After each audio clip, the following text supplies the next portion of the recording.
देखिए, आपसे हम निवेदन करें, जब मंगलाचरण प्रारंभ हो उससे पहले ही आप सभी व्यवस्थित होकर बैठ जाएं, ताकि हम सभी मिलकर के कीर्तन कर सकें, ठाकुर जी को बुला सकें, हमारी श्री जी को बुला सकें।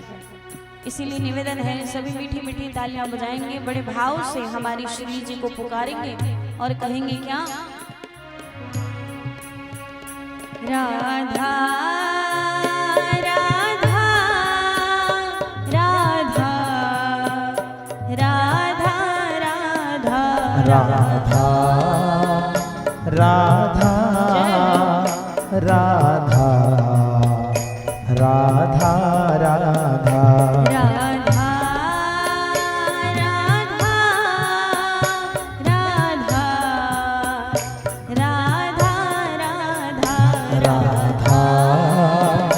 राधा राधा राधा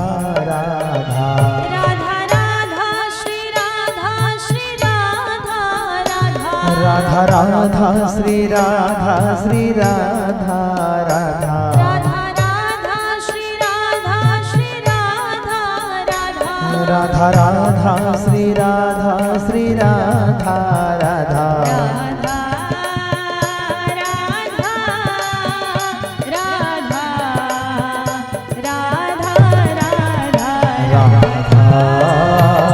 राधा राधा राधा राधा राधा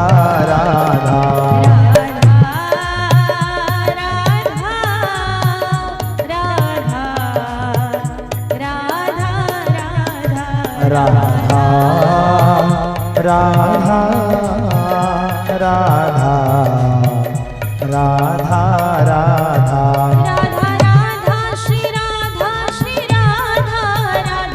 राधा राधा श्री राधा श्री राधा राधा राधा राधा श्री राधा श्री राधा राधा हरि बोल राधा राधा राधा राधा राधा जय हो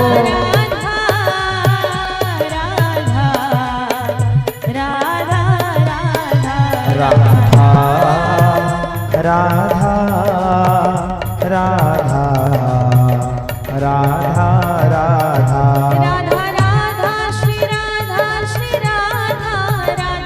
राधा राधा श्री राधा श्री राधा राधा राधा राधा श्री राधा श्री राधा राधा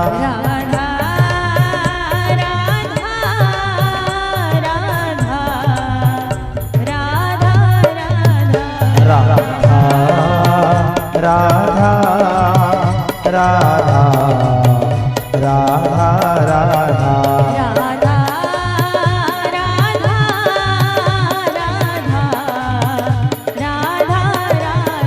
राधा राधा राधा राधा राधा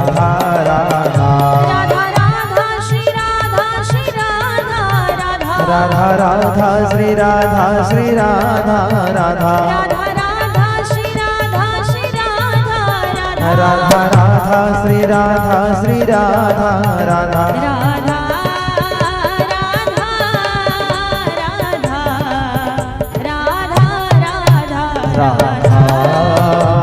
राधा राधा राधा राधा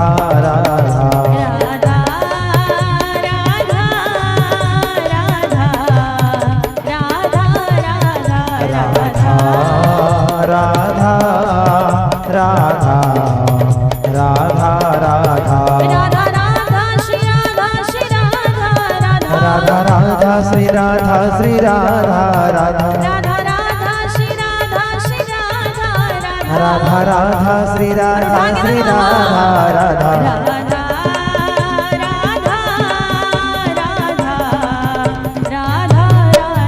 राधा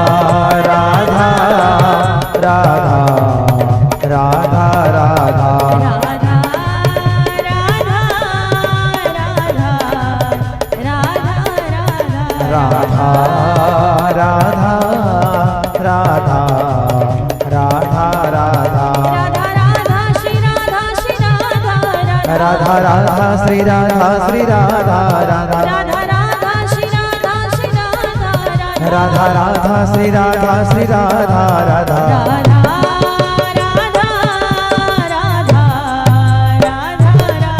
राधा राधा राधा राधा राधा राधा राधा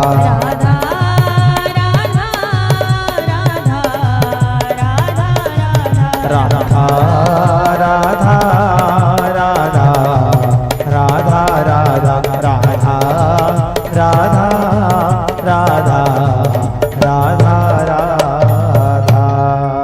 मोरी राधे रानी सरकार की जय।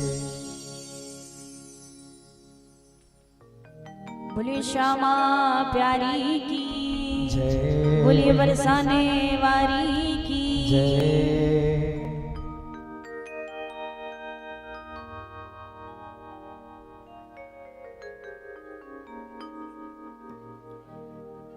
बड़ी ही सौभाग्य की बात है, अत्यंत प्रसन्नता की बात है कि आज हम सभी का कल्याण करने वाली, पापों का नाश करने वाली, भगवत प्राप्ति कराने वाली अमृत रूपी यह श्रीमद् भागवत कथा हम सभी के बीच प्रवाहित हो रही है। और लगातार पिछले 6 दिनों से ये कथा चल रही है और आज षष्ठम दिवस की कथा में हम सभी प्रवेश कर रहे हैं। आपके और हमारे मध्य विराजमान ठाकुर जी के शब्दमय स्वरूप, ठाकुर जी की वांगमयी प्रतिमूर्ति श्रीमद् भागवत महापुराण को हम सभी मिलकर बारंबार प्रणाम करते हैं।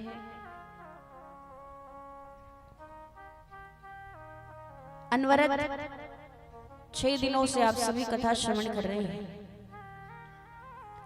और तृतीय दिवस की कथा में हमने आप सभी को सुनाया कि ठाकुर जी ने अवतार धारण किए। कौन कौन से अवतार धारण किए, कितने अवतार धारण किए। तो ऐसे तो पूर्ण रूप से भगवान केवल श्री राम के रूप में और श्री कृष्ण के रूप में इस पृथ्वी पर आए, धरती पर आए। पूर्ण रूप से ठाकुर जी साक्षात स्वयं इस धरती पर आए। एक तो श्री राम अवतार में, एक श्री कृष्ण अवतार में। बाकी सभी जो भगवान का अवतार था वो सभी उनका अंशा अवतार था, भगवान के अंश उनमें आए। तो भगवान के अनेक प्रकार के अवतार हैं। राम अवतार, श्री कृष्ण अवतार में भगवान स्वयं आए। बाकी 22 अवतारों में भगवान का अंश है। उसी प्रकार ये जो श्रीमद् भागवत महापुराण है ये भी भगवान का ही अवतार है। भगवान शब्दों के रूप में, अक्षरों के रूप में इस श्रीमद् भागवत कथा में विराजमान है। ये भगवान का अक्षरात्मक स्वरूप है। भगवान अक्षरों के रूप में इसमें विद्यमान है। भगवान की वांगमयी प्रतिमूर्ति है, शब्दमयी प्रतिमूर्ति है। तो जैसे भगवान में और भगवान के नाम में कोई भेद नहीं है, उसी प्रकार भगवान में, भगवान के अवतारों में कोई भेद नहीं है। जैसे श्री राम अवतार है, श्री कृष्ण अवतार है, नरसिंह अवतार है, वराह अवतार है, उसी प्रकार श्रीमद् भागवत महापुराण भी भगवान का ही अवतार है। महाराज भगवान का अक्षरात्मक स्वरूप है, वांगमयी प्रतिमूर्ति है। और श्रीमद् भागवत की इतनी महिमा कि जो भी व्यक्ति लगातार 7 दिनों तक इस कथा को श्रवण कर ले, पूरे मन से, पूरे नियम से और भाव से, तो उसके सारे पाप नष्ट हो जाते हैं महाराज। मोक्ष की प्राप्ति होती है, कल्याण हो जाता है। और एक बार फिर से हम दोहराएं, सूत जी महाराज ने श्रीमद् भागवत की महिमा बताते हुए कहा कि ये मानवा पाप कृतस्तु सर्वदा, कि संसार में ऐसा कोई पाप बचा ना हो जो किसी व्यक्ति ने ना किया हो। ऐसे घनघोर पाप करने वाला व्यक्ति भी यदि सप्ताह यज्ञेन कलौ पुनन्तिते 7 दिन की कथा श्रवण कर ले तो उसके सारे पाप नष्ट हो जाते हैं महाराज। बोलिए श्रीमद् भागवत महापुराण की जय। ऐसी पावन पवित्र महिमा इस कथा की, और महाराज इस कथा को श्रवण करके बड़े से बड़े पापी तर गए, बड़े से बड़े पापियों को मोक्ष की प्राप्ति हो गई। धुंधकारी को प्रेत योनि प्राप्त हुई, परंतु श्रीमद् भागवत कथा श्रवण करने से धुंधकारी जैसे पापी को भी मोक्ष की प्राप्ति हुई। अजामिल जिन्होंने गलती से भगवान का नाम लिया, उनके मुख से गलती से नारायण नाम निकला, और नारायण नाम का उच्चारण करके अजामिल भी भगवान के धाम चले गए। तो सोचिए, हम और आप मिलकर के यदि भाव से और मन से भगवान का नाम लेंगे तो क्या भगवान हमें दर्शन देने नहीं आएंगे? मन में सच्चा भाव होना चाहिए। हमें लगता है कि हम पापी हैं, कलयुगी हैं, हमसे मिलने भगवान नहीं आएंगे, परंतु ऐसा नहीं होता महाराज। ठाकुर जी आते हैं। अब आते हैं इसका अर्थ ये नहीं है कि साक्षात भगवान श्री राम बनकर आ जाएं, श्री कृष्ण बनकर आ जाएं, नरसिंह भगवान बनकर आ जाएं, ऐसा नहीं है। भगवान अलग अलग रूपों में आते हैं। तुलसी इस संसार में सबसो मिलिए धाय, और पता नहीं किस रूप में नारायण मिल जाए। प्रभु आते हैं पर हम प्रभु को पहचान नहीं पाते महाराज। तो भाव से ठाकुर जी को बुलाना है, प्रेम से ठाकुर जी को बुलाना है। आइए, आज की कथा में कई भक्त पधारे हैं और कुछ भक्त बाहर से भी पधारे हैं, और हमें लगता है आधे से अधिक भक्त जो है वो सभी अलग अलग गांव से पधारे हैं।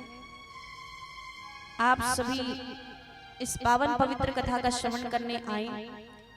आज षष्ठम दिवस की कथा में पधारे समस्त भक्तों का हम हृदय से स्वागत एवं अभिनंदन करते हैं। पर सभी जोरदार तालियां बजाइए सभी के लिए।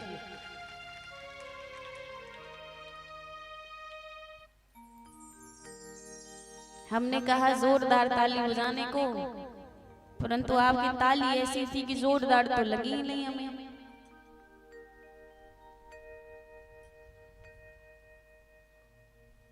चलिए, आज बहुत ही सुंदर प्रसंगों की आप सभी श्रवण करेंगे। कल की कथा में हमने ठाकुर जी की लीलाओं को सुना। हमने श्रवण किया कि किस प्रकार ठाकुर जी ने अवतार धारण किया, श्री कृष्ण अवतार धारण किया। कृष्ण अवतार धारण करके भगवान ने पूतना का वध किया, सकटासुर का वध किया। ठाकुर जी 1 वर्ष के हो गए। 1 वर्ष के ठाकुर जी का नामकरण हुआ, और ठाकुर जी का क्या नाम रखा गया? क्या नाम रखा गया ठाकुर जी का? हाँ, जोर से कहिए, मुझे सुनाई कम पड़ता है। थोड़े जोर से कहिए, क्या नाम रखा गया? कृष्ण का अर्थ क्या होता है? काला। कृष्ण के 2 अर्थ होते हैं। एक तो कृष्ण वर्ण का नाम है, कृष्ण अर्थात काला, और कृष्ण का एक और अर्थ होता है, वो है कर्षति इति कृष्ण, जो अपनी ओर आकर्षित करना जानता हो, जो अपनी ओर खींचना जानता हो, उसे कृष्ण कहते हैं महाराज। और हमारे ठाकुर जी ऐसे जो सबको अपनी ओर आकर्षित कर लेते हैं, सबको अपनी ओर खींच लेते हैं। और आज आप सभी के मध्य हमारे लाडली लाल जो विराजमान हैं, और खूब प्यारे लग रहे हैं, खूब सुंदर लग रहे हैं हमारे ठाकुर जी, हमारी श्री जी। थोड़ी ही देर में आप सभी ठाकुर जी के महाराज के दर्शन करेंगे और साथ ही खूब नृत्य भी करेंगे। तो आइए ठाकुर जी के श्री चरणों में प्रणाम करते हुए आज की कथा में प्रवेश करते हैं। बोलिए श्री वृंदावन बिहारी लाल की जय, द्वारिकाधीश की जय हो। नारायणं नमस्कृत्यं नरं चैव नरोत्तमं देवीं सरस्वतीं व्यासं ततो जयमुदीरये।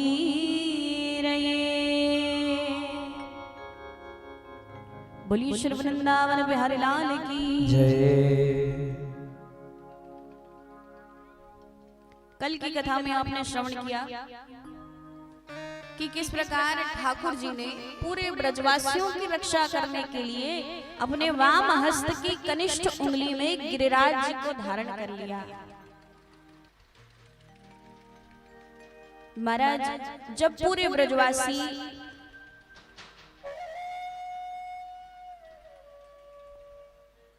गिरिराज जी का पूजन कर रहे थे तो इंद्र को पता चला कि ब्रजवासी मेरी पूजा नहीं कर रहे हैं, गोवर्धन पर्वत की पूजा कर रहे हैं। तो इंद्र को बड़ा क्रोध आया। क्रोध में आकर इंद्र ने बादलों से कहा कि जाओ और जाकर ब्रज में इतना बरसो कि पूरी की पूरी ब्रज भूमि डूब जाए। ब्रज में भयंकर वर्षा होने लगी। तो जब भयंकर वर्षा होने लगी तो ठाकुर जी ने ब्रजवासियों की रक्षा करने के लिए अपने वाम हस्त की कनिष्ठ उंगली में गिरिराज जी को धारण किया। बोलिए गिरिराज धरण भगवान की जय। ठाकुर जी ने कहा कि जाओ सभी अपनी अपनी लाठियां ले आओ, आज हम सब मिलकर के गोवर्धन पर्वत उठाएंगे। अब सारे ब्रजवासी इतने भोले हैं और सबको इतना प्रेम है ठाकुर जी से कि सारे ब्रजवासी अपनी अपनी लाठियां लेकर आए पर्वत उठाने के लिए, गिरिराज जी को उठाने के लिए।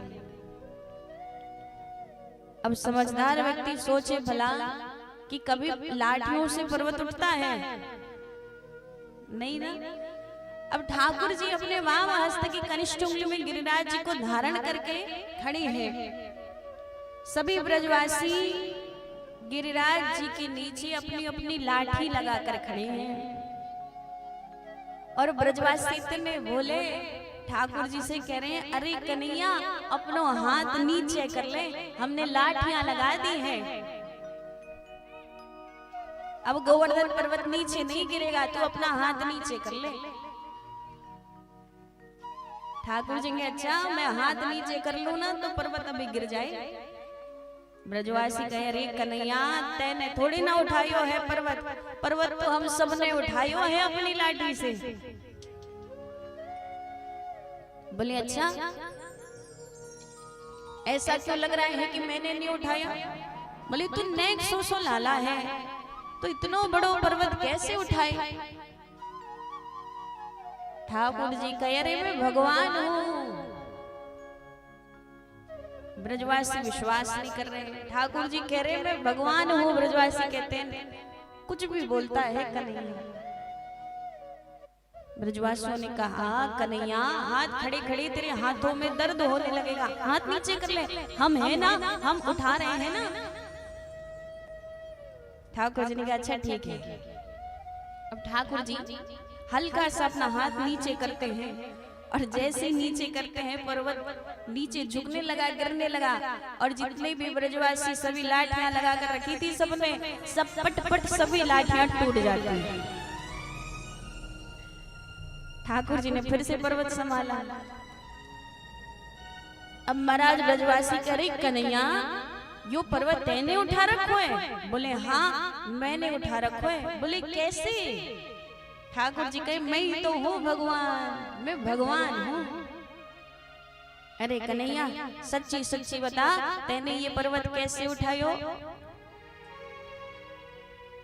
ठाकुर जी कहें, मैं प्रतिदिन अपने मैया के हाथ से माखन खाता हूं ना, और मैया के साथ साथ ब्रज में जितनी गोपियां हैं सभी गोपियां मुझे माखन खिलाती है। तो माखन खाने के कारण मुझ में बल आ गया है, शक्ति आ गई है, इसलिए मैंने पर्वत उठाया।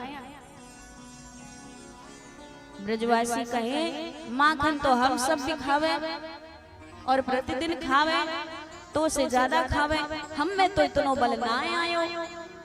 ठाकुर जी कहे, अरे नहीं, आप प्रतिदिन माखन खा रहे हो, मैं भी खा रहा हूँ, परंतु जब अभी मैंने गिरिराज जी को उठाया है तो सभी मुझे देख रहे हैं ना। बोले हाँ कन्हैया, बात तो सत्य है, सभी तुझे देख रहे हैं, तो सबकी दृष्टि मुझ पर है, सभी मुझे देख रहे हैं, तो आप सभी का बल भी अभी मुझ में आ गया है, इसीलिए मैंने पर्वत उठाया है।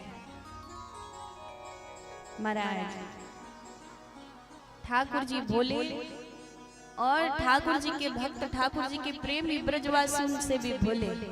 ब्रजवासियों को लग रहा है कि सभी ने माखन खाया है और माखन खा करके सभी ठाकुर जी को देख रहे हैं, तो उनकी शक्ति, उनका बल ठाकुर जी में आ गया है, इसीलिए ठाकुर जी ने गिरिराज जी को उठाया। गोपियां कहती, नहीं नहीं कन्हैया, हम तो नहीं मानते,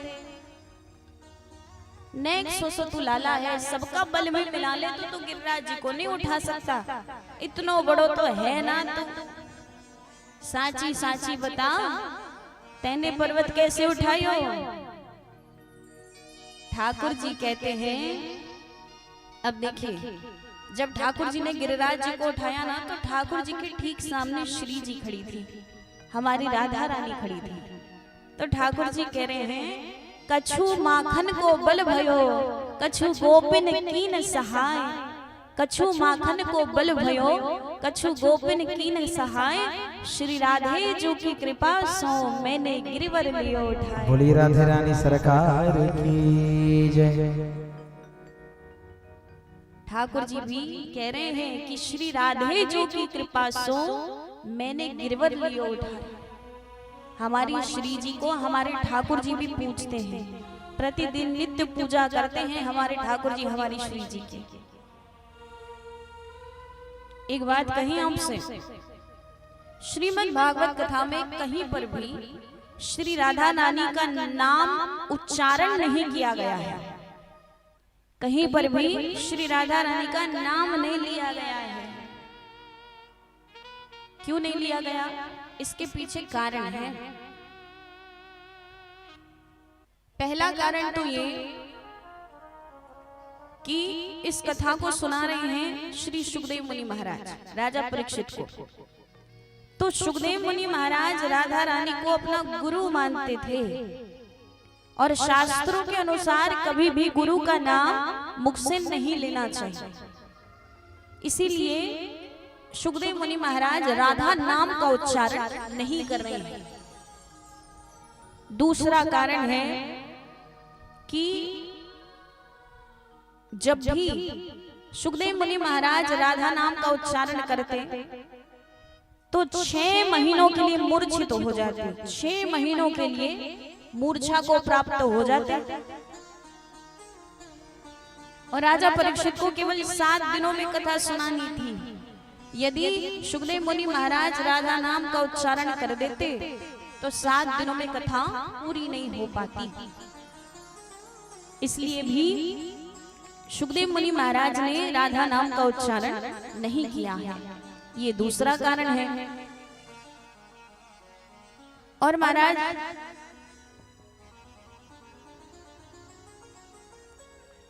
ऐसा नहीं है कि श्रीमद् भागवत में राधा रानी का नाम आया ही नहीं है, क्योंकि सुखदेव मुनि महाराज राधा रानी को बड़ी गोपी के नाम से संबोधित करते हैं। श्रीमद् भागवत कथा संवाद शैली में कही गई है, संवाद हो रहा है, बातें हो रही हैं, प्रश्न पूछे जा रहे हैं, उन प्रश्नों का उत्तर दिया जा रहा है। तो महाराज जैसे सूत जी महाराज कुछ कह रहे हैं तो वहां लिखा है सूत उवाच। शौनक आदि ऋषि यदि कुछ कह रहे हैं, वहां लिखा है शौनक उवाच। और यदि सुखदेव मुनि महाराज कुछ कह रहे हैं तो वहां लिखा है श्री शुक उवाच। तो श्री अर्थात हमारी किशोरी जी, हमारी राधा रानी। और सुखदेव मुनि महाराज राधा रानी के कृपा पात्र हैं महाराज। इसीलिए श्रीमद् भागवत में जहां जहां सुखदेव मुनि महाराज का नाम आया है, वहां वहां श्री राधा रानी का भी नाम आया है।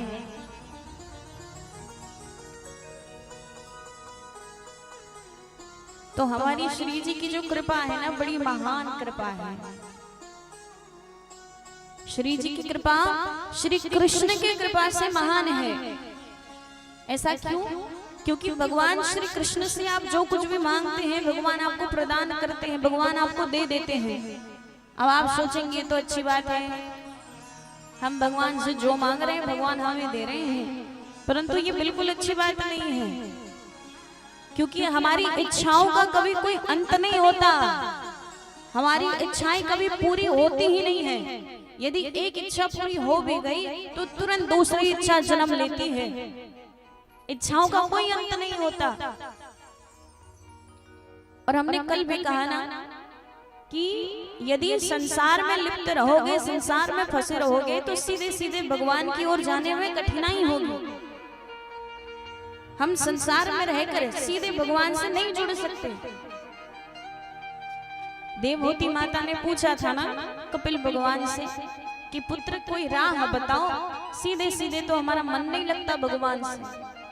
कपिल मुनि ने कहा था कि सीधे सीधे मन नहीं लगता, डायरेक्ट मन नहीं लग रहा है, तो उनमें लग जाइए जिनका मन पहले से भगवान में लगा हुआ है। संतों का संग कर लीजिए, भक्तों का संग कर लीजिए, भक्तों का चरित्र सुनिए, तब धीरे धीरे मन लगने लगेगा। यदि संसार में फंसे हो और मन भगवान में लगाना है, तो पहले संसार से मन को हटाना पड़ेगा, तब भगवान में लगेगा। और एक बार मन भगवान में लग गया तो कितना भी प्रयास कर लो, भगवान से मन हट नहीं सकता महाराज। नारद जी से गोपियों ने कहा था ना कि बाबा कछु तो उपाय बता के जाओ कि हमारो मन घर गृहस्थी में लग जावे। यो नंद को छोरा याने हमारो घर उजाड़ रखो है, कछु काम करवे को बैठे और यो नंद को छोरा हमें याद आ जावे, सारो काम धरे के धरे रह जाए। जिन भगवान को प्राप्त करने में, जिनकी कृपा प्राप्त करने में बड़े बड़े संत, बड़े बड़े ऋषिगण, बड़े बड़े मुनि नतमस्तक हो जाते हैं, हजारों करोड़ों लाखों प्रयास करते हैं, परंतु उनकी साधना कभी कभी सफल नहीं हो पाती। और वही गोपियां, ब्रज की गोपियां कह रही हैं नारद जी से कि उपाय बताओ जिससे हमारा मन गृहस्थ में लग जाए, कृष्ण से हटकर हमारा मन गृहस्थ में लग जाए। तो महाराज एक बार यदि कृष्ण में मन लग गया ना, तो चाह कर भी आप वहां से अपना मन हटा नहीं सकते। एक बार आप कृष्ण भक्ति में चले गए तो आप वहां से वापस नहीं आ सकते महाराज।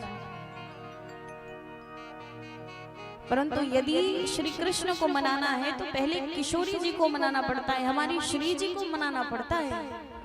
क्योंकि हमारी श्री जी की पूजा, हमारी श्री जी की आराधना स्वयं हमारे ठाकुर जी करते हैं, हमारे कृष्ण कन्हैया लाल करते हैं। तो आइए हमारी श्री जी को प्रणाम करें।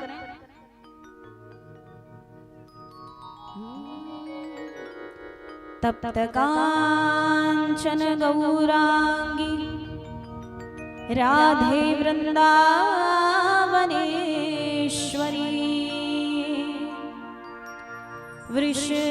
वृषभानुसुते देवी प्रणमामि हरि प्रिये।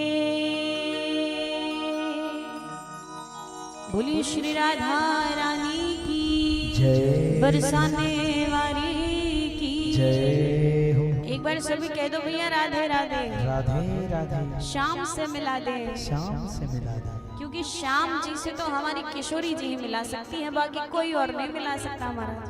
तो आइए किशोरी जी को मनाएं, उसके बाद श्याम सुंदर को मनाएंगे। जुबा पे राधा राधा राधा नाम हो जाए, जुबा पे राधा राधा राधा नाम हो जाए। किशोरी कुछ ऐसा इंतजाम हो जाए, लाडली ऐसा इंतजाम हो जाए। किन किन को आता है ये भजन? हाँ, सभी गाएंगे मीठी मीठी तालियों के साथ। क्या कहना है? किशोरी कुछ ऐसा किशोरी कुछ ऐसा इंतजाम हो जाए, लाडली ऐसा इंतजाम हो जाए, लाडली ऐसा इंतजाम हो जाए। जुबा पे राधा राधा राधा नाम हो जाए, जुबा पे राधा राधा राधा नाम हो जाए, जुबा पे राधा राधा राधा नाम हो जाए, जुबा पे राधा राधा राधा नाम हो जाए। किशोरी कुछ ऐसा इंतजाम हो जाए, किशोरी कुछ ऐसा इंतजाम हो जाए, लाडली ऐसा इंतजाम हो जाए। हाँ लाडली ऐसा इंतजाम हो जाए।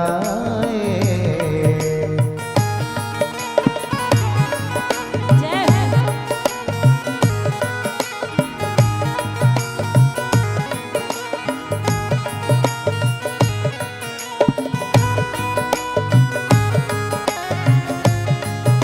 हरि बोल।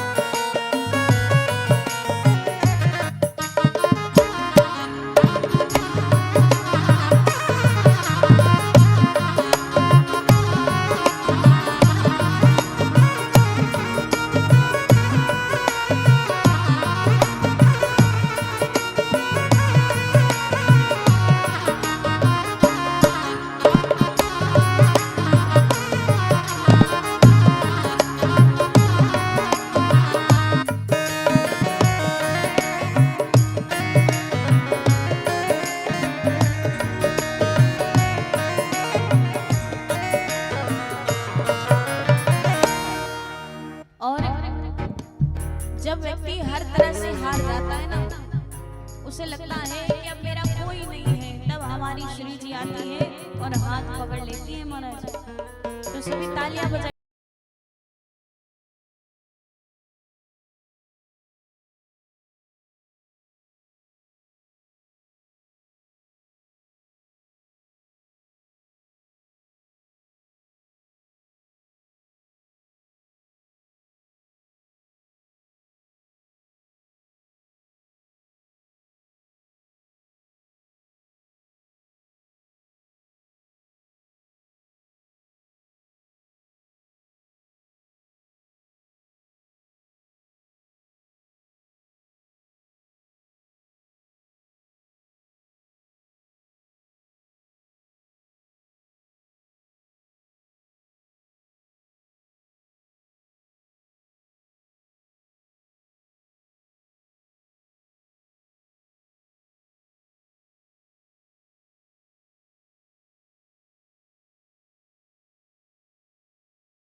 बोलिए राधे रानी सरकार की जय हो।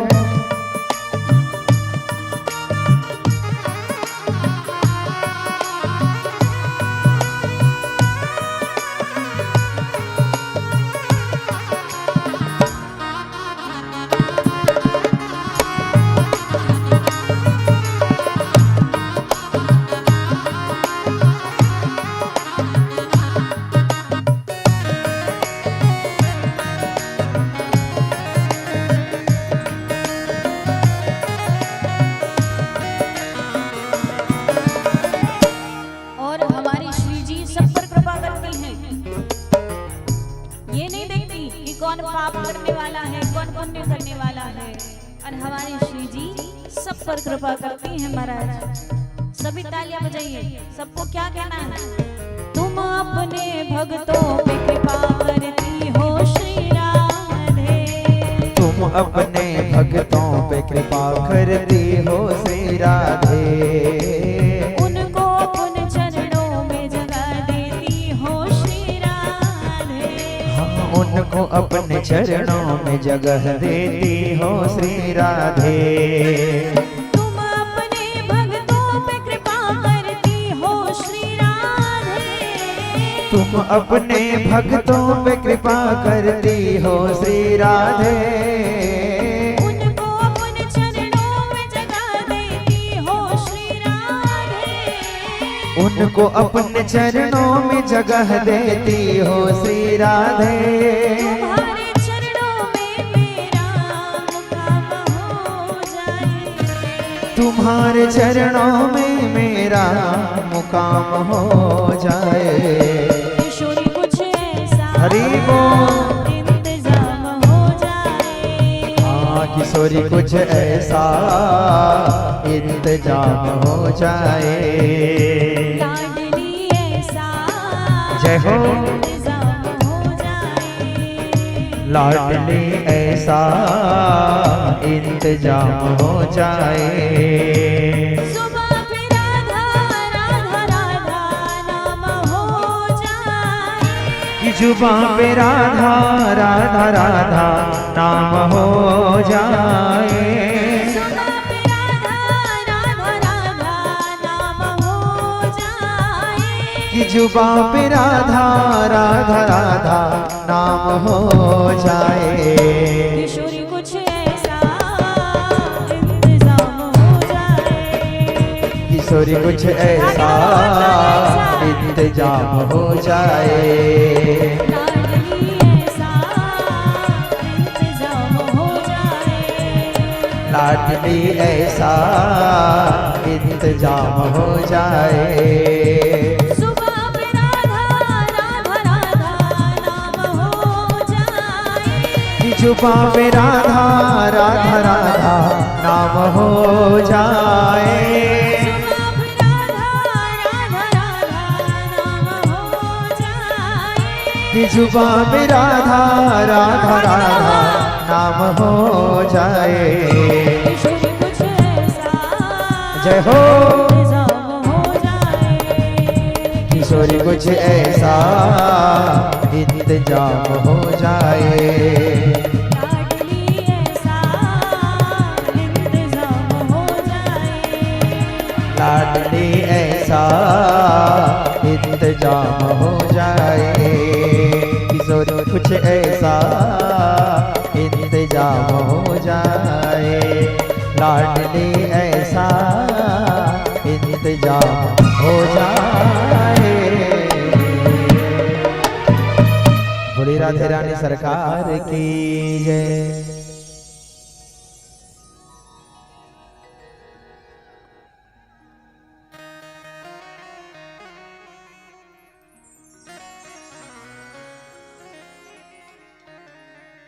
बोलिए बरसाने वारी की जय। ऊंची अटारी की जय। ऊंचे महलन वाली की जय।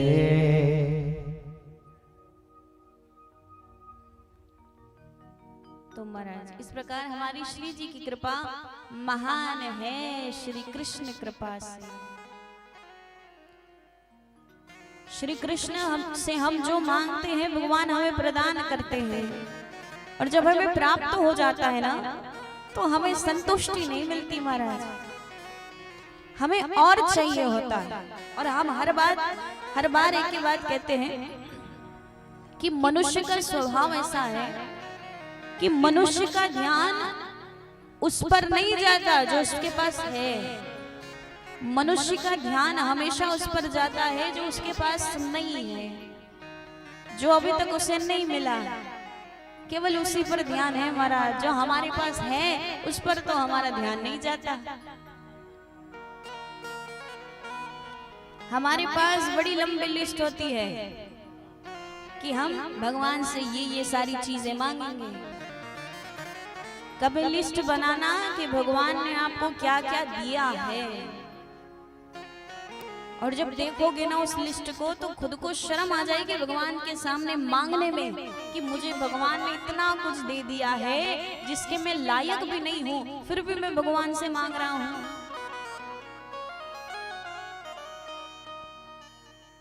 महाराज हम इस योग्य नहीं है कि भगवान हमें ये सारी चीजें प्रदान करें।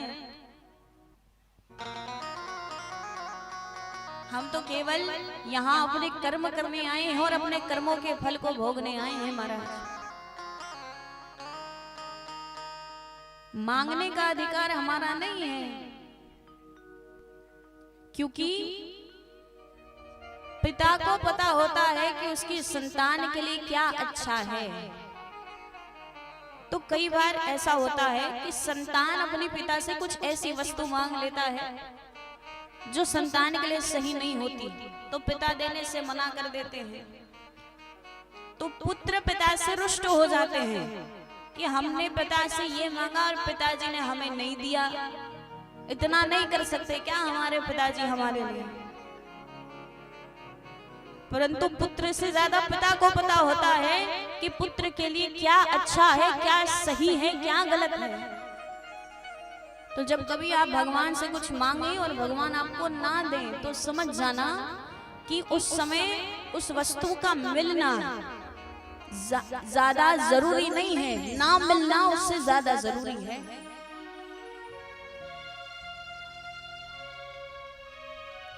यदि आपको वो सब चीजें मिल जाएंगी जो आप चाहते हैं तो वो सारी चीजें छूट जाएंगी जो आपके लिए बनी हैं। तो इसलिए कई बार अपनी इच्छाओं को ना भगवान पर छोड़ देना चाहिए कि प्रभु आप हमें वही देना जो हमारे लिए सही हो, जो आपको सही लगे, क्योंकि हम तो नादान हैं, हम तो कुछ भी मांग बैठते हैं।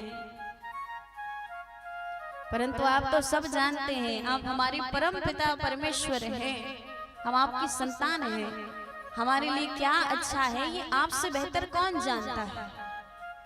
तो इसीलिए अपनी इच्छाओं को भगवान पर छोड़ देना, कहना प्रभु आपको जो उचित लगे आप हमें वो दे दीजिएगा।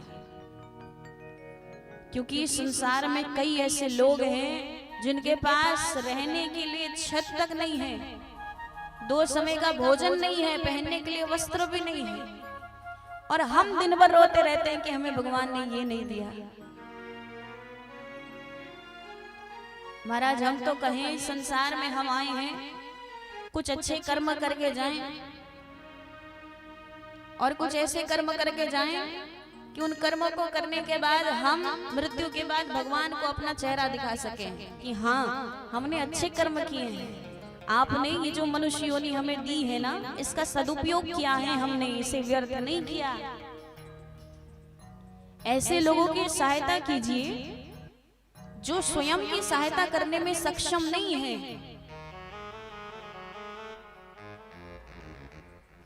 कई लोगों को लगता है कि हम दान कर देंगे या किसी की सहायता कर देंगे तो कम हो जाएगा, ऐसा नहीं होता। यदि आप दान करते हैं ना तो वो वस्तु आपके पास दुगने रूप से वापस आती है। तो इसीलिए गौ सेवा करिए, संतों की सेवा करिए, गरीबों की सहायता कीजिए, जो स्वयं अपनी सहायता नहीं कर सकते उनकी सहायता करिए, क्योंकि भगवान ने आपको इस योग्य बनाया है कि आप किसी की सहायता कर सकें। एक बात हम आपसे कहना चाहिए, एक बड़ा सुंदर भाव कहा गया कि जब एक विद्यार्थी पढ़ने बैठता है ना,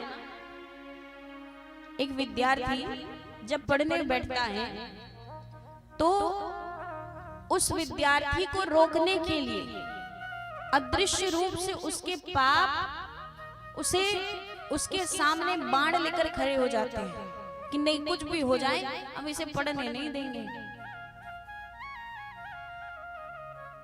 उस विद्यार्थी के आसपास 1 लाख धनवी खड़े हो जाते हैं अदृश्य रूप से उसे रोकने के लिए कि कुछ भी हो जाए हम इसे पढ़ने नहीं देंगे।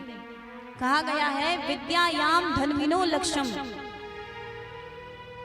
जब विद्यार्थी पढ़ने बैठता है तो उसे रोकते हैं अदृश्य रूप से तो आपने देखा होगा कुछ विद्यार्थी ऐसे होते हैं जो पढ़ने बैठते हैं, थोड़ी देर बाद उन्हें याद आता है कि अरे हमें तो प्यास लग रही है, उठ जाएं, थोड़ा पानी पीकर आ जाते हैं। पानी पीकर फिर से बैठे तो अरे अब तो हमें भूख लग रही है, एक बार भोजन करके आ जाएं, खाने के लिए उठ गए। अब सोचते हैं उठ तो गए हैं, थोड़ा सा फोन चला लेते हैं, थोड़ा रील वील देख लेते हैं, उसके बाद पढ़ने बैठेंगे और गेम खेलते खेलते रील देखते देखते 2 से 3 घंटे कैसे समाप्त हो जाते हैं उसे पता नहीं चलता। अब सोचते हैं चलो शाम हो गई, थोड़ा खेल कर आ जाते हैं, अब तो पढ़ने का समय समाप्त हो गया, रात में पढ़ेंगे। तो ऐसा करते करते पूरा दिन निकाल देते हैं, परंतु पढ़ाई नहीं हो पाती। तो ये क्या है? ये हमारे पाप है जो हमें रोकते हैं। कहा है तदर्थम दक्षिणे करे, जितने धनवी विद्यार्थी को रोकने का प्रयास करते हैं उसके आधे धनवी एक मनुष्य के दाएं हाथ को रोकने का प्रयास करते हैं। क्यों पता है? क्योंकि मनुष्य दाएं हाथ से दान करता है, दाएं हाथ से दान करता है और 50,000 धनवी उसके दाएं हाथ को रोकते हैं कि नहीं इतना दान नहीं करना। तो वो धनवी कौन होते हैं? हमारे पाप। हमारे पाप होते हैं जो हमें सत्कर्म करने से रोकते हैं, धर्म का कार्य करने से रोकते हैं महाराज। तो कई बार आपने देखा होगा कुछ लोग ऐसे होते हैं जो दान करने से पहले बहुत सोचते हैं इतना दें इतना ना दें, और कुछ लोग ऐसे होते हैं जो दान करने से पहले बिल्कुल विचार नहीं करते। तो महाराज शास्त्रों में कहा गया है दानम दुर्गति नाशनम, दान करने से दुर्गति का नाश होता है, पाप कटते हैं। तो इसीलिए उनकी सहायता करिए जो स्वयं अपनी सहायता नहीं कर सकते। और हमारी श्री जी ने कृपा करी है, सभी को इतना समर्थ बनाया है कि कम से कम आप सभी गौ सेवा तो कर ही सकते हैं, क्योंकि गौ सेवा ही गोपाल की सेवा है। गौ माता की सेवा करेंगे तभी गोपाल मिलेंगे महाराज। बोलिए गौ माता की जय। इस प्रकार श्री जी की कृपा का वर्णन आता है। श्री जी की कृपा बड़ी महान है और श्री जी की कृपा तो इतनी है महाराज कि बड़े से बड़े विद्वान भी श्री जी की कृपा का उल्लेख करने में घबराते हैं। और आपके हमारी सबकी अधिष्ठात्री देवी श्री जी के चरणों में बारंबार प्रणाम करते हैं। हमारे ठाकुर जी 5 वर्ष गोकुल में रहते हैं और 5 वर्ष गोकुल में रहकर ठाकुर जी वृंदावन आ गए और वृंदावन आकर के भगवान ने रास लीला करी। कौन सी लीला करी? रास लीला। तो महाराज रास लीला कोई साधारण लीला नहीं है। पहले तो आप ये समझ ले कि रास लीला है क्या। रास लीला कोई साधारण नृत्य नहीं है। रास लीला तो महाराज ब्रह्म और जीव का मिलन है। जैसे आप मंदिर जाते हैं ना, तो मंदिर में ब्रह्म और जीव का मिलन होता है, ब्रह्म से मिलने जाते हैं हम मंदिर में। उसी प्रकार रास लीला ब्रह्म और जीव का मिलन है, कोई साधारण लीला नहीं है, कोई साधारण नृत्य नहीं है। एक बात बताइए, जब आप कथा में होते हैं, कीर्तनों में होते हैं, मंदिर में होते हैं, तो क्या आपके मन में कोई गलत भावना आती है, काम की भावना आती है? हाँ, आती है कि नहीं आती है? हाँ, इधर ध्यान दें सभी, उधर ना देखें, क्योंकि वो इधर ही आने वाले हैं। चलिए बताइए, हमने क्या पूछा? क्या आप कथा में रहते हैं, मंदिर जाते हैं, कीर्तनों में जाते हैं, तो आपके मन में कोई गलत भावना आती है? नहीं आती ना। तो महाराज क्या है? ब्रह्म और जीव का मिलन है, तो वहां गलत भावना कहाँ है? एक बात बताइए, जब ठाकुर जी ने रास लीला करी तो ठाकुर जी कितने वर्ष के थे?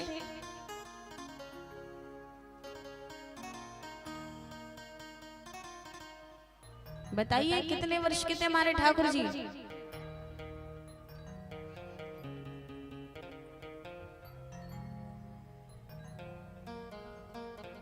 नहीं पता किसी को?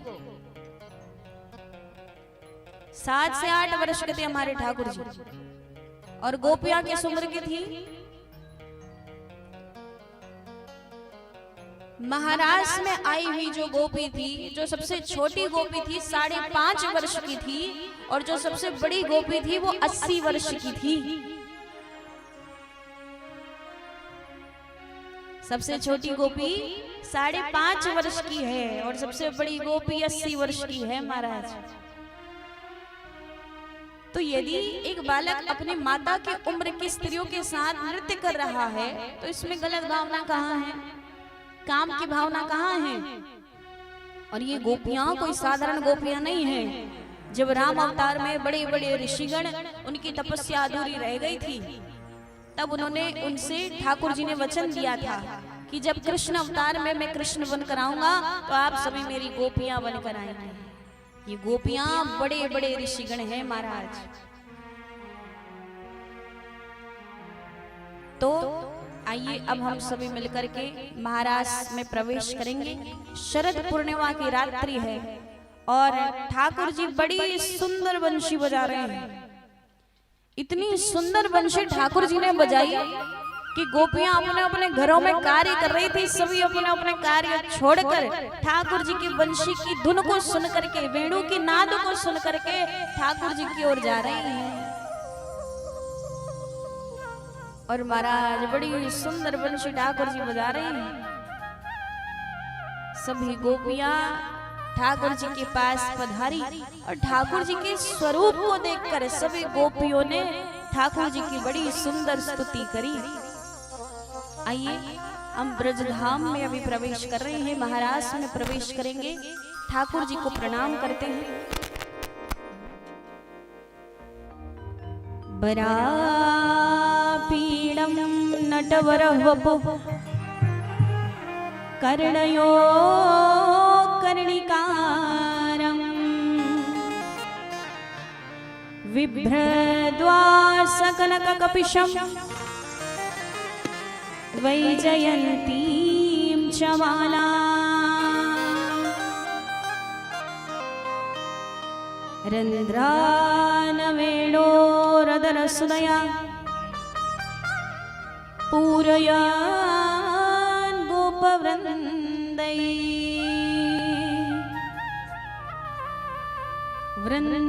वृन्दारण्यं स्वपदरमणं प्राविशद्गीतकीर्ति। ठाकुर जी ने पीतांबर पहना हुआ है। कान तो 2 हैं ठाकुर जी के, परंतु कुंडल ठाकुर जी ने एक ही धरा है। कभी बाएं कान से कुंडल निकाल करके दाएं कान में पहन ले ठाकुर जी, कभी दाएं कान से कुंडल निकाल करके बाएं कान में पहन ले। हाथों में बाजू बंद और कलाइयों में कंगन पहना हुआ है। कमर में पीतांबरी धरी है, पीतांबरी पटका ठाकुर जी ने बांधा है और गले में ठाकुर जी ने वैजयंती की माला पहनी है और वेणु के छिद्रों को अपने ओष्ठ से, अपने वायु से, प्राण वायु से आच्छादित कर रहे हैं हमारे ठाकुर जी। बड़ी सुंदर बंशी बजा रहे हैं और सभी गोपियां महारास करने पधारती हैं। आइए हम सभी मिलकर के महारास में प्रवेश करते हैं। बोलिए रास बिहारी सरकार की जय। जो भी अपने आप को गोपी मानते हैं ठाकुर जी की, सभी गोपियों के संग में, हमारे ठाकुर जी के संग में महारास करेंगे, नृत्य करेंगे महाराज। आइए महाराज में प्रवेश करें। बोले वृंदावन बिहारी लाल की जय। रास रचो है, रास रचो है, यमुना किनारे महारास रचो है।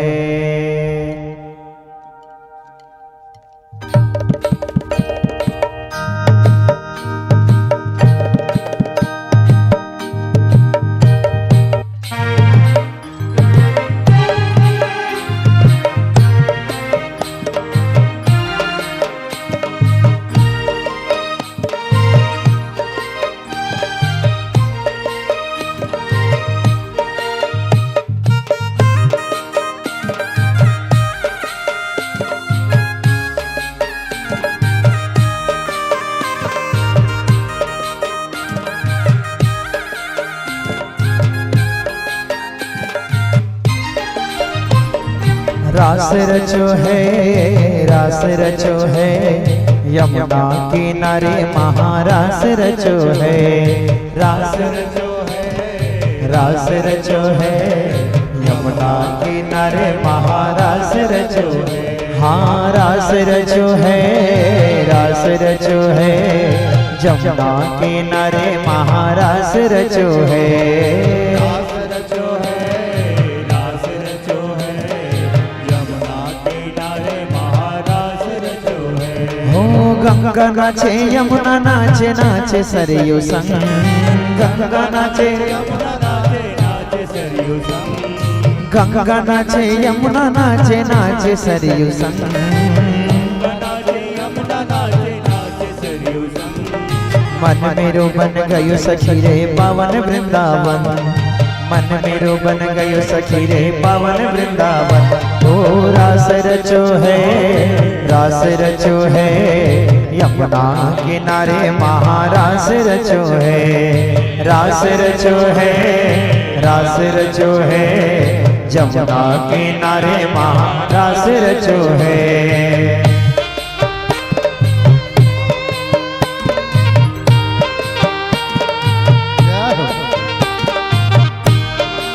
सब ताली सेवा करते हुए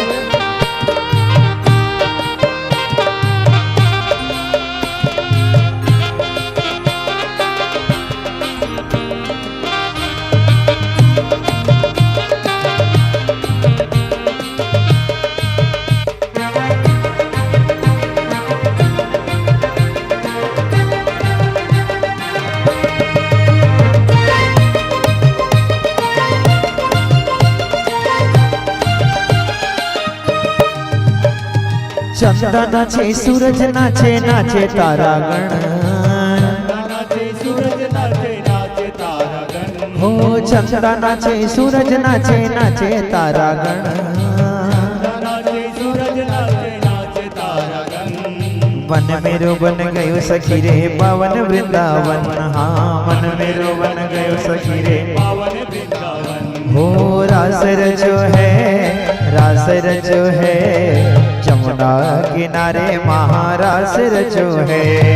रास रचो है, रास रचो है, यमुना किनारे महारास रचो है।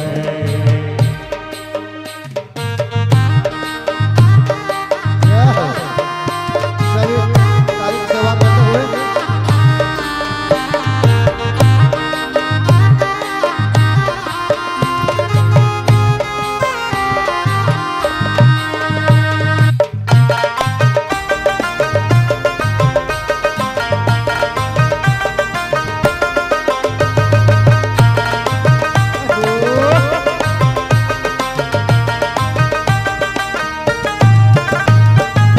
चंद्र किरण सा श्याम सलोना, दो आँखें कजरारी हो, दो आँखें कजरारी।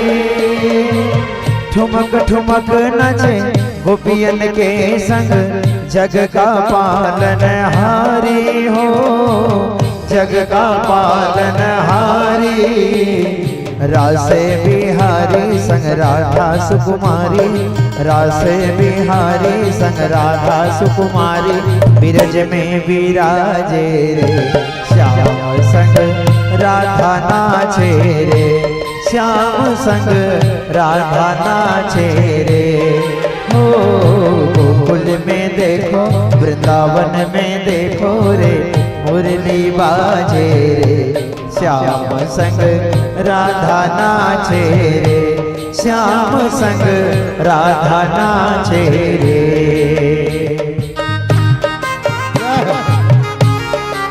हरि बोल।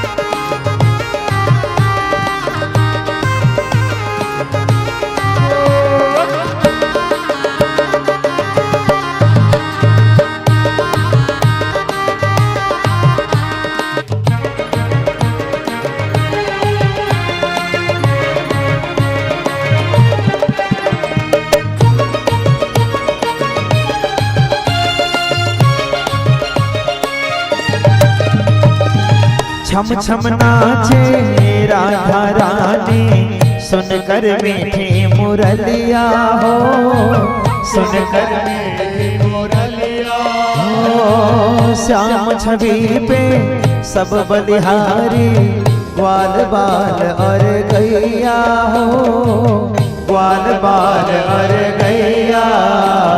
सरल सरल चाले रे मधुरे पुरवैया रे, सरल सरल चाले रे मधुरे पुरवैया रे।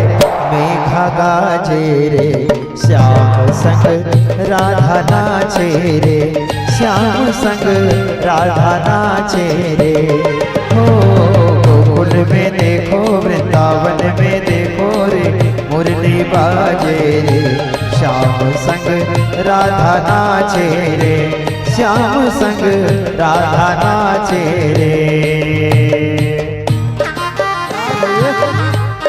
सभी मीठी मीठी ताली बजाएंगे भाव से। हरि बोल।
प्यार दे चरणों में बैठा के तार दे, ओ गोरी घूंघट उखाड़ दे, प्रेम की भी क्या झोली में डाल दे। प्रेम गली में आके गुजरिया, भूल गई रे घर की डगरिया। जब तक साधन तन मन जीवन, सब तुझे अर्पण प्यार सांवरिया। माया का तुमने रंग ऐसा डाला, बंधन में बंध गया बांधने वाला। कौन रमापति कैसा ईश्वर, मैं तो गोकुल का ग्वाला। ग्वाला रे थोड़ा सा प्यार दे, ग्वाल ने कहा जीवन संवार दे। कान्हा रे थोड़ा सा प्यार दे, चरणों में बैठा के तार दे।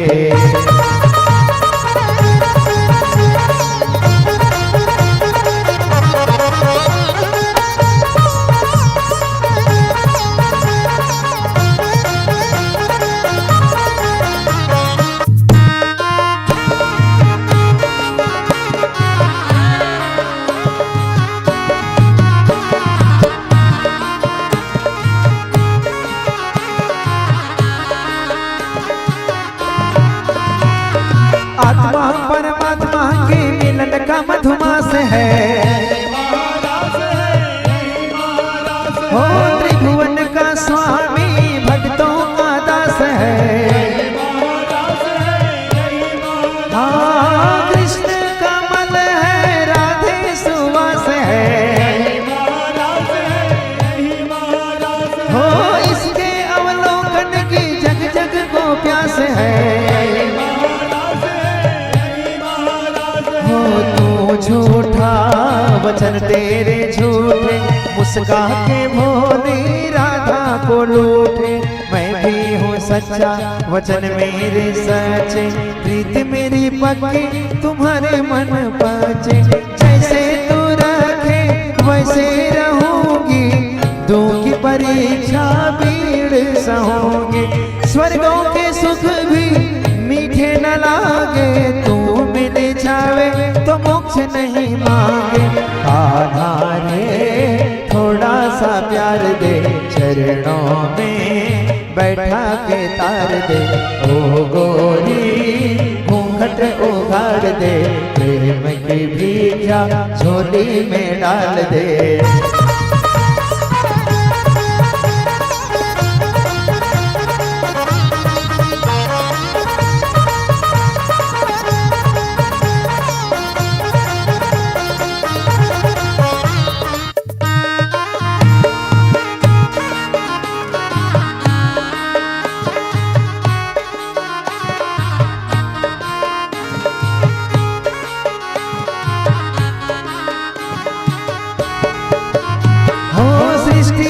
कण कण में इसका आभास है, तारों में नर्तन, फूलों में उल्लास है। हाँ, मुरली की प्रतिध्वनि दिशाओं के पास है। हाँ, आध्यात्मिक चेतना का सब में विकास है। प्रेम गली में आके गुजरिया, भूल गई रे घर की डगरिया। सब तुझ साधन तन मन जीवन, सब तुझे अर्पण प्यार सांवरिया। माया का तुमने रंग ऐसा डाला, बंधन में बंध गया बांधने वाला। कौन रमापति कैसा ईश्वर, मैं तो गोकुल का ग्वाला।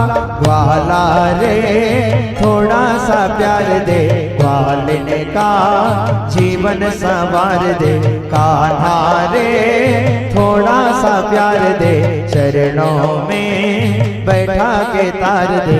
कान्हा रे थोड़ा सा प्यार दे, चरणों में बैठा के तार दे। ओ गोरी घूंघट उखाड़ दे, प्रेम की भिक्षा झोली में डाल दे। कान्हा रे थोड़ा सा प्यार दे, चरणों में बैठा के तार दे। ओ गोरी घूंघट उखाड़ दे, प्रेम की भिक्षा झोली में डाल दे। कान्हा रे थोड़ा सा प्यार दे, चरणों में बैठा के तार दे। ओ गोरी घूंघट उखाड़ दे, प्रेम की भिक्षा झोली में डाल दे। बोली रास बिहारी सरकार की जय, बोले वृंदावन बिहारी लाल की जय। जय श्री राधे, जय जय श्री राधे, जय जय श्री राधे श्याम। राधे राधे राधे राधे। क्या बात है, सब सुस्त बैठे हुए हैं। हमारे कई भक्त आए हैं कथा सुनने के लिए, जिसमें प्रमुख हमारे इस क्षेत्र के बीडीसी आदरणीय श्री रामचरण जी पटेल। उनसे निवेदन है कृपया करके ब्यास जी से आशीर्वाद प्राप्त करेंगे। और जिन्होंने हमारे अन्न क्षेत्र भंडारा के लिए 2100 रुपए की राशि, सहयोग की राशि, सब प्रेम भेंट किया, एक बार जोरदार ताली से उनका स्वागत किया जाए। इस तरह से अमजर से आए हुए हमारे आदरणीय चमार सिंह गुरुजी, कर्रा ठोडी से, डोंगिया से हमारे परम भक्त आदरणीय तेज कुमार जी पटेल गुरुजी और उनके साथी, उनसे भी निवेदन है आकर के ब्यास जी से आशीर्वाद प्राप्त करेंगे। आज की प्रसाद व्यवस्था 15 किलो जलेबी जो अलगाटार से आए हुए हैं आदरणीय सीताराम जी, रामबाई एवं उनके सभी साथी लोग, उनसे भी निवेदन है आकर के ब्यास जी से आशीर्वाद प्राप्त करेंगे। अमुर्रा निवासी श्रीमान पीताम्बर साहू जी, रमाबाई जी, इनसे भी निवेदन है आकर के ससम्मान ब्यास जी से आशीर्वाद प्राप्त करेंगे। प्रसाद बूंदी की व्यवस्था हमारे कोयडी से विजय साहू जी, अनिता जी, पुरंदर, दानेसी बाई, वंशराम, लक्ष्मीबाई बिरकोल से, वो भी आकर के ब्यास जी से आशीर्वाद प्राप्त करें।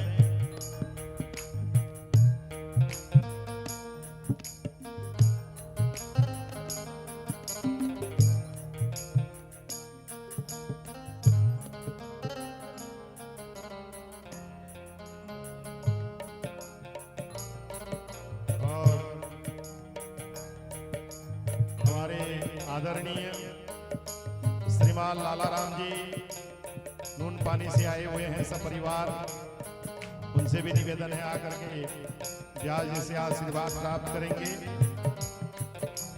एक महीना पूर्व इन्होंने भी कथा कराया था, बहुत ही सुंदर व्यवस्था इनके द्वारा की गई थी। उनसे भी निवेदन है लाला राम जी से आकर के ब्याज जी से आशीर्वाद प्राप्त करें।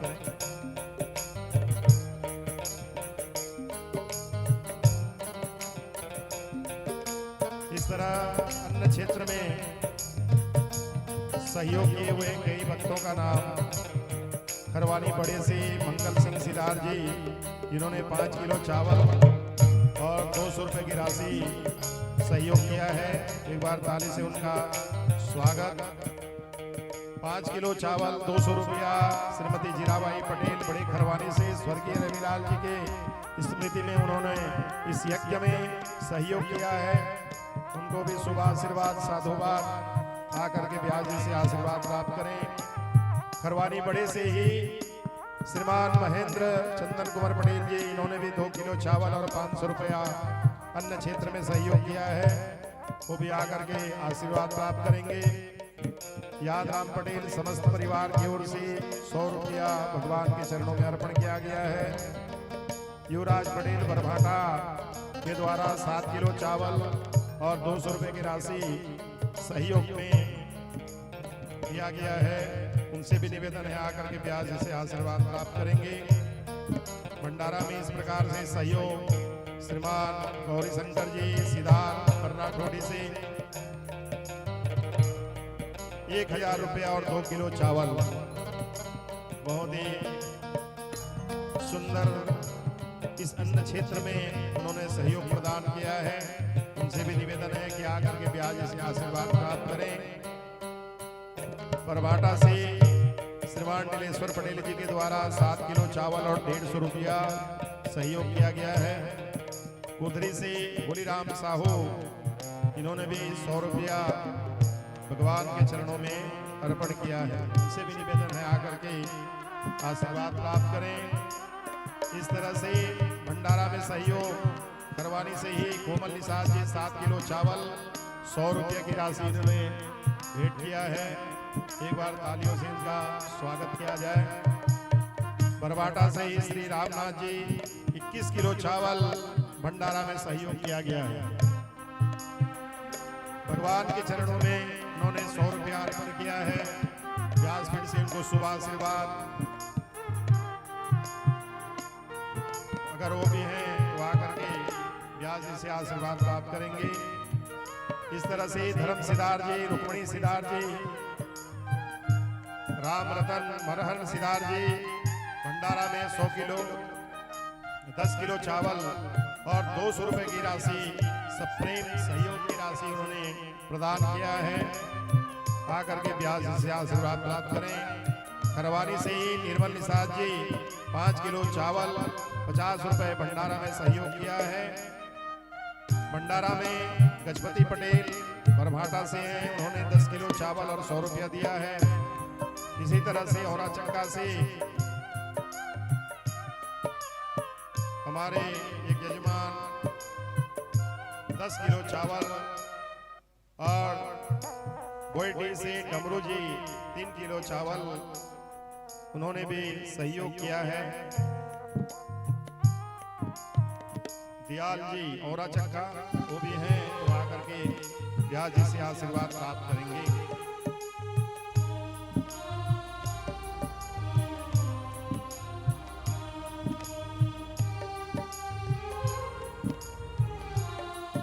बलगाटार से हमारे चंद्र कुमार साहू जी, जिन्होंने भगवान के चरणों में 500 रुपए की राशि अर्पण किया है, उनसे निवेदन है आकर के ब्याज से आशीर्वाद प्राप्त करें और ब्याज से उनको बहुत बहुत शुभ आशीर्वाद साधुवाद।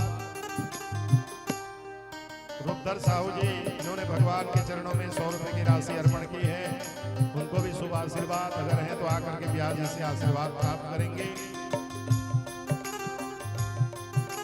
बेंगाली से आए हुए हमारे इशिका साहू और मोविता साहू जी 200 रुपए की राशि उन्होंने भगवान के चरणों में अर्पण किया है।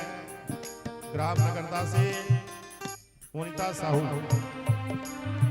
वो भी आकर के ब्याज जी से आशीर्वाद प्राप्त करें। इस तरह आज के भंडारा के सहयोगी,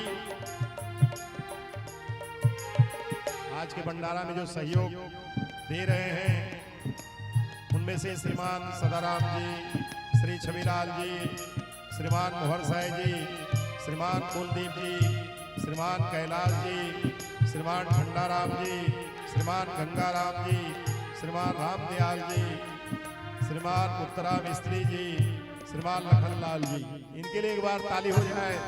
और 6वें दिन का भंडारा इनके द्वारा किया गया है। बहुत ही सुंदर व्यवस्था अन्न क्षेत्र के लिए।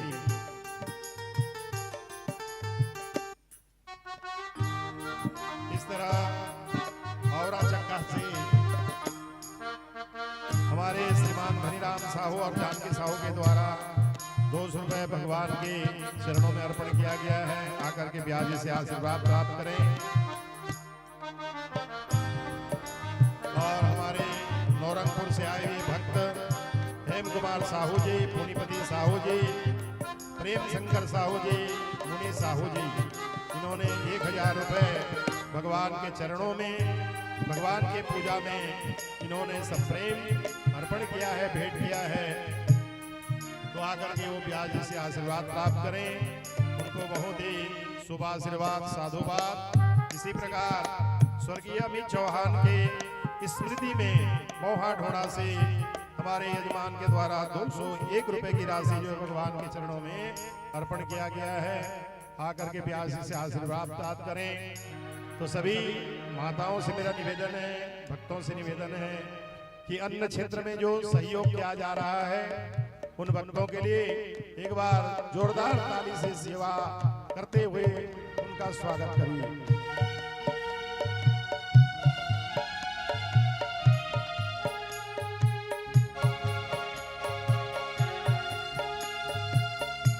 हमारे परम भक्त, परम श्रद्धेय नून पानी से आए हुए हैं श्रीमान लाला राम जी, इनके द्वारा भी अन्न क्षेत्र में 500 रुपए की राशि सहयोग किया गया है। एक बार ताली बजाकर के इनका स्वागत हो जाए। कोयडी से श्रीमान मकरध्वज साहू जी, अंगिरा साहू जी सपरिवार, अवधराम साहू जी, गदेलाल साहू जी, नरसिंह साहू जी, गेंद्रलाल साहू जी, इनसे भी निवेदन है आकर के ब्याज से आशीर्वाद प्राप्त करें। और हमारे ही एक आचार्य हैं श्याम सुंदर तिवारी जी, उनके ही घर से आए हुए हैं।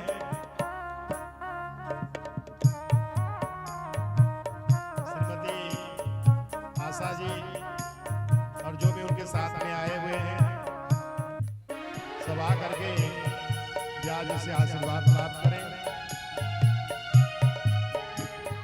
धर्मेण हन्यथा व्याधि, धर्मेण हन्यथा ग्रहा, धर्मेण हन्यथा शत्रो यतो धर्म ततो जयः।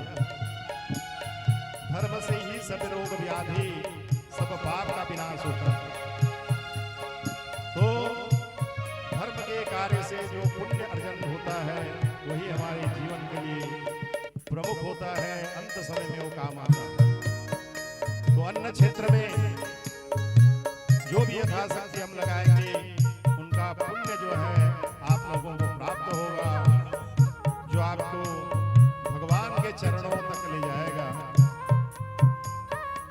इसीलिए हम आपसे निवेदन करते हैं कि जिससे जितना हो सके अन्न क्षेत्र के लिए, भंडारा के लिए सहयोग करिए। सबसे बड़ा पुण्य का कार्य जो है यह भंडारा होता है।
ब्याज जी से आशीर्वाद प्राप्त करें।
व्यवस्था बनाएं, सभी अपने अपने स्थान पर बैठ जाएंगे, बच्चे इधर उधर न हो। हमारे इसी गांव से औरा चक्का से नंदिनी साहू जी, भूपेंद्र साहू जी और विवान साहू जी के द्वारा भगवान के चरणों में 151 रुपए की राशि अर्पण किया है। भगवान की पीठ से उनको शुभ आशीर्वाद अगर है तो आकर के ब्याज जी से आशीर्वाद प्राप्त करेंगे। कलगाटार से ही हमारे पंचराम यादव जी भंडारा सहयोग के लिए उन्होंने 100 रुपए की राशि अर्पण किया है। अन्न क्षेत्र में उनका विशेष योगदान है, आकर के ब्याज जी से आशीर्वाद प्राप्त करें।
साहू के द्वारा भंडारा में 100 रुपए की राशि सहयोग किया गया है।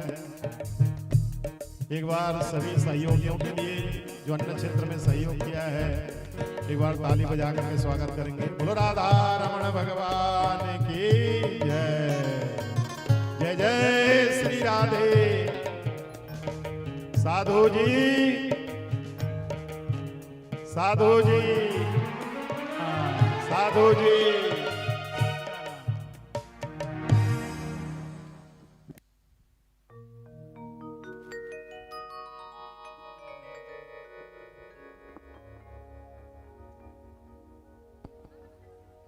बोलिए श्री राधा रानी की जय, बरसाने वाली की जय। इस प्रकार हमारे ठाकुर जी राधा रानी सभी गोपियां महाराज करते हैं। और महाराज हमारी श्री जी का नाम, हमारी राधा रानी का नाम इतना प्यारा है, इतना मीठा है कि मिश्री की भी मिठास उसके सामने फीकी पड़ जाती है। तो आइए कैसा है हमारी श्री जी का नाम। बोलिए बरसाने वाली की जय। राधा रानी को हमारी श्यामा प्यारी को, राधा रानी को हमारी श्यामा प्यारी को, मिश्री सो मीठो नाम हमारी राधा रानी को।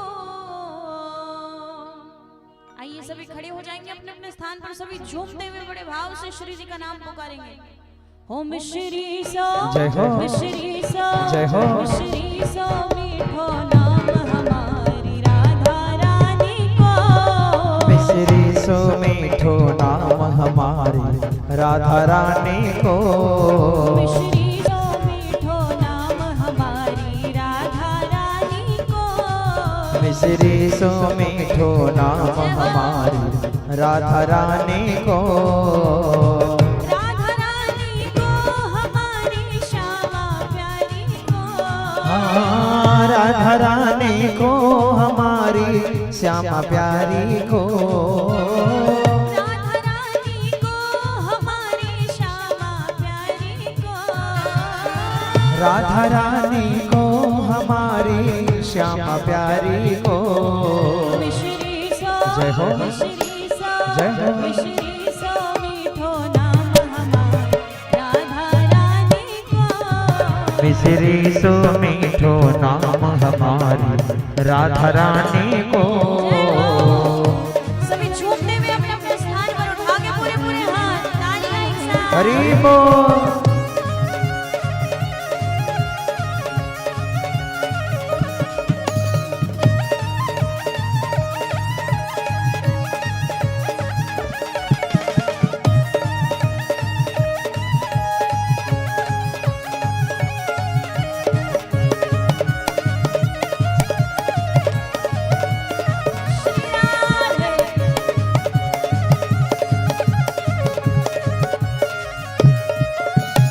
बाबा है वृषभान कुंवर जी मैया कीर्ति, पापा है विषभान कुंवर जी मैया कीर्ति, बाबा है वृषभान कुंवर जी मैया कीर्ति, पापा है वृषभान कुंवर जी मैया कीर्ति। देखो ब्रज में, जय हो, देखो ब्रज में, जय जय, ब्रज में बरसानो धाम हमारी राधा रानी को, मिश्री सो मीठो नाम हमारी राधा रानी को, मिश्री सो मीठो नाम हमारी राधा रानी को, हम मिश्री सो मीठो नाम हमारी राधा रानी को।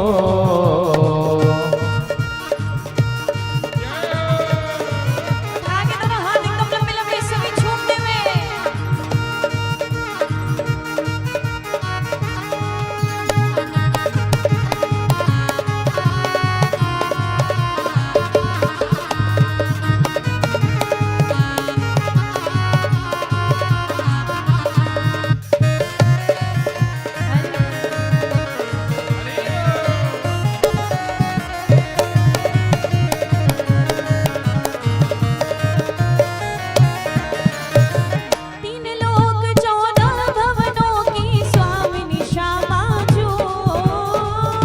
लोक 14 भुवनों की स्वामिनी श्यामा जो।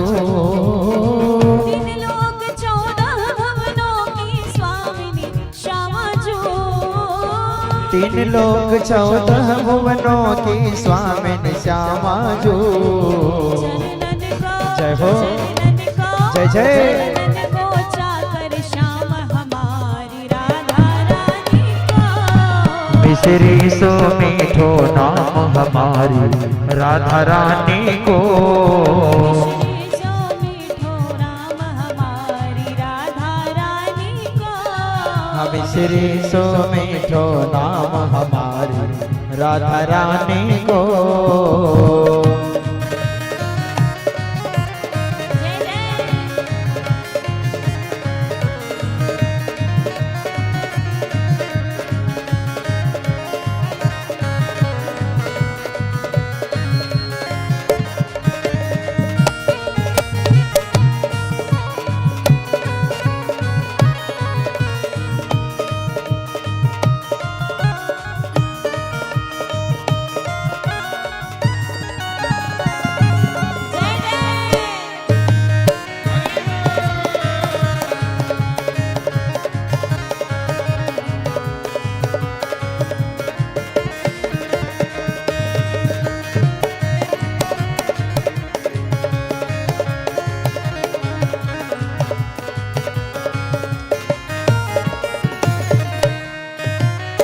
ब्रह्मा विष्णु शिव शंकर सनकादिक ध्यान धरे।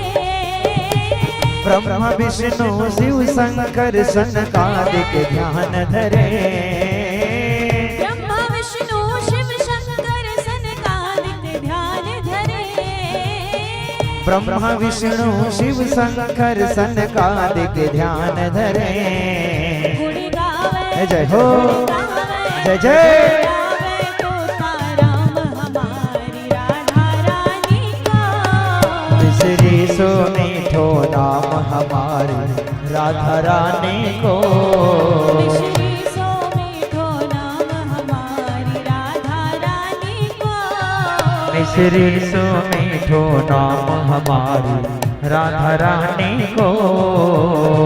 राधा रानी को हमारी श्यामा प्यारी को। राधा रानी को हमारी श्यामा प्यारी को। राधा रानी को हमारी श्यामा प्यारी को। हाँ, राधा रानी को हमारी श्यामा प्यारी को। मिश्री सो जय हो। मिश्री सो जय जय।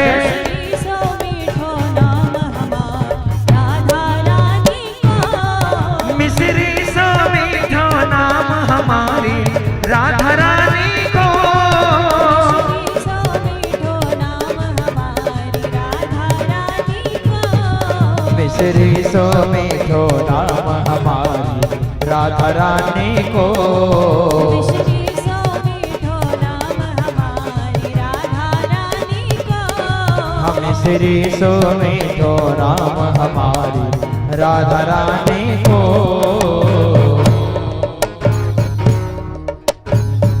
बोलिए राधे रानी सरकार की जय। बोलिए अलबेली सरकार की जय। सभी से निवेदन है, सभी अपने अपने स्थानों पर शांति की व्यवस्था बनाते हुए बैठेंगे तथा श्रवण पान करेंगे।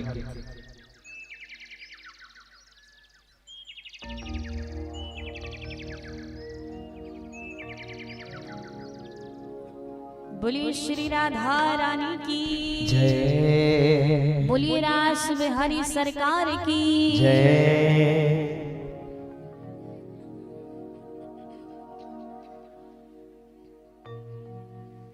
हमारे ठाकुर जी ने, हमारी श्री जी ने और सभी गोपियों ने महारास किया। हाँ, बातें ना करें, सभी एक बार कह दीजिए राधे राधे, शाम से मिला दे।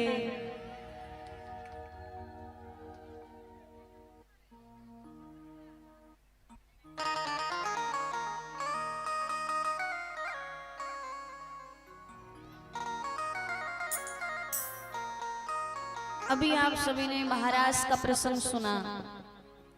और देखा कि किस प्रकार सभी गोपियां ठाकुर जी के साथ नृत्य कर रही हैं, महारास कर रही हैं। तो पहले हम इस बात को बता दें कि गोपी केवल किसी स्त्री का नाम नहीं है। गोपी कोई स्त्री नहीं है। गोपी घाघरा ओढ़नी का नाम नहीं है महाराज। गोपी तो भाव का नाम है। गोपी एक पद का नाम है। जैसे हमारे देश की राष्ट्रपति कौन है? अभी कौन है बताओ? हाँ, आज तो पता चले, जनरल नॉलेज कितना है आपका। राष्ट्रपति कौन है हमारे भारत देश में? हाँ, कितनों को पता है? हाथ खड़े करो। अच्छा, बहुत कम लोगों को पता है। चलिए, जिनको नहीं पता हम बता रहे हैं। महिला है ना कि पुरुष है? महिला है ना, तो फिर भी हम उन्हें राष्ट्रपति कहते हैं ना। क्या कहते हैं? राष्ट्रपति। क्योंकि राष्ट्रपति किसी का नाम नहीं है, एक पद का नाम है। उसी प्रकार गोपी किसी स्त्री का नाम नहीं है। गोपी घाघरा ओढ़नी का नाम नहीं है। गोपी साड़ी का नाम नहीं है महाराज। गोपी तो भाव का नाम है। गोपी एक पद का नाम है। तो इसीलिए गोपी साड़ी वाले भी हो सकती है और दाढ़ी वाले भी गोपी हो सकते हैं महाराज। साड़ी वालियां भी गोपी हो सकती है, दाढ़ी वाले भी गोपी हो सकते हैं। और सबसे बड़े गोपी हमारे ब्रज में विराजमान है गोपेश्वर महादेव। महादेव जी सबसे बड़े गोपी हैं। जब महाराज हो रहा था तो महादेव जी की भी इच्छा हुई कि मैं भी रास में जाऊं। पार्वती मैया कहती आप नहीं जा सकते, वहां पे पुरुष जाना अलाउड नहीं है, आप नहीं जा सकते। महादेव जी कहते नहीं नहीं, मुझे तो जाना है, मुझे तो देखना है कि प्रभु महाराज कैसे करते हैं। तब पार्वती मैया ने महादेव जी को गोपी बनाया और गोपी रूप में महादेव जी पधारे महाराज। और ब्रज के सबसे बड़े गोपी हमारे महादेव जी हैं। गोपेश्वर महादेव के रूप में ब्रज में विराजमान है। तो गोपी किसी का नाम नहीं है, गोपी पद है, गोपी भाव का नाम है। तो महाराज नारद जी ने ग्रंथ लिखा, नारद भक्ति सूत्र। उसमें लिखा कि हमें कैसा प्रेम करना चाहिए। नारद जी लिखते हैं, यथा ब्रज गोपिका नाम, हमें ब्रज की गोपियों जैसा प्रेम करना चाहिए। हमें ठाकुर जी से ब्रज की गोपियों जैसा प्रेम करना चाहिए। और महाराज श्याम सुंदर हमारी श्री जी गोपियां सभी महाराज करते हैं। और महाराज करने के बाद सभी थक गए और थक करके सभी पेड़ के नीचे बैठ जाते हैं। परंतु हमारे श्याम सुंदर और हमारी राधा रानी पेड़ के नीचे खड़े हैं और आपस में बातें कर रहे हैं। तो जब बातें कर रहे थे तो ठाकुर जी की दृष्टि हमारी श्री जी के गले पर पड़ती है, राधा रानी के गले पर पड़ती है। ठाकुर जी ने देखा तो राधा रानी ने मोतियों का हार पहना हुआ था।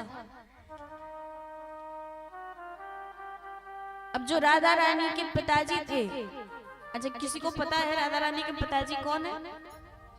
नाम पता है उनका? अच्छा हम पूछेंगे नहीं, आप केवल हाथ खड़े करके बता दीजिए कि पता है कि नहीं। जय हो। बहुत कम लोगों को पता है। राधा रानी के पिताजी हैं वृषभान जी, जो कि बरसाने के राजा हैं। राधा रानी के पिताजी वृषभान जी बड़े धनवान थे। तो हमारी श्री जी मोतियों का हार पहना हुआ था महाराज। ठाकुर जी की दृष्टि पड़ी तो हम सबकी आदत होती है ना, यदि हमें कुछ अच्छा लगे तो हम छू कर देखने की कोशिश करते हैं। तो हमारे श्याम सुंदर को हमारी श्री जी का हार बड़ा सुंदर लगा, तो श्याम सुंदर अपना हाथ आगे बढ़ाते हैं, ठाकुर जी हाथ आगे बढ़ाते हैं कि छू कर तो देखो कैसा लग रहा है, बड़ा सुंदर हार पहना है श्री जी ने। श्री जी ने सोचा थोड़ा हंसी मजाक करते हैं, थोड़ा विनोद करते हैं, और जैसे ही ठाकुर जी ने हाथ आगे बढ़ाया हमारी श्री जी पीछे हट जाती है। पीछे हट गई। ठाकुर जी ने पूछा, श्री जी आप पीछे क्यों हट गई, क्या कारण है? श्री जी ने कहा, कन्हैया ये कोई सस्ता हार नहीं है, एक बार टूट गया ना तो तुम इसका मोल नहीं चुका पाओगे। अब ठाकुर जी को यह बात अच्छी नहीं लगी, परंतु ठाकुर जी ने कुछ नहीं कहा। हम और आप होते तो वहीं झगड़ा करने लग जाते कि ऐसे कैसे कह दिया। ठाकुर जी ने कुछ नहीं कहा। देखिए ठाकुर जी की जो छोटी छोटी लीलाएं हैं ना, छोटी छोटी प्रतिक्रियाएं हैं ठाकुर जी की, इससे हमें बहुत कुछ सीखने को मिलता है। ठाकुर जी ने कुछ नहीं कहा, वहां से चले जाते हैं। अब श्री जी वापस बरसाने आ गई। श्री जी को लगा कि कन्हैया क्रोधित हो गए हैं, मुझसे रुष्ट हो गए हैं। तो श्री जी ने सोचा कि जब कन्हैया कल महाराज करने आएंगे, रास करने आएंगे, तो मैं उनसे जाकर के क्षमा मांग लूंगी, क्योंकि मोबाइल फोन का जमाना था नहीं कि फोन करके कह दिया या मैसेज कर दिया कि भाई सॉरी गलती हो गई, नहीं कहना चाहिए था। अब महाराज के समय सभी मिलते थे, तो श्री जी ने सोचा कि जब कन्हैया कल रास करने आएंगे तो मैं उनसे क्षमा मांग लूंगी। अब महाराज कई दिन हो गए हमारे ठाकुर जी रास करने नहीं आए। अब श्री जी बड़ी दुखी हो गई, उदास रहने लग गई। अब वृषभान जी उनसे पूछें कि क्या हुआ लाडली जू, आप क्यों उदास हैं, क्यों रुष्ट हैं? तो श्री जी रोने लग जाती। तो महाराज एक बार नारद जी वृषभान जी के घर आए, और वृषभान जी ने नारद जी से सारी बातें बताई कि पता नहीं लाडली जू को क्या हुआ है, उदास रहती हैं और पूछो तो रोने लग जाती हैं। नारद जी ने कहा, वृषभान जी काम करिए, राधा बड़ी हो गई है, अब राधा का ब्याह करा दीजिए। वृषभान जी ने कहा, ब्याह तो करा दें, परंतु अच्छा वर भी तो मिलना चाहिए। आजकल अच्छा वर ढूंढने की बड़ी समस्या हो रखी है महाराज। वृषभान जी ने कहा, अच्छा वर भी तो मिले। नारद जी ने कहा कि बगल में छोरा और गांव में ढिंडोरा। कौन सा छोरा? अरे वो जो आपका मित्र है ना नंदराय जी, उनका छोरा कृष्ण। माना थोड़ी बहुत माखन के चोरियां करता है, विवाह के बाद सुधर जाएगा। और हाँ, मित्र का घर भी है, यदि कोई बात अच्छी नहीं लगी हमारी राधा को तो आप सीधे से जाके कह सकते हैं, बोलिए आप अच्छी बात कह रहे हैं।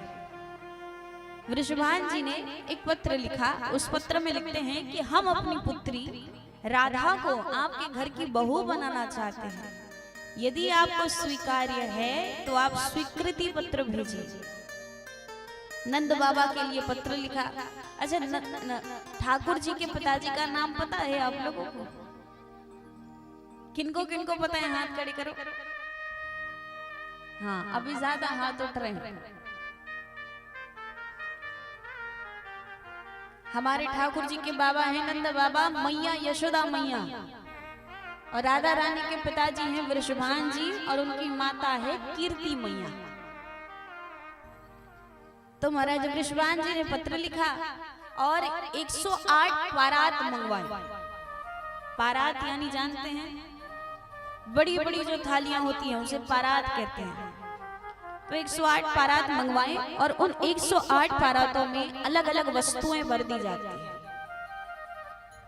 किसी में वस्त्र रखे गए, किसी में मेवा मिष्ठान रखा गया, किसी में कोई रत्न रखे गए।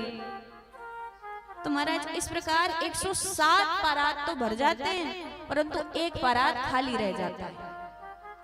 तो वृषभान जी ने कहा एक काम करो, वो जो एक परात खाली रह गया है ना, उसमें मोतियां भर दो।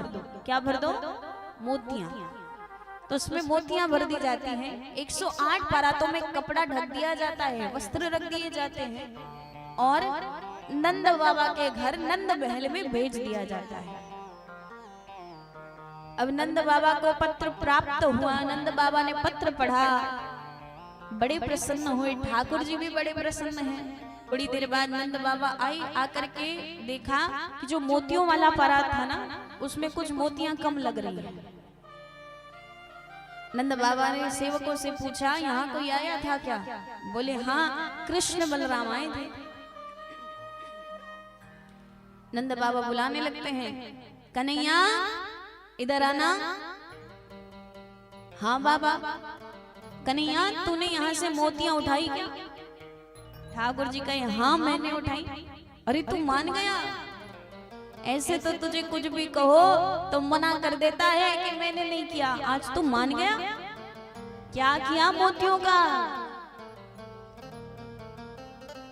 ठाकुर जी कहते हैं बाबा मैंने मोतियों की खेती कर दी है।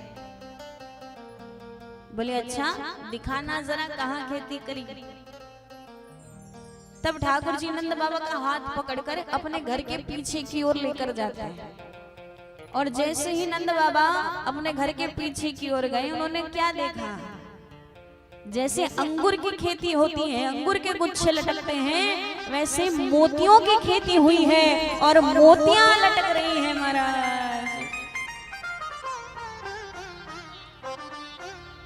ठाकुर जी ने कहा अब एक नहीं पूरे 108 परातों में मोतियां भरकर भेजो। नंद बाबा ने स्वीकृति पत्र लिखा, 108 परातों में मोतियां भर दी जाती है, कपड़ा ढक दिया जाता है और बरसाने भेज दिया गया। अब राधा रानी बड़ी प्रसन्न है कि पत्र आया है। राधा रानी ने सोचा एक बार देखूं तो कि कन्हैया की यहाँ से कौन कौन सी सामग्री आई है। एक कपड़ा हटा कर देखा मोती, दूसरा हटा कर देखा मोती, तीसरा हटा कर देखा मोती। अब राधा रानी जोर जोर से रोने लग जाती है। राधा रानी कहती हैं अवश्य ही मुझे दिखाने के लिए भेजे गए हैं कि हमारे यहाँ भी मोतियों की कमी नहीं है। श्री जी उदास रहने लग गई, भोजन भी त्याग दिया। अब जब भोजन त्यागा तो वृषभान जी को बड़ी चिंता हुई और चिंतित होकर वृषभान जी ने पूरे ब्रज में ये घोषणा करा दी कि जो भी हमारी राधा रानी के चेहरे पर मुस्कुराहट वापस लेकर आएगा उसे मुंह मांगा पुरस्कार दिया जाएगा। ये खबर ठाकुर जी तक पहुंची। ठाकुर जी को अच्छा नहीं लगा, ठाकुर जी दुखी हो गए। ठाकुर जी ने सोचा सीधे सीधे तो जाकर नहीं मना सकता, तो क्या करें। तब ठाकुर जी यशोदा मैया के कक्ष में जाते हैं और चुपके से यशोदा मैया की एक घाघरा और चुनरी लेते हैं, एक टोकरी लेते हैं, उसमें कुछ चूड़ियां भरकर मनियारी का वेश बनाकर ठाकुर जी बरसाने निकल जाते हैं चूड़ियां बेचने के लिए। और बरसाने पहुंचकर ठाकुर जी आवाज लगा रहे हैं चूड़ी ले लो चूड़ी, लाल हरी नीली पीली चूड़ी ले लो। आइए हमारे ठाकुर जी चूड़ियां बेचने पधारे हैं मनिहारी का वेश बनाकर और राधा रानी को मनाने निकल पड़े हैं।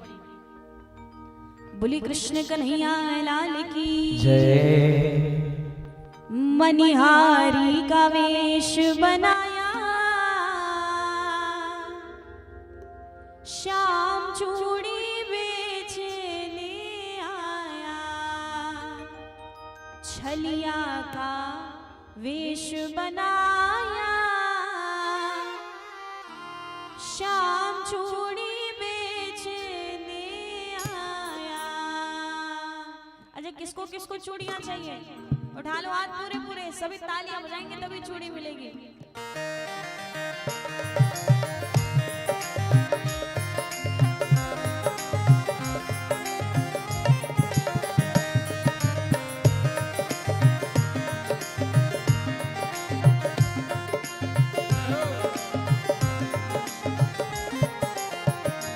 मनिहारी का वेश बनाया, शाम चूड़ी बेचने आया। मनिहारी का वेश बनाया, श्याम चूड़ी बेचने आया। छलिया का वेश बनाया, शाम चूड़ी बेचने आया। छलिया का वेश बनाया, श्याम चूड़ी बेचने आया।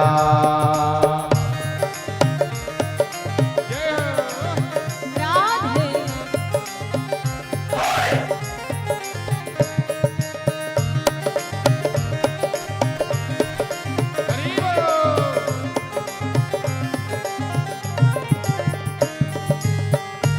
और ठाकुर जी ने स्वरूप कैसा बनाया है?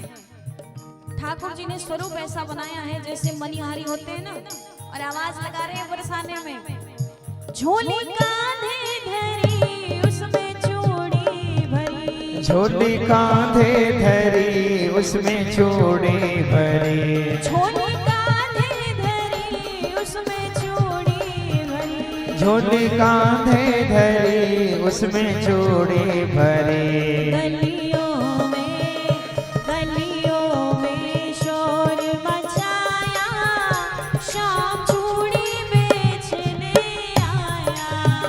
छलिया का वेश बनाया, श्याम चूड़ी बेचने आया।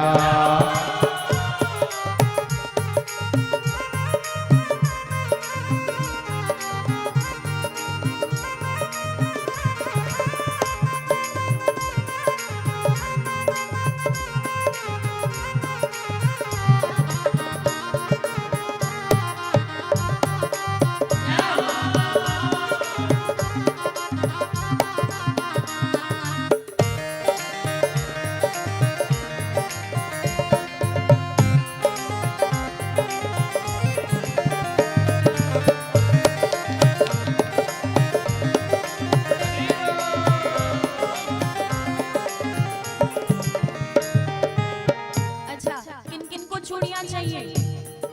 जिनको भी चाहिए ना वो आवाज लगा के बुलाओ हमारे ठाकुर जी को। जिनको भी चूड़ियां चाहिए वो आवाज लगा के बुलाओ। जैसे राधा रानी ने सुना कि मनिहारी आए हैं और श्याम सुंदर चूड़ी बेचने आए हैं, तो राधा रानी सुनते ही क्या करती हैं? राधा ने सुनी ललिता से कही, राधा ने सुनी ललिता से कही। राधा ने सुनी ललिता से कही, राधा ने सुनी ललिता से कही। मोहन को, जय हो। मोहन को तुरंत बुलाया, श्याम चूड़ी बेचने आया। छलिया का वेश बनाया, श्याम चूड़ी बेचने आया।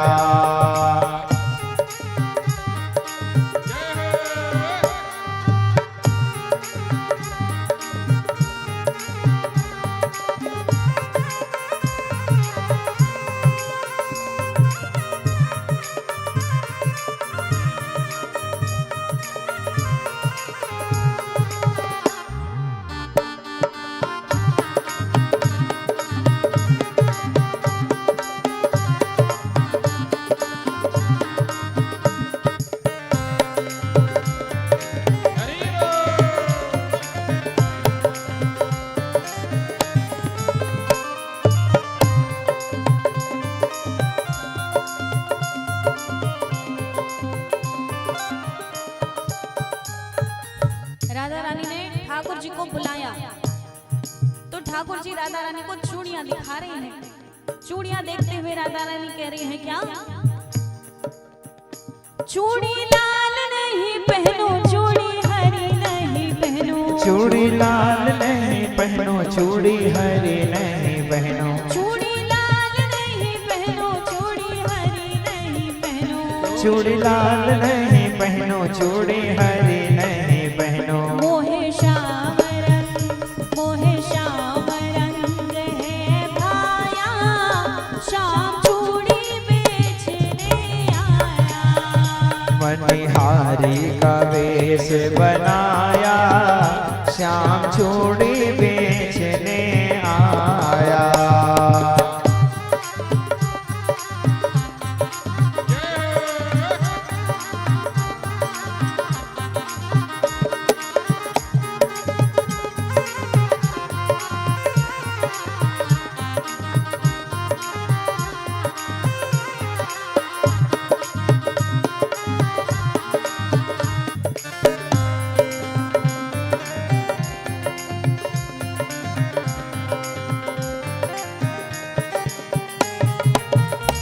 और अब राधा रानी को कुछ चूड़ियां पसंद आ गई तो ठाकुर जी चूड़ियां पहनाने लगे। राधा पहनने लगी, श्याम पहनाने लगे, राधा पहनने लगे, श्याम पहनाने लगे, राधा पहनने लगी, श्याम पहनाने लगे, राधा पहनने लगी, श्याम पहनाने लगे। राधा ने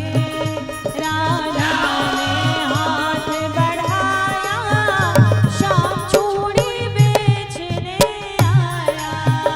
मनिहारी का वेश बनाया, श्याम चूड़ी बेचने आया।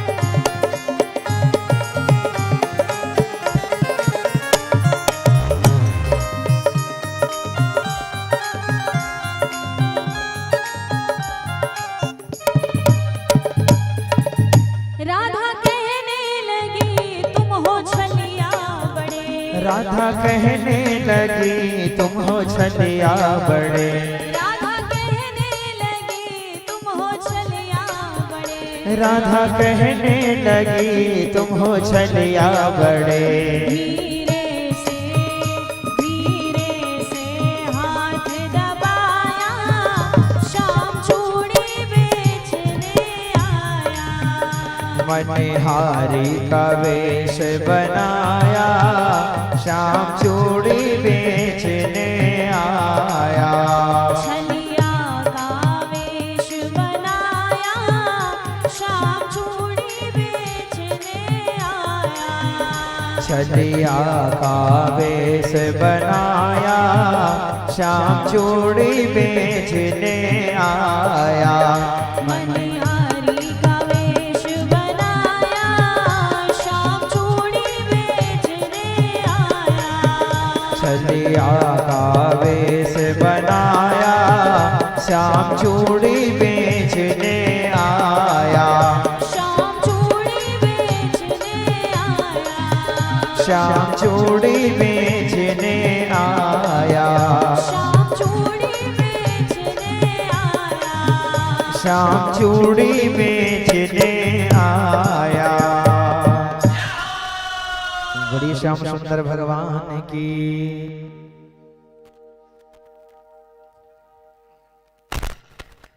बोलिए मोर मुकुट बंसी वारे की जय। जय श्री राधे, जय जय श्री राधे, राधे राधे। कथा श्रवण के लिए हमारे कोसीर छोटे कोसीर से कुछ भक्त आए हुए हैं। दिनेश कुमार साहू जी, ललिता साहू जी और चेष्टा साहू जी, जिनके द्वारा भगवान के चरणों में 100 रुपया की राशि जो है सब प्रेम भेंट किया है। आकर के ब्याज जी से आशीर्वाद प्राप्त करें। इस तरह से निर्मला साहू जी, बबली साहू जी, भूरी साहू और किशन साहू, इन्होंने भी 101 रुपया व्यासपीठ पर चढ़ाया है। उनको बहुत बहुत शुभ आशीर्वाद, साधुवाद। हमारे खरवानी बड़े से तीजराम चौहान, ताराबादी चौहान एवं समस्त परिवार की ओर से भगवान के चरणों में 200 रुपये की राशि समर्पित किया गया है। वो भी आकर के ब्याज जी से आशीर्वाद प्राप्त करें। श्रीमान पीला साहू जी, इन्होंने भी 100 रुपया भगवान के चरणों में चढ़ाया है।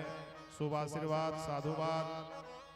नून पानी से श्रीमान मोहन साहू जी, इन्होंने भी 100 रुपया व्यासपीठ पर चढ़ाया। भगवान के शुभ आशीर्वाद उन पर बना रहे। श्रीमान पन्नालाल साहू जी, जो कोसीर के हैं, इन्होंने भी भगवान के चरणों में 200 रुपये की राशि समर्पित किया है। बहुत बहुत धन्यवाद, शुभ आशीर्वाद, साधुवाद। इस तरह से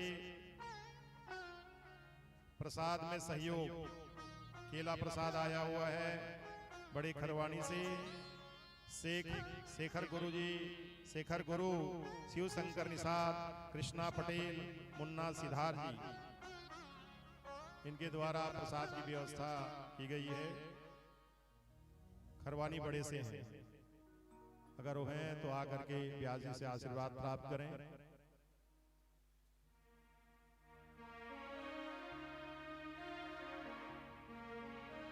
बड़े खरवानी से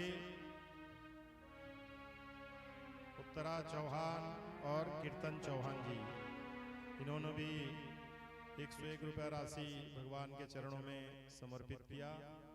शुभ आशीर्वाद, साधुवाद, धन्यवाद।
बोलिए मोर मुकुट बंसी वारे की जय हो, बोलिए श्यामा प्यारी की जय हो।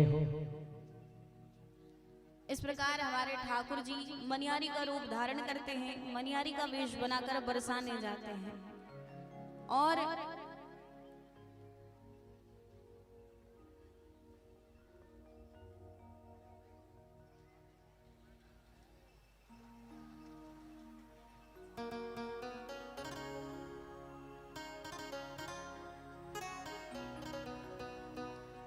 एक बार कह दो सभी, राधे राधे, राधे राधे।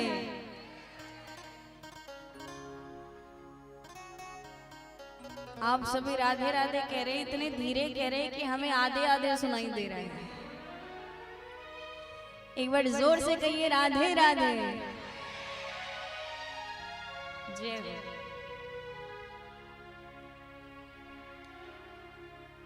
हमारे ठाकुर जी ने मनिहारी का रूप धरा, बरसाने जाते हैं और हमारे श्री जी को पुनः प्रसन्न करते हैं।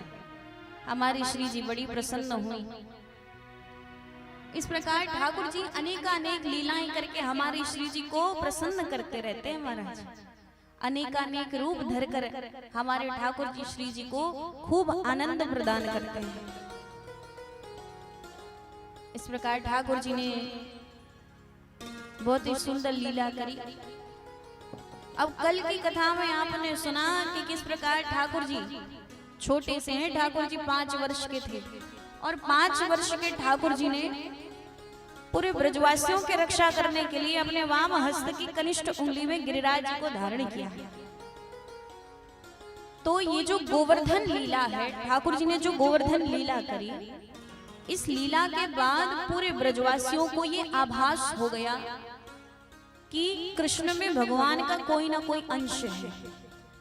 उन्हें पूर्ण रूप से पता नहीं चला, परंतु उन्हें आभास हो गया कि कृष्ण में भगवान का कोई ना कोई अंश है महाराज। अब ये जो लीला थी, ये लीला अत्यंत रहस्यमय लीला है, क्योंकि इस लीला के बाद कंस को पता लग गया कि मेरा काल कृष्ण ही है। एक 5 वर्ष के बालक ने गोवर्धन पर्वत उठा लिया, ये कैसे संभव है? ये अवश्य ही मेरा काल है। तो जब कंस को पता चला कि कृष्ण ही मेरा काल है, तो कंस ने कई दैत्यों को भेजा। कई दैत्यों को भेजकर कहते हैं कि जाओ जाकर के मेरे काल की हत्या कर दो। परंतु जितने भी दैत्य आए, जितने भी असुर आए, सभी का वध हमारे ठाकुर जी करते हैं। अगासुर का वध किया, तृणावर्त का वध किया, बकासुर का वध किया, कालिया नाग को यमुना नदी से बाहर निकाला। अब कंस को लगा कि ये जो योजना बना रहे हैं ये बार बार विफल होती जा रही है, मैं ऐसे तो कृष्ण को नहीं मार सकता। अच्छा एक बात बताइए, कंस ने ठाकुर जी को मथुरा बुलाया ठाकुर जी को मारने के लिए। यदि कंस चाहते तो स्वयं आकर के कृष्ण को मारकर चले जाते, कौन सी बड़ी बात थी। कंस इतना शक्तिशाली था कि स्वयं ब्रज में आता और आकर के कृष्ण को मारकर चला जाता। कौन सी बड़ी बात थी, कृष्ण को बुलाने की क्या आवश्यकता थी। उन्हें भय था क्या, उन्हें डर था क्या? कंस क्यों नहीं गए ब्रज में? एक बार कंस ब्रज के रास्ते से कहीं जा रहा था और कंस के सारथी ने ब्रज में रथ रोक दिया। कंस ब्रज में उतरता है, जैसे ही ब्रज में वृंदावन में कंस पहुंचा तो पहले तो इधर उधर भ्रमण करने लगा। भ्रमण करने के बाद कंस ने अप्सरा कुंड में डुबकी लगाई। ब्रज में अप्सरा कुंड है, ऐसे तो कई कुंड है, श्री राधा कुंड है, श्याम कुंड है, उद्धव कुंड है, अप्सरा कुंड है। तो महाराज कंस ने अप्सरा कुंड में डुबकी लगाई और जैसे ही अप्सरा कुंड में डुबकी लगाता है कंस, एक मोटल्ली सी गोपी बनके अप्सरा कुंड से कंस बाहर आ जाता है। अब डुबकी तो कंस बनकर लगाई थी, जब बाहर आया तो मोटी सी गोपी बन गए कंस। अब गोपी बन करके ब्रज में इधर उधर डोल रहे हैं। तो जब डोल रहे थे तो गोपियों ने कहा, अरे गोपी कछु काम धाम करे ना, इतनी मोटी है रही है, कछु काम तो कर। कंस ने कहा, कंस ने तो पहले सोचा कि ऐसे तो मैं मथुरा वापस नहीं जा सकता, मैं अपने रथ में भी नहीं बैठ सकता। रथ में बैठूंगा तो सारथी क्या सोचेगा कि हमारे महाराज गोपी बन के डोल रहे हैं ब्रज में। तो महाराज गोपियों ने कहा, अरे गोपी कछु काम वाम है ना, मोटी है रही है, कछु काम धाम कर ले। कंस ने कहा, मैं क्या करूं, मैं कौन सा काम करूं यहाँ। गोपियों ने कहा, एक काम कर, तू गोबर से उपले बना। कछु काम करेगी ना तो थोड़ी पतली है जाएगी, तो गोबर से उपले बना। तो महाराज कंस पूरे ब्रज में छुपते छुपाते रहते और 6 महीनों तक कंस ने ब्रज में गोबर से उपले बनाए हैं। उसके बाद से कंस कभी ब्रज में नहीं आए, डर के मारे। उसके बाद कंस कभी ब्रज में प्रवेश करते ही नहीं। एक बार गए, गोपी बनकर आ गए थे। तो कंस ने देखा कि मैं बार बार दैत्यों को भेज रहा हूं, असुरों को भेज रहा हूं, परंतु कृष्ण सबका वध कर रहा है। तो कंस ने एक योजना बनाई और एक धनुष यज्ञ का आयोजन किया। और उस धनुष यज्ञ में श्री कृष्ण और बलराम जी को निमंत्रण भेजा। अपने राज दरबारी अक्रूर जी से कहते हैं कि अक्रूर जी जाइए, वृंदावन में हमारे 2 बालक रहते हैं, 2 भांजे रहते हैं, आप उन्हें निमंत्रण देकर आइए और उनसे कहिएगा कि उनके मामा हम यहाँ धनुष यज्ञ का आयोजन कर रहे हैं, तो उन्हें निमंत्रण भेजा है। हम चाहते हैं कि पूरा परिवार एक साथ रहे। अक्रूर जी जानते थे कि ये जो निमंत्रण है ये प्रेम नहीं है, प्रेम से निमंत्रण नहीं दे रहे हैं, ये अवश्य ही कोई योजना है। तो अक्रूर जी नहीं चाहते थे कि ठाकुर जी मथुरा आए, कंस के पास आए। परंतु अक्रूर जी को बड़ी प्रसन्नता हो रही थी। वो निमंत्रण लेकर जा रहे थे ना, तो उन्हें बड़ी प्रसन्नता हो रही थी। क्यों प्रसन्नता हो रही थी? क्योंकि अक्रूर जी चाहते थे कि उन्हें एक बार हमारे ठाकुर जी के दर्शन हो जाएं।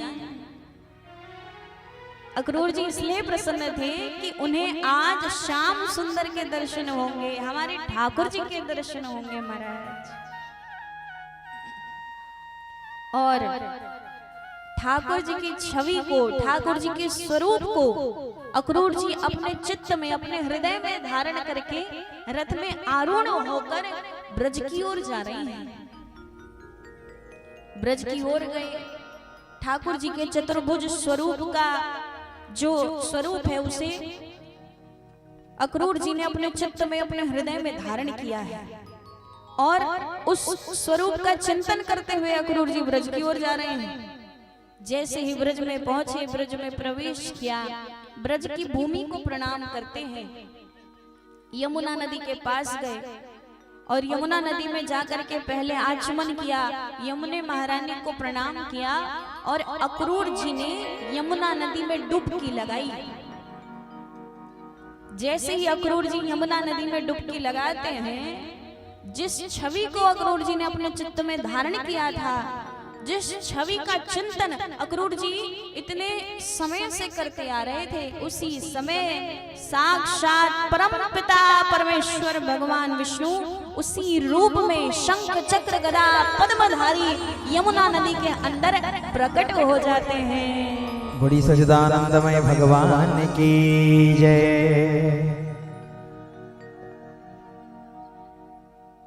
जिस छवि को अक्रूर जी ने अपने चित्त में धारण किया था, भगवान के चतुर्भुज रूप शंख चक्र गदा पद्मधारी, जैसे ही अक्रूर जी डुबकी लगाते हैं उन्हें उसी रूप के दर्शन होते हैं महाराज।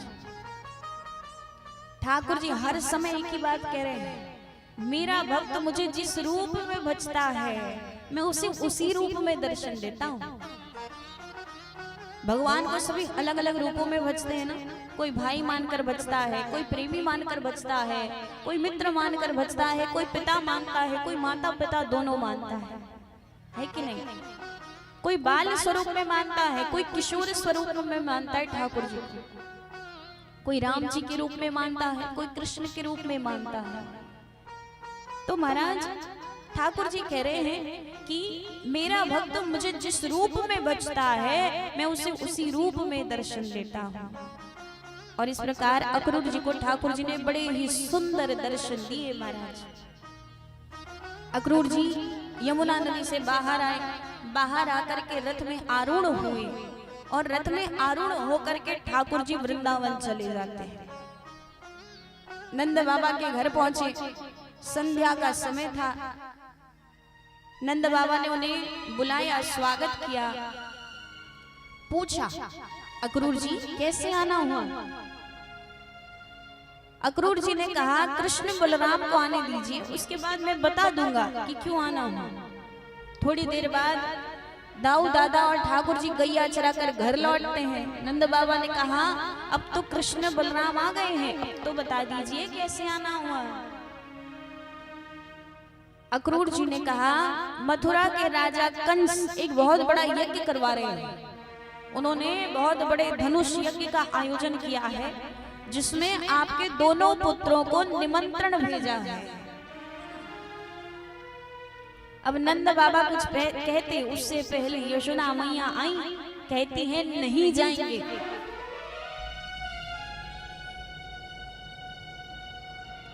वहां इतने बड़े बड़े राजा महाराजा होंगे, मेरे दो छोटे छोटे बालकों का क्या काम, मेरे बालक क्या करने जाएंगे, नहीं जाएंगे। नंद बाबा कहते हैं जाने दो, इसी बहाने मथुरा घूम कर आएंगे। अब ठाकुर जी समझ गए कि अब मेरी कर्म भूमि मुझे पुकार रही है, मुझे जाना पड़ेगा। क्योंकि जिस कारण से ठाकुर जी ने अवतार धारण किया है, उस कारण को पूर्ण करने के लिए ठाकुर जी को ब्रज छोड़कर जाना ही पड़ता है। ठाकुर जी ने अवतार क्यों धारण किया है, बताइए क्यों अवतार लिया ठाकुर जी ने?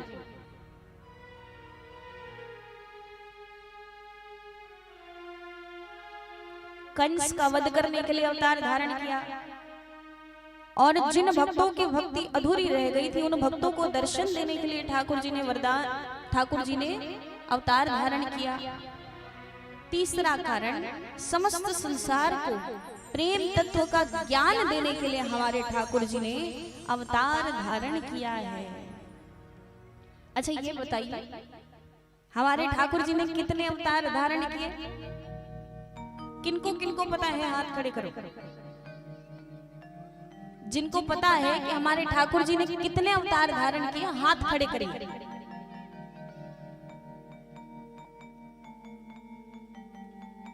अच्छे से हाथ खड़े करें। बहुत कम लोगों को पता है। ये तो अच्छी बात नहीं है, आप सभी को पता होना चाहिए कि हमारे ठाकुर जी ने कितने अवतार धारण किए। हमारे ठाकुर जी ने 24 अवतार धारण किए। कितने? जोर से कहिए तब याद रहेगा। कितने अवतार धारण किए? 24 अवतार धारण किए। हमारे ठाकुर जी अवतार क्यों धारण करते हैं? आइए हम बताते, बड़ा सुंदर भाव है। जब जब होई धर्म की हानि, जब जब होई धर्म के हानि, जब जब होई धर्म की हानि, हो जब जब होई धर्म के हानि, पाड़े हुआ सूर्य अधम अभिमान, हो बाढ़े असुर अधम अभिमानी, तब तब धरि प्रभु विविध शरीरा, तब तब धरि प्रभु विविध शरीरा, तब तब धरि प्रभु विविध शरीरा, तब तब धरि प्रभु विविध शरीरा, करहु कृपा निधि सज्जन पीरा, हरहि कृपा निधि सज्जन पीड़ा, करहि कृपा निधि सज्जन पीरा, हो हरहि कृपा निधि सज्जन पीड़ा। बोली सच्चिदानंदमय भगवान की जय। हरहि कृपा निधि सज्जन पीरा। संतों के कष्ट को दूर करने के लिए प्रभु अवतार धारण करते हैं, धर्म की स्थापना करने के लिए भगवान अवतार धारण करते हैं। उसी प्रकार कृष्ण अवतार क्यों धारण किया? कंस का वध करने के लिए, धर्म की स्थापना करने के लिए और समग्र विश्व को प्रेम तत्व का ज्ञान देने के लिए भगवान ने श्री कृष्ण अवतार धारण किया है। भगवान ने कहा अब मेरी कर्म भूमि मुझे पुकार रही है, मुझे जाना पड़ेगा। ठाकुर जी ब्रज छोड़कर जाना नहीं चाहते थे। क्यों नहीं चाहते थे? क्योंकि ठाकुर जी पूरे ब्रजवासियों से बहुत प्रेम करते थे। एक बार जब ठाकुर जी ब्रज छोड़कर गए, उससे कुछ दिन पहले नारद जी आते हैं ठाकुर जी के पास, ठाकुर जी को याद दिलाने के लिए कि प्रभु अब समय हो रहा है, अब आपको ब्रज छोड़कर जाना पड़ेगा, अब आपको कंस का वध करना पड़ेगा। ठाकुर जी कहते नारद जी क्या ऐसा नहीं हो सकता कि ये जो परम ब्रह्म का पद है ये किसी और को दे दिया जाए? क्या ऐसा नहीं हो सकता कि मुझे ब्रज छोड़कर जाना ही ना पड़े? मैं सदा सर्वदा के लिए ब्रज में रहना चाहता हूँ। इधर यशोदा मैया अपने कक्ष में चली गई, क्योंकि ठाकुर जी को जाता हुआ यशोदा मैया देख नहीं पाई। अपने कक्ष में जाकर बैठी हैं। थोड़ी देर बाद अक्रूर जी आए, आकर के यशोदा मैया से कहते भैया धीरज रखना, धीरज रखना माँ, क्योंकि मैं तुम्हें आज एक सत्य बताने जा रहा हूँ, और एक ऐसा सत्य बताने जा रहा हूँ जिसे सुनकर तुम सहन नहीं कर पाओगे, मुझे पता है। मैया यो जो कन्हैया है ना, यो तेरो लाला ना है। मैया यो कन्हैया देवकी को लाला है, तेरो लाला ना है। वो तो कंस से बचावे के काजे वसुदेव जी रात्रि में आयो और तेरे कन्हैया ने यहाँ सुला कर चलो गयो। तो ये तेरा पुत्र नहीं है माँ, तू धैर्य रखना, ये देवकी का पुत्र है। और हाँ आज कन्हैया जा रहा है ना, तो कभी लौट कर नहीं आएगा। यशोदा मैया के मुख से शब्द नहीं निकल रहे हैं। यशोदा मैया जैसे एक शव होता है, शव की तरह अपने कक्ष में बैठे। अक्रूर जी कक्ष से बाहर आए, रथ में आरूढ़ हुए। जैसे जैसे रथ आगे बढ़ता गया, वैसे वैसे सभी ब्रजवासी रो रहे हैं, कुंदन कर रहे हैं, चिल्ला रहे हैं कि रुक जाओ, कन्हैया को लेकर मत जाओ। ठाकुर जी सभी से कह रहे हैं रो मत, मैं परसों आ जाऊंगा। अब जैसे जैसे ब्रजवासी चिल्लाने लगे, यशोदा मैया पर के कानों में आवाज पड़ी। यशोदा मैया भागती हुई बाहर आई। रथ आगे आगे बढ़ रहा है, यशोदा मैया रथ के पीछे पीछे दौड़ रही है।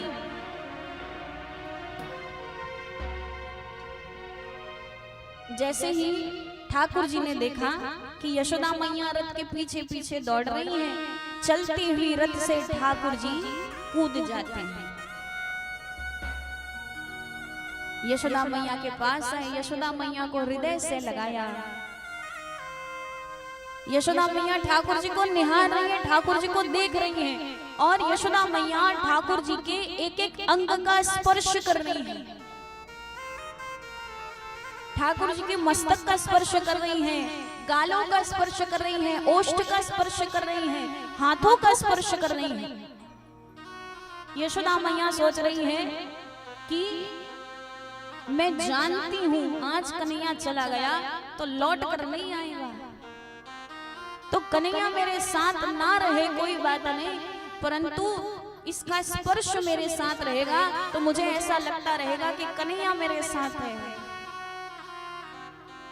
और यशोदा मैया स्पर्श करते करते ठाकुर जी के पैरों का स्पर्श करती है।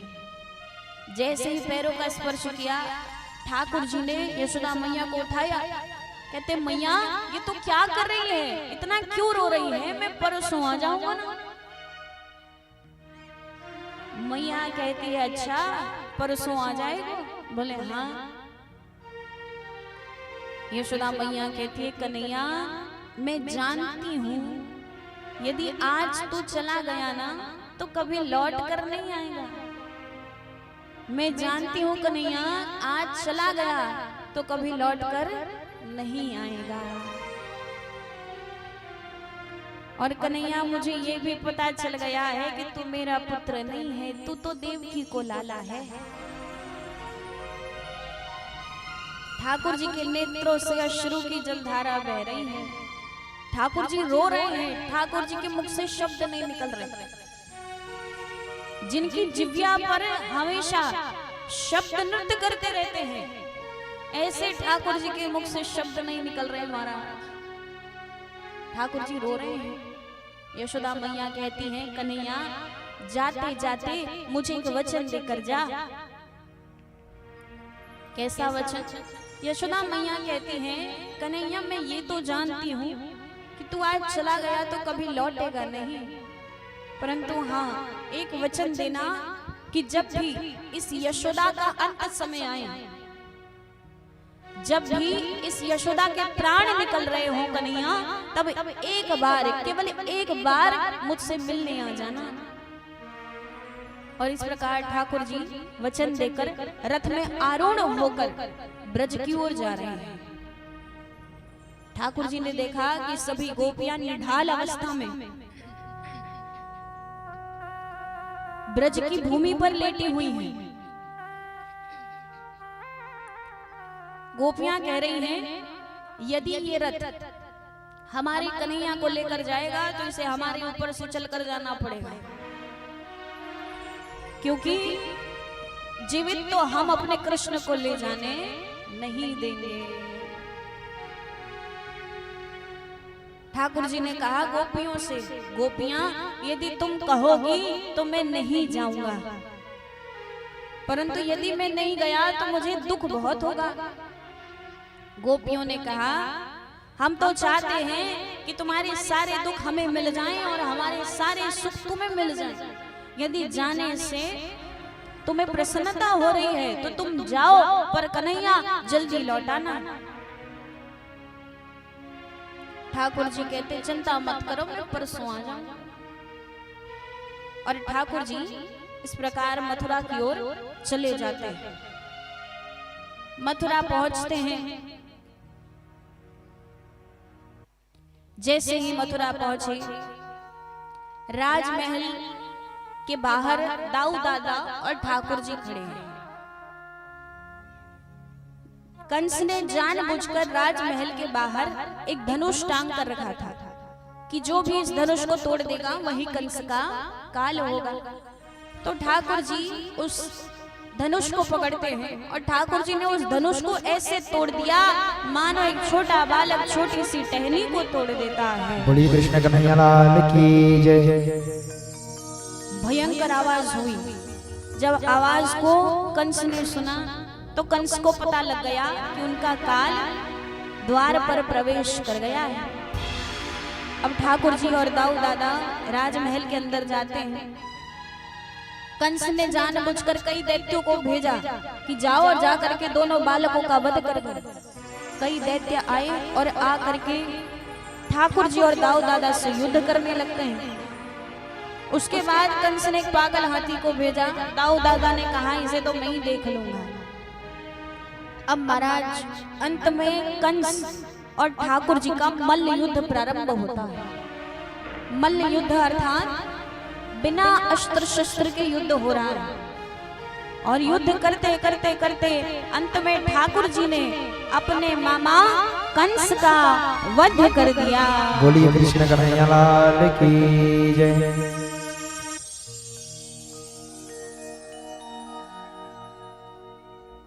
इस प्रकार हमारे ठाकुर जी कंस का वध करते हैं। ठाकुर जी ने ब्रज में जो भी लीलाएं की, जिसका भी वध किया हमारे ठाकुर जी ने, तो ठाकुर जी यही कहते हैं कि मैंने जो कुछ भी किया है सब राधा रानी की कृपा से किया है, श्री जी की कृपा से ही किया है। वरना मुझ में इतना सामर्थ्य नहीं है कि मैं कुछ कर सकूं। मैंने गिरिराज जी भी श्री जी की कृपा से ही उठाया, मैंने कंस का वध भी श्री जी की कृपा से ही उठाया है महाराज। अब महाराज ठाकुर जी स्वयं कह रहे हैं कि श्री जी की कृपा बड़ी महान है और प्रतिदिन हमारे ठाकुर जी श्री जी का पूजन करते हैं।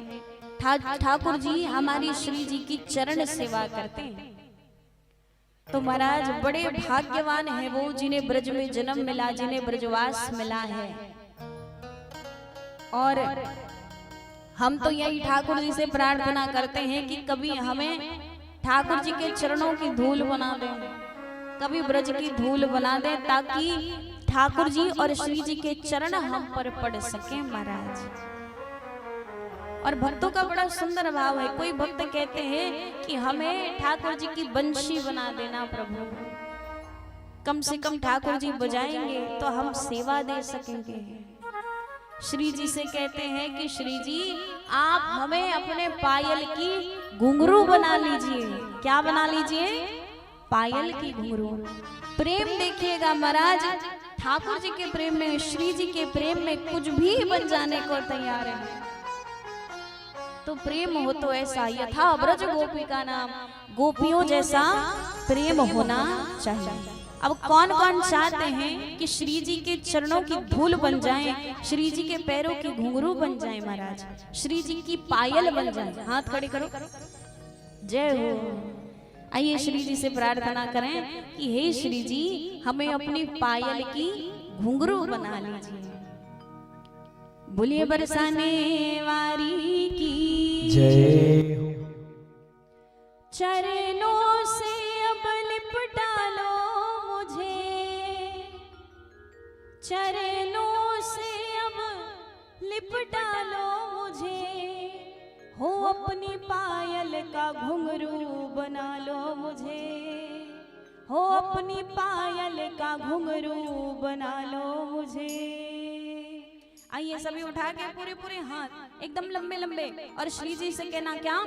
हो अपनी पायल का घुंघरू बना लो मुझे, अपनी पायल का घुंघरू बना लो मुझे, अपनी पायल का घुंघरू बना लो मुझे, अपनी पायल का घुंघरू बना लो मुझे। चरणों से अब लिपटा लो मुझे, चरणों से अब लिपटा लो मुझे, चरणों से अब लिपटा लो मुझे। अपनी पायल का घुंघरू बना लो मुझे, अपनी पायल का घुंघरू बना लो मुझे, अपनी पायल का घुंघरू बना लो मुझे, अपनी पायल का घुंघरू बना लो मुझे।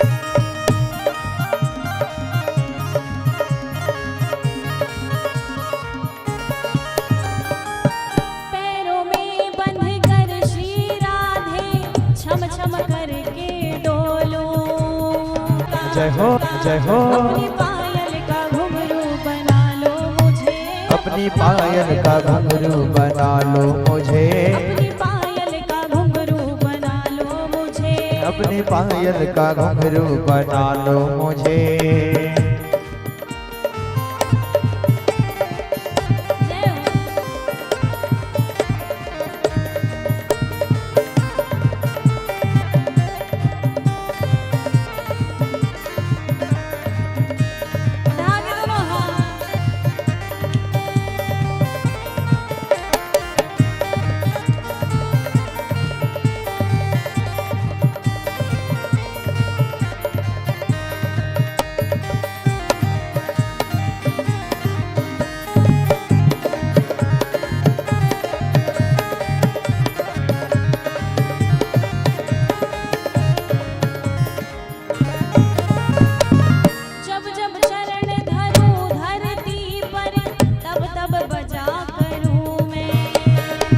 जब जब चरण धरो धरती पर तब तब बजा करूं मैं। जब जब चरण धरूं धरती पर तब तब बजा करूं मैं। जब जब चरण धरो धरती पर तब तब बजा करूं मैं। झनकारों में मिलकर राधे उनमें जड़ा रहूं मैं। झनकारों में मिलकर राधे उनमें जड़ा रहूं मैं। ताल सुर से हटूं तो संभालो मुझे। तालों सुर से हटूं तो संभालो मुझे। ताल सुर से हटूं तो संभालो मुझे। तालों सुर से हटूं तो संभालो मुझे। अपनी पायल का जय हो। अपनी पायल का जय जय। अपनी पायल का घुंघरू बना लो मुझे। अपनी पायल का घुंघरू बना लो मुझे। अपनी पायल का घुंघरू बना लो मुझे। अपनी पायल का घुंघरू बना लो मुझे। चरणों से अब लिपटा लो मुझे। चरणों से अब लिपटा लो मुझे। चरणों से अब लिपटा लो मुझे। चरणों से अब लिपटा लो मुझे। अपनी पायल का जय हो। अपनी पायल का जय जय। अपनी पायल का घुंघरू बना लो मुझे। अपनी पायल का घुंघरू बना लो मुझे। अपनी पायल का घुंघरू बना लो मुझे। अच्छा, कौन कौन हमारी श्री जी के पायल के घुंघरू बनना चाहते हैं? उठा लो हाथ। हाँ, और तालियां बजाओ भाव वाली, बहुत ही सुंदर सुंदर भाव वाली तालियां बजाना। और कहना क्या? हाँ, चाहे जैसे मुझे रख लो कुछ ना कहूँगा मैं। हो चाहे जैसे रख लो मुझे कुछ ना कहूँगा मैं। चाहे जैसे मुझे रख लो कुछ ना कहूँगा मैं। हो चाहे जैसे मुझे रख लो कुछ ना कहूँगा मैं। तेरा ही था तेरा ही हूँ तेरा रहूँगा मैं। तेरा ही था तेरा ही हूँ तेरा रहूँगा मैं। तेरा ही था तेरा ही हूँ तेरा रहूँगा मैं। तेरा ही था तेरा ही हूँ तेरा रहूँगा मैं। तेरे चरणों में ओ श्यामा मरना जीना है। तेरे चरणों में ओ श्यामा मरना जीना है। चाहे जैसे मुझे रख लो कुछ ना कहूँगा मैं। चाहे जैसे मुझे रख लो कुछ ना कहूँगा मैं। तेरा ही था तेरा ही हूँ तेरा रहूँगा मैं। तेरा ही था तेरा ही हूँ तेरा रहूँगा मैं। तेरा ही था तेरा ही हूँ तेरा रहूँगा मैं। हो तेरा ही था तेरा ही हूँ तेरा रहूँगा मैं। तेरा ही था तेरा ही हूँ तेरा रहूँगा मैं। हो तेरा ही था तेरा ही हूँ तेरा रहूँगा मैं। तेरा ही था तेरा ही हूँ तेरा रहूँगा मैं। बोलिए श्यामा प्यारी की।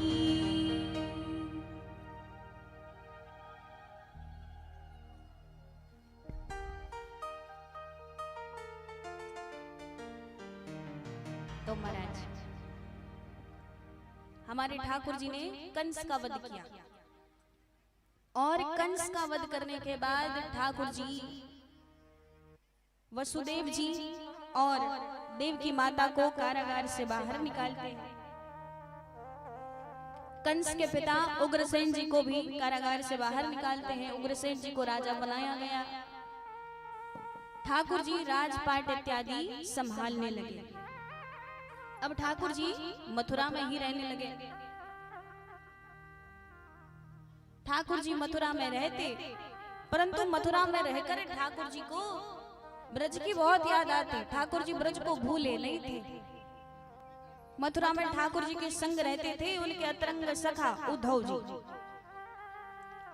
जो कि दिखने में बिल्कुल ठाकुर जी जैसे थे, परंतु उनमें एक कमी थी। उद्धव जी प्रेम को नहीं मानते थे।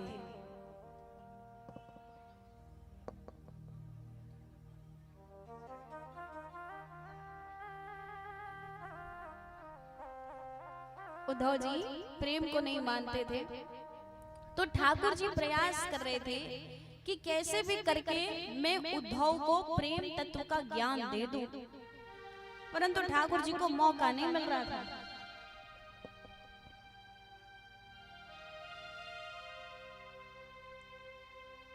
हाँ, बैठ जाएं, बातें ना करें, बाकी सब इधर देखिए। बाकी मनेती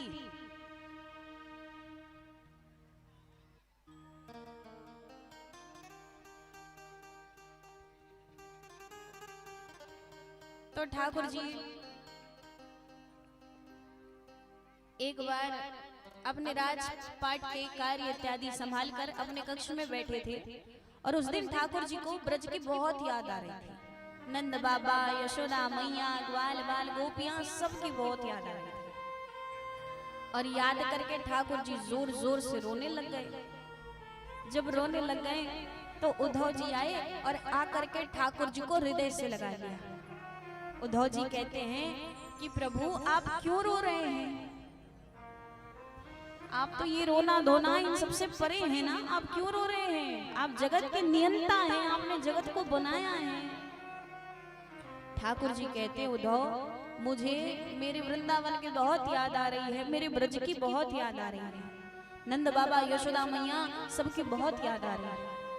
और मैं जानता हूँ मैं जिस प्रकार उनके लिए रो रहा हूँ, वो भी इसी प्रकार मेरे बिना रो रहे होंगे। यशोदा मैया मुझे देखे बिना यशोदा मैया का दिन प्रारंभ नहीं होता था, वो कैसे जी रही होगी मेरे बिना। मेरा मधुमंगल मेरे बिना भोजन नहीं करता था, वो कैसे भोजन कर रहा होगा मेरे बिना, वो कैसे रह रहा होगा, पूरे ब्रजवासी मेरे बिना कैसे रह रहे होंगे। उद्धव जी ने कहा प्रभु आप उन ब्रजवासियों को समझाते क्यों नहीं कि ये रोना धोना छोड़ दे, ज्ञान मार्ग पर चले, ज्ञान प्राप्त करें, कल्याण करें। ठाकुर जी ने कहा मैं नहीं समझा सका उन्हें, परंतु तुम तो ज्ञानी हो ना उद्धव, तुम एक काम करो, तुम जाओ ब्रज में और उन ब्रजवासियों को समझाओ कि रोना धोना छोड़ दे और ज्ञान मार्ग पर चले। उद्धव जी को अपने ज्ञान पर भरोसा था। उद्धव जी जाने लगे, तो जब जाने लगे तो ठाकुर जी ने रोका। ठाकुर जी कहते रुक जाओ। ठाकुर जी ने अपना पीतांबर दिया, मोर मुकुट दिया। उद्धव जी ने कहा प्रभु इसकी क्या आवश्यकता है? ठाकुर जी ने कहा इसके बिना यदि तुम गए तो ब्रजवासी तुम्हारी ओर देखेंगे भी नहीं, इसे लेकर यदि तुम जाते हो तो थोड़ी देर के लिए ब्रजवासियों को लगेगा कि मैं आ गया हूँ, तो सभी एक बार पलट कर तुम्हें देखेंगे, तुमसे बातें करेंगे। तो महाराज उद्धव जी जाने लगे। इधर सभी ब्रजवासी प्रतिदिन ठाकुर जी की प्रतीक्षा में रहते। ठाकुर जी ने कहा था परसों आएंगे, तो प्रतिदिन सुबह सुबह सारे ब्रजवासी ब्रज के द्वार पर जाकर बैठ जाते, पूरे दिन प्रतीक्षा करते, और संध्या हो जाती ठाकुर जी नहीं आते तो सभी एक दूसरे से कहते अरे आज कन्हैया ना आयो, कन्हैया ने कही थी परसों आएगो ना, तो कन्हैया परसों आएगो। और इस प्रकार पूरे ब्रजवासी प्रतिदिन ठाकुर जी को याद किया करते, क्रंदन किया करते। उद्धव जी ब्रज में पहुंचते हैं। जैसे ही पहुंचे, ब्रज में पहुंच करके पहले तो ब्रज की भूमि को प्रणाम किया, उसके बाद ब्रज की भूमि को प्रणाम करने के बाद ब्रजवासियों ने उनसे पूछा, ग्वालों ने पूछा, कहाँ जाना है आपको? उद्धव जी कहते हैं नंद बाबा का घर कौन सा है, मुझे नंद बाबा से मिलना है। ग्वालों ने कहा अच्छा मथुरा से आए हो? बोले हाँ, तुम्हें कैसे पता? ग्वालों ने कहा मथुरा वासी ही नंद बाबा का घर पूछते हैं, वरना पूरे ब्रज में सबको पता है कि नंद बाबा का घर कौन सा है। महाराज ग्वालों ने कहा हे पथिक, ये जो जलधारा दिख रही है ना, इस जलधारा के साथ साथ जाना, ये जलधारा जहां जाकर रुक जाए वही नंद बाबा का घर है।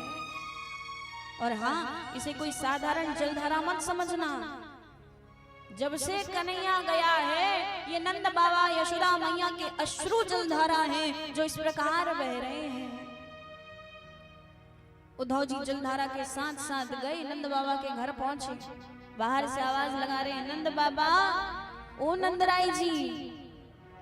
नंद बाबा बाहर आए, उद्धव जी ने प्रणाम किया, बाबा मैं उद्धव हूँ, कृष्ण का मित्र, संदेश लेकर आया हूँ। नंद बाबा उद्धव जी को घर के अंदर लेकर जाते हैं, बिठाया, कहते तुम बैठो मैं भोजन लेकर आता। घर पर नहीं था भोजन। उद्धव जी रसोई घर में जाते हैं, रसोई घर में जाकर देखा तो रसोई में जाले पड़ गए हैं, मानो जब से कन्हैया गया है उस घर में भोजन बनाया नहीं गया। नंद बाबा भोजन लेकर आते हैं, उद्धव जी को भोजन कराया, कहते तुम आराम करो मैं चलता हूं। उद्धव जी कहते बाबा थोड़ी देर बैठोगे नहीं साथ में? अब बाबा बैठते हैं, कुछ कहते उससे पहले यशोदा मैया आती हैं, कहते कन्हैया तू आ गया।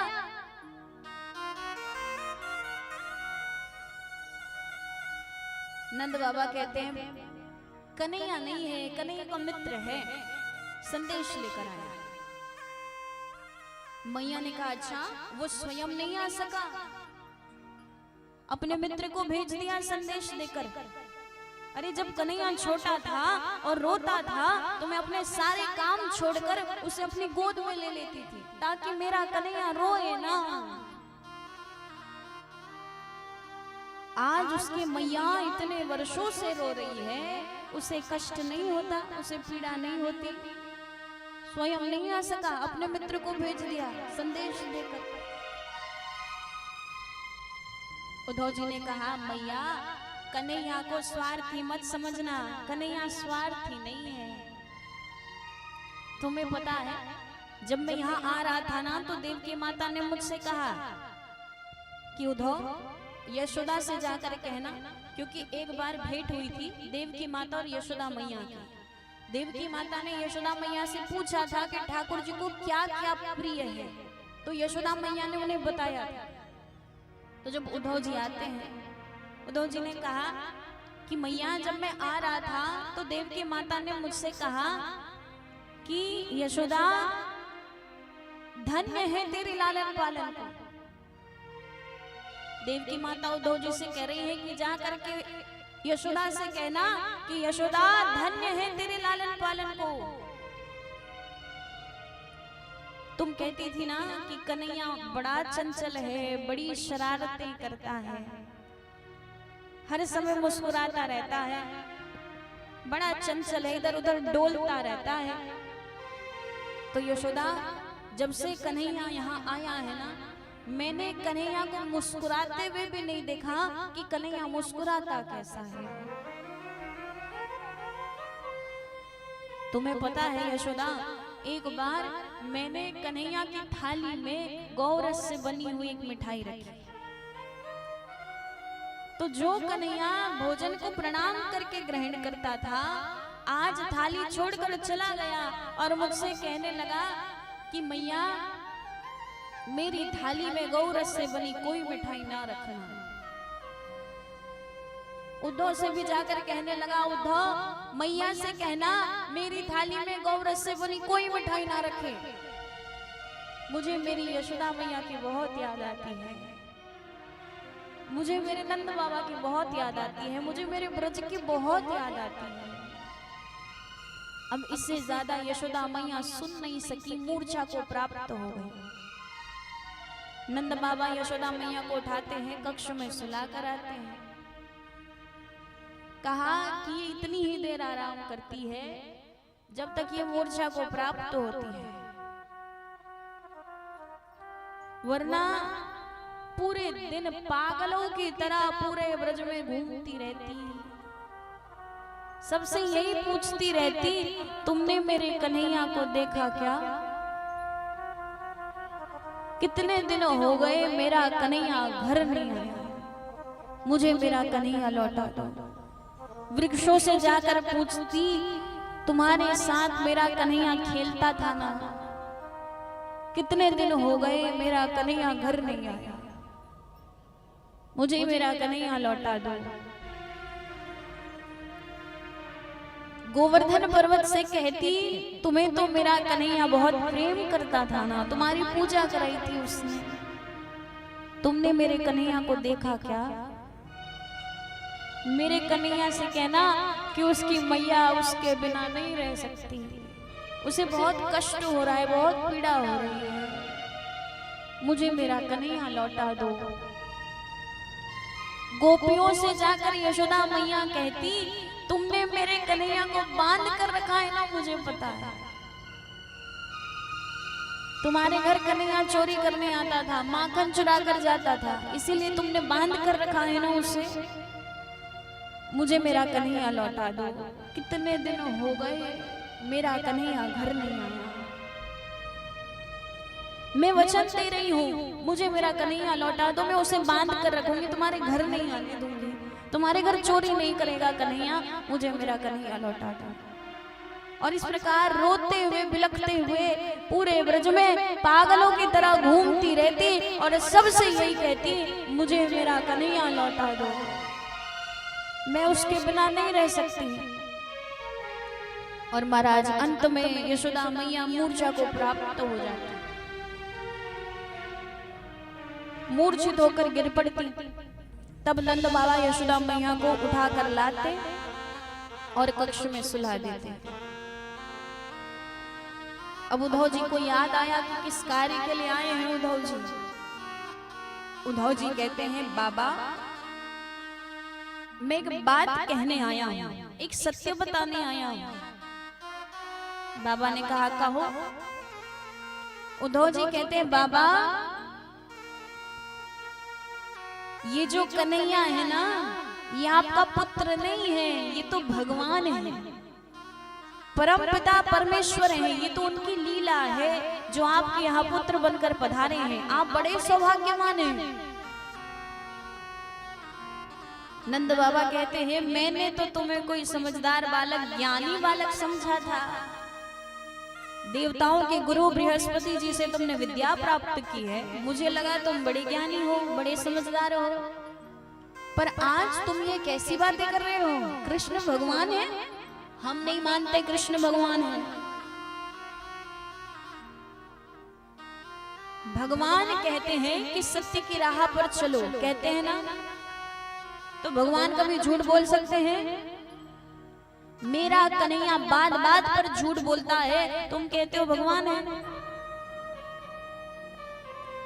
भगवान सबका पेट भरते हैं, भगवान के पास भंडार है, तो कभी भगवान भूख से तड़प सकते हैं, रो सकते हैं क्या?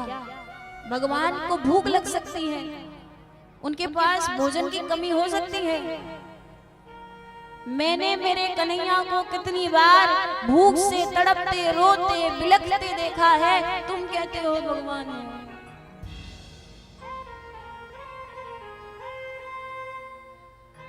माना हमसे गलती हुई, हमने कृष्ण को अपना पुत्र माना, परंतु भगवान से गलती हो सकती है क्या?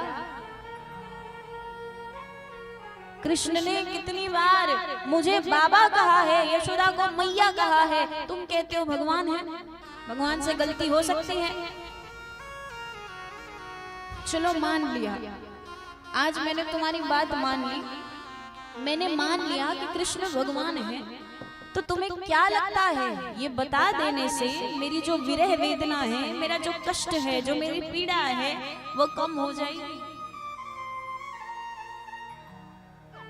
अरे अभी तक तो हम ये सोचकर जी रहे थे कि संसार में कई ऐसे माता पिता हैं जिनकी संतान उनका त्याग कर देती है, जिनकी संतान उन्हें छोड़ देती है। कोई बात नहीं, हमारी संतान ने भी हमें छोड़ दिया, हमारा त्याग कर दिया, परंतु भगवान का तो सहारा है।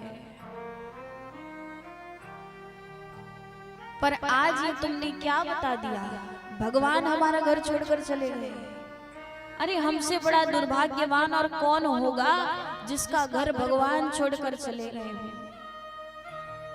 अब उद्धव जी को समझ नहीं आ रहा है कि क्या कहे। उद्धव जी नंद बाबा के घर से निकले, जाकर देखा तो एक पेड़ के नीचे कुछ गोपियां बैठी हैं और आपस में बातें कर रही हैं। बातें करते हुए रथ की ओर दिखाकर कहते हैं कि ये रथ किसका है? एक ने कहा अक्रूर का रथ लगता है। उद्धव जी गोपियों के पास गए, गोपियां बातें कर रही हैं। गोपियां कह रही हैं कि पहले जब मथुरावासी आए तो हमसे हमारा सब कुछ लेकर चले गए, हमारा कृष्ण लेकर चले गए, अब क्या लेने आए हैं?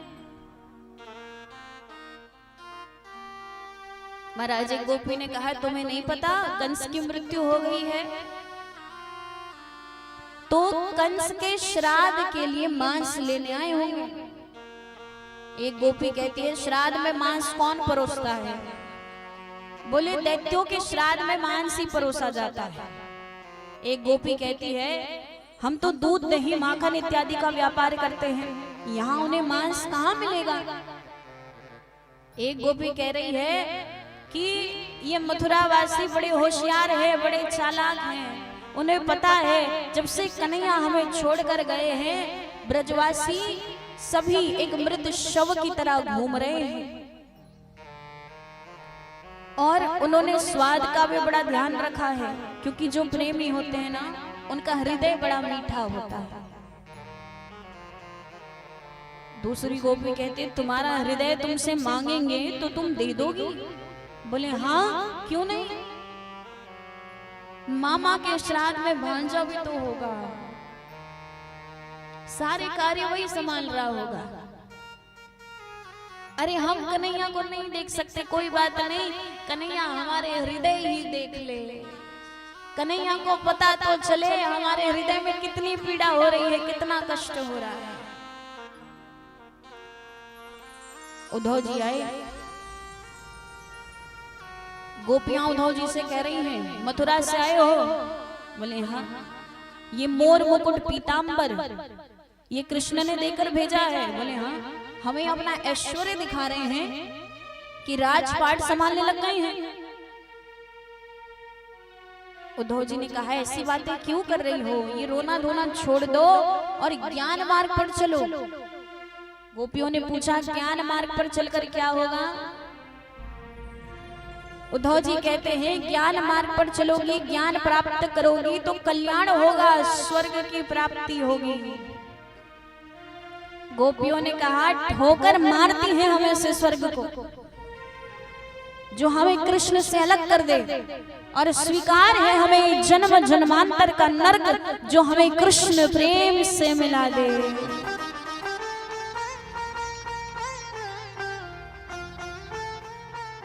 उद्धव जी ने कहा अभी तो कह रही थी कि ऐश्वर्य दिखा रहे हैं, राजपाट संभाल रहे हैं, अभी कृष्ण के लिए नरक तक जाने को तैयार हो?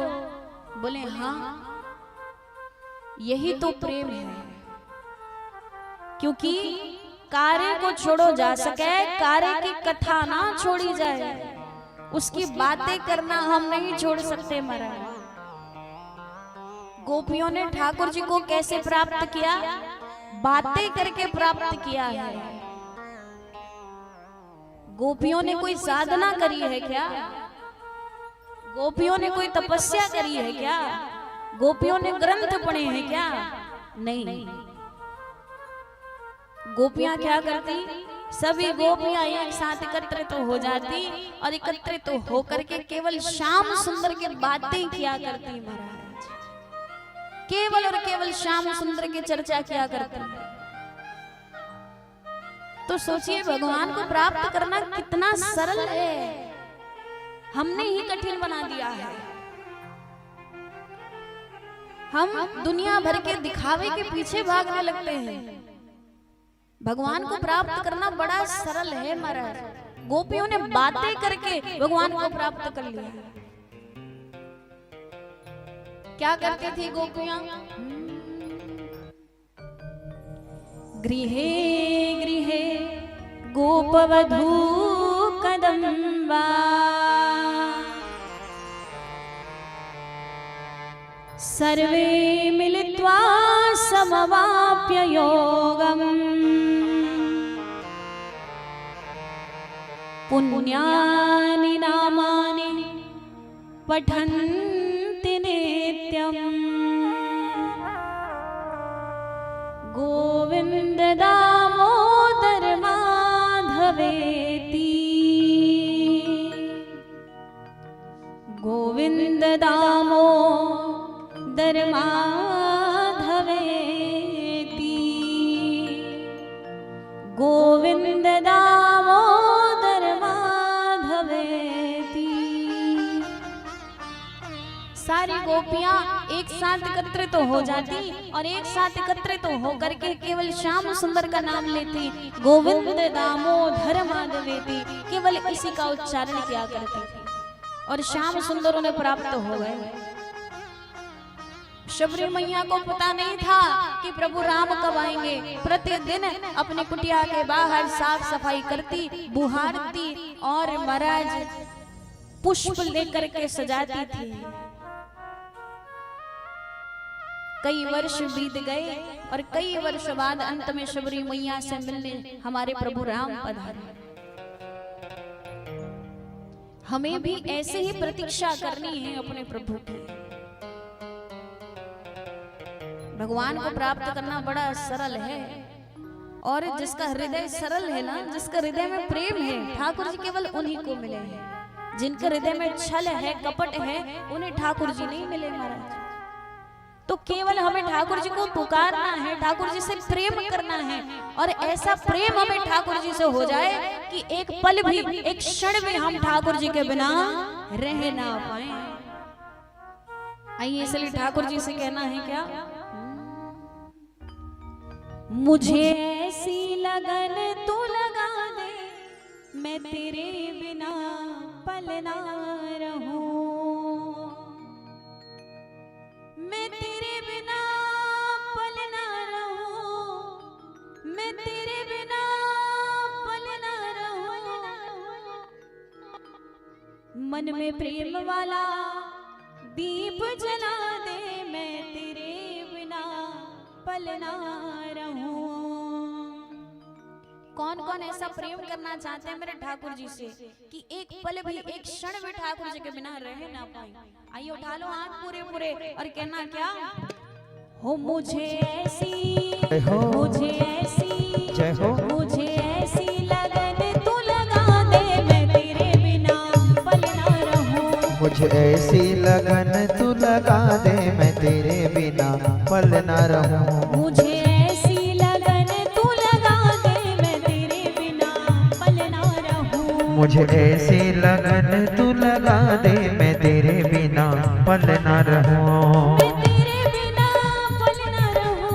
मैं तेरे बिना पल ना रहूं। मैं तेरे बिना पल ना रहूं। मैं तेरे बिना पल ना रहूं। मन में प्रेम वाला, जय हो, मन में प्रेम वाला, जय हो। मन में प्रेम वाला दीप जला दे, मैं तेरे बिना पल ना रहूं। मुझे ऐसी लगन तू लगा दे, मैं तेरे बिना पल ना रहूं।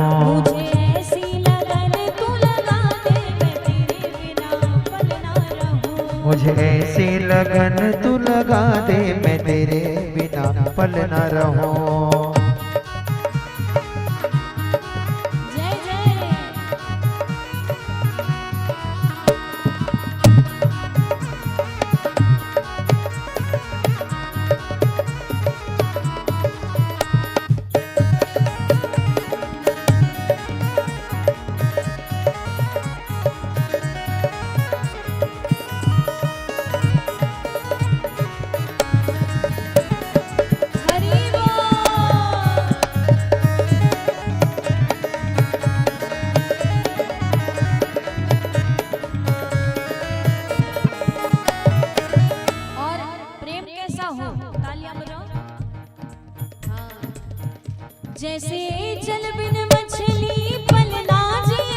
जैसे जल बिन मछली पलना जिए, जैसे जल बिन मछली पलना जिए, जैसे जल बिन मछली पलना जिए, वैसे तड़पों में घड़ी घड़ी तेरे लिए, वैसे तड़पों में घड़ी घड़ी तेरे लिए, वैसे तड़पों में घड़ी घड़ी तेरे लिए, वैसे तड़पों में घड़ी घड़ी तेरे लिए। नशा भक्ति का, जय हो, नशा भक्ति का, जय हो। नशा भक्ति का ऐसा चढ़ा दे मैं तेरे बिना पल ना रहूं, मुझे ऐसी लगन तू लगा दे मैं तेरे बिना पल ना रहूं, मुझे ऐसी लगन तू लगा दे मैं तेरे बिना पल ना रहूं, मुझे ऐसी लगन तू लगा दे मैं तेरे बिना पल ना रहूं। हरि बोल।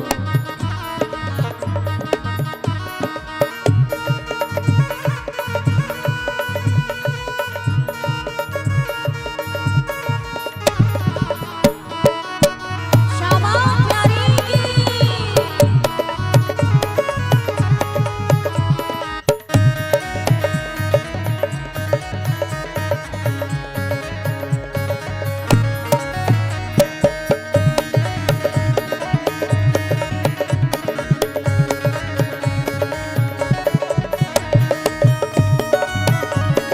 सभी ताली की सेवा देंगे बड़े भाव से।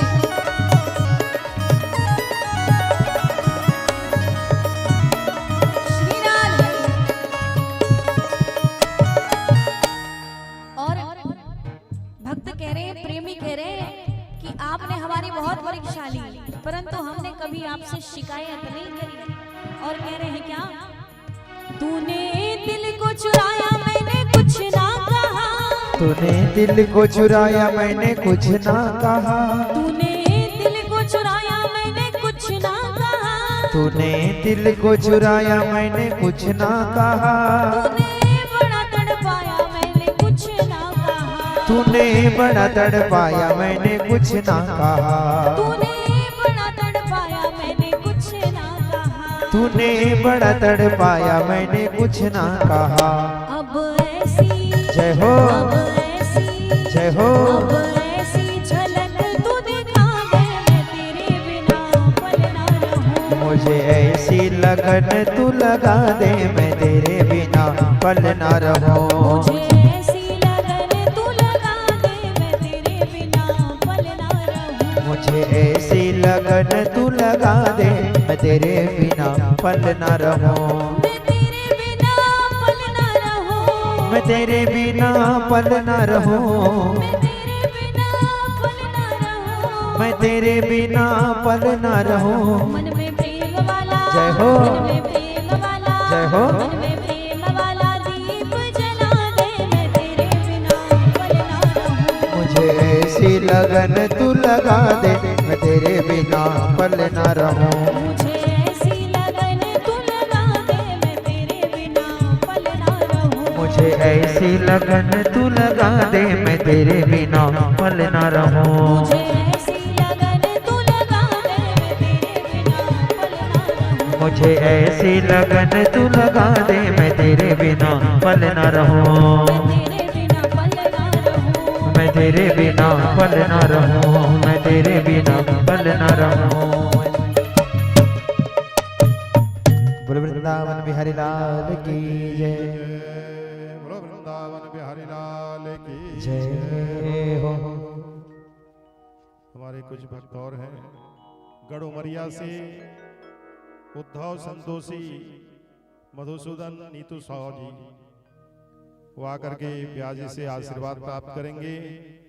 और जिन्होंने 500 रुपए की राशि भगवान के चरणों में अर्पण किया है, इस तरह से बोईडीह से डमरू जी 100 रुपया भगवान के चरणों में अर्पण किए हैं। उनसे भी निवेदन है आकर के ब्याजी से आशीर्वाद प्राप्त करें। और हमारे सारंगढ़ से अंजना थवाई,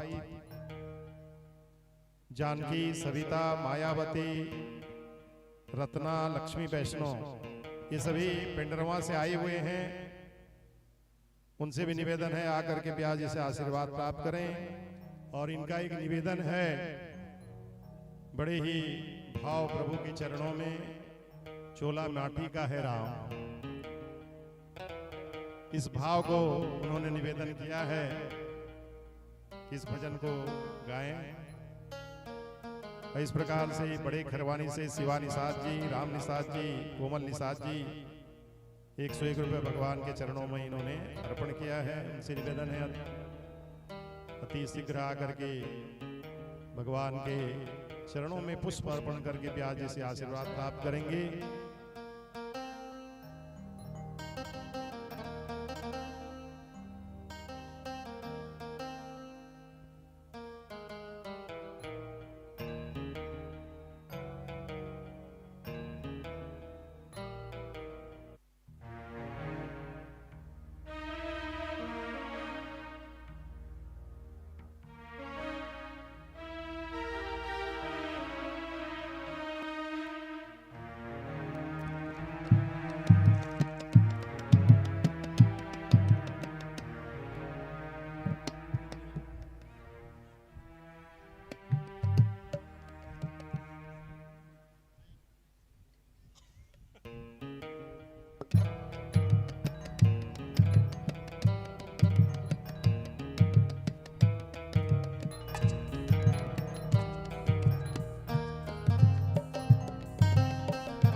हमारे डबरा से पीडब्ल्यूडी इंजीनियर साहब जी, आदरणीय पुनीत साहू जी एवं लीला साहू जी, उनसे भी निवेदन है आकर के भगवान के चरणों में पुष्प अर्पण करें और व्याज से आशीर्वाद ग्रहण करेंगे।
बोलिए मोर मुकुट बंसी वारे की जय हो। आज कथा में कई अलग अलग क्षेत्रों से कई भक्त पधारे हैं। आज की कथा में पधारे समस्त भक्तों का हम हृदय से स्वागत एवं अभिनंदन करते हैं। आप सभी का बहुत बहुत स्वागत एवं अभिनंदन। एक बार सभी जोरदार तालियां बजाइए सभी भक्तों के लिए और कह दो भैया राधे राधे। नेक जोरते बोल लियो, कह दो राधे राधे।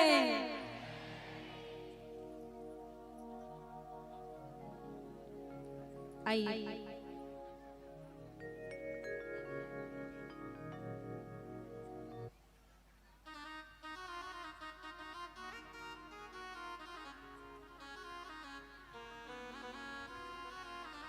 एक बहुत ही सुंदर भाव है, किसी भक्त ने निवेदन किया है, तो आइए इस भाव को श्रवण करते हैं। उसके बाद हम सभी ठाकुर जी के विवाह प्रसंग की ओर चलेंगे।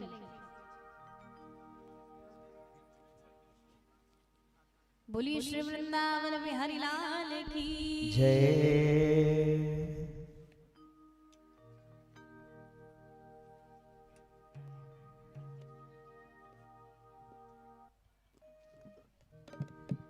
बोलिए मोर मुकुट बंसी वारे की जय। चोला माटी के हेरा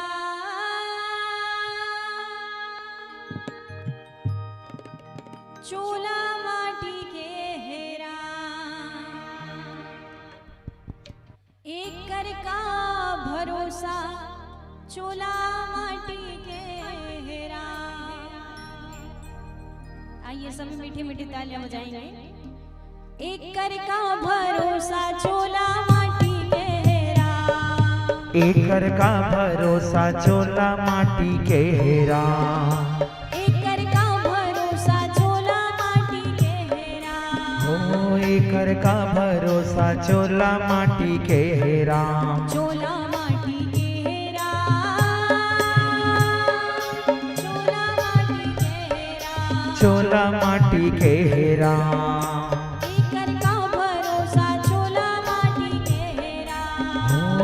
कर का भरोसा चोला माटी के हेरा।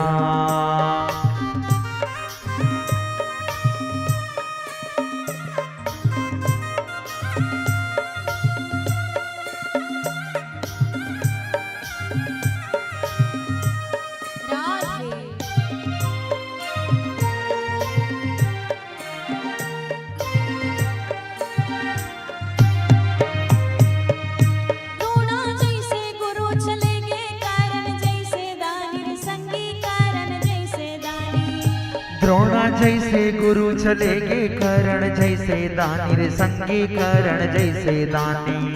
द्रोणा जैसे गुरु चलेगे करण जैसे दानी रे संगी करण जैसे दानी। हो द्रोणा जैसे गुरु चलेगे करण जैसे दानी रे संगी करण जैसे दानी।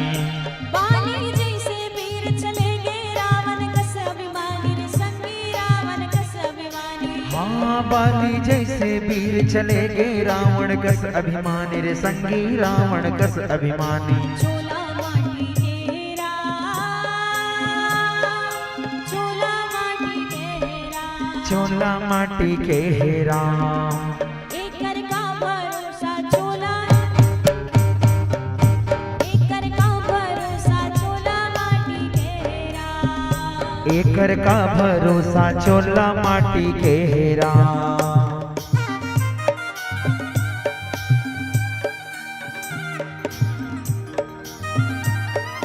जय हो।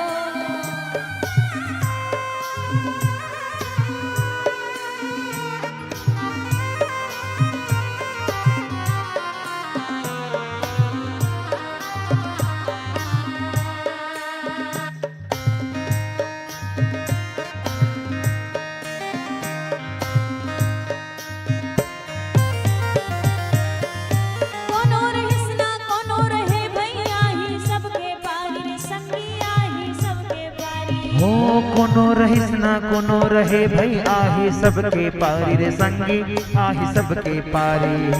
कोनो रहिस ना कोनो रहे भई आही सबके पारी कोनो रहिस ना कोनो रहे भैया ही सबके पारी रे संगी आही सबके पारी। काल कोनो ला छोड़ नहीं संगी राजा रंग भिखारी रे संगी राजा रंग भिखारी। काल कोनो ला छोड़े नहीं संगी राजा रंग भिखारी रे संगी राजा रंग भिखारी। झोला माटी केरा झोला माटी केरा चोला माटी के हेरा। एकर का भरोसा झोला एकर का भरोसा झोला माटी केरा। हाँ एकर का भरोसा चोला माटी के हेरा। एकर का भरोसा झोला माटी केरा। एकर का भरोसा चोला माटी के हेरा। झोला माटी केरा झोला माटी केरा। चोला माटी के हेरा। एकर का भरोसा झोला माटी केरा। हो एकर का भरोसा चोला माटी के हेरा। एकर का भरोसा चोला माटी के हेरा। एकर का भरोसा चोला माटी के हेरा। एकर का भरोसा चोला। बोलो वृंदावन बिहारी लाल की जय। आइए अब हम सभी ठाकुर जी के विवाह चरित्र को श्रवण करते हैं और विवाह उत्सव में प्रवेश करेंगे। एक बार जिन भक्त ने इस भजन को निवेदित किया था, एक बार जोरदार तालियां बजाइए उनके लिए।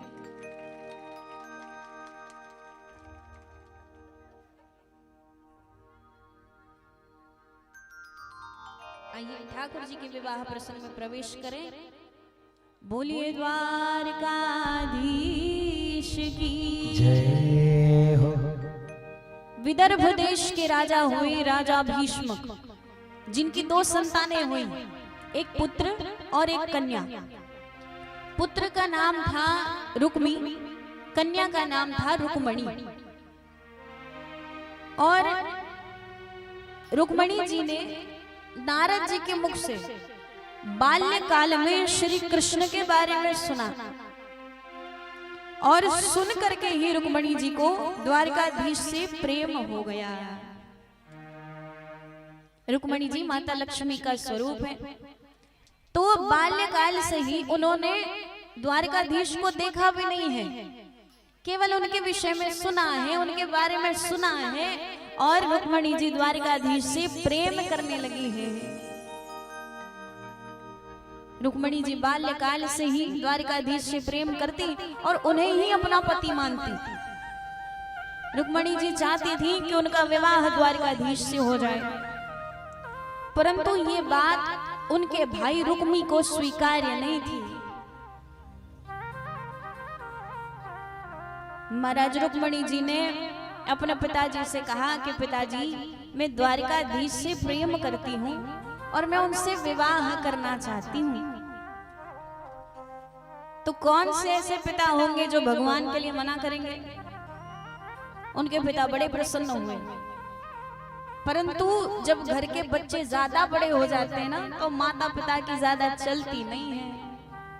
रुक्मणी जी के भाई रुक्मी नहीं चाहते थे कि रुक्मणी जी का विवाह द्वारकाधीश से हो, इसलिए जानबूझकर उन्होंने रुक्मणी जी का विवाह अपने मित्र शिशुपाल से तय कर दिया।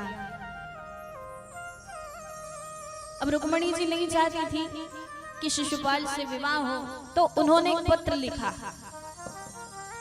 उस पत्र में लिखती है कि हे श्याम सुंदर, हे भुवन सुंदर, मैं आपसे प्रेम करती हूँ और मैं आपसे विवाह करना चाहती हूँ, तो कृपा करके मुझसे विवाह करिए, आ करके मुझे यहाँ से ले जाइए, अन्यथा प्राण त्यागने के अलावा मेरे पास और कोई उपाय नहीं है।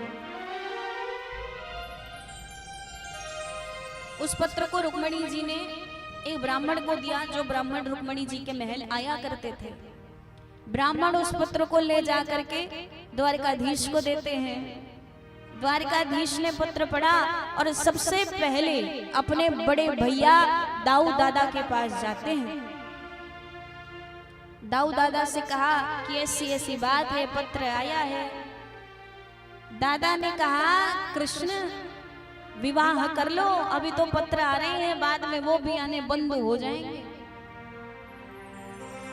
तो ठाकुर जी ने एक पत्र लिखा, उसमें लिखते हैं कि जब आप गौरी पूजन के लिए गौरी मैया के मंदिर जाएंगी तब मैं आऊंगा और आपको अपने साथ द्वारिका लेकर आ जाऊंगा।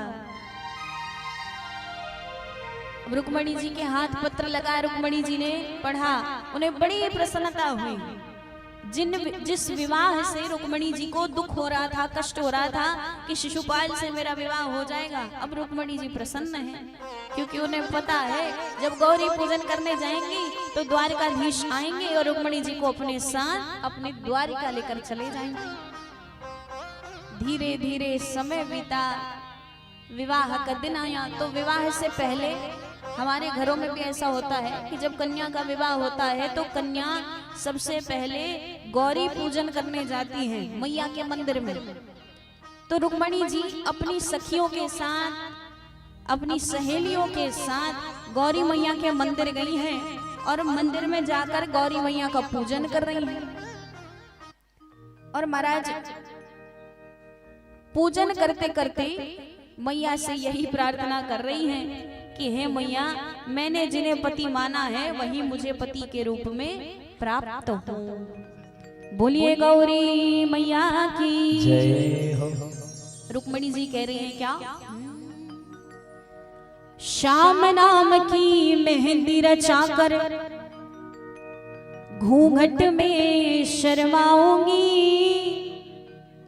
श्याम नाम की मेहंदी रचाकर घूंघट में शर्माऊंगी, बन के दुल्हनिया श्याम पिया की ब्रज नगरी अब जाऊंगी, ब्रज नगरी अब जाऊंगी। श्याम नाम की मेहंदी रचाकर, श्याम नाम की मेहंदी रचाकर घूंघट में शर्माऊंगी, श्याम नाम की मेहंदी रचाकर घूंघट में शर्माऊंगी, बन के दुल्हनिया श्याम पिया की ब्रज नगरी अब जाऊंगी, बन के दुल्हनिया श्याम प्रिया की ब्रज नगरी अब जाऊंगी, बन के दुल्हनिया श्याम पिया की ब्रज नगरी अब जाऊंगी, बन के दुल्हनिया श्याम प्रिया की ब्रज नगरी अब जाऊंगी।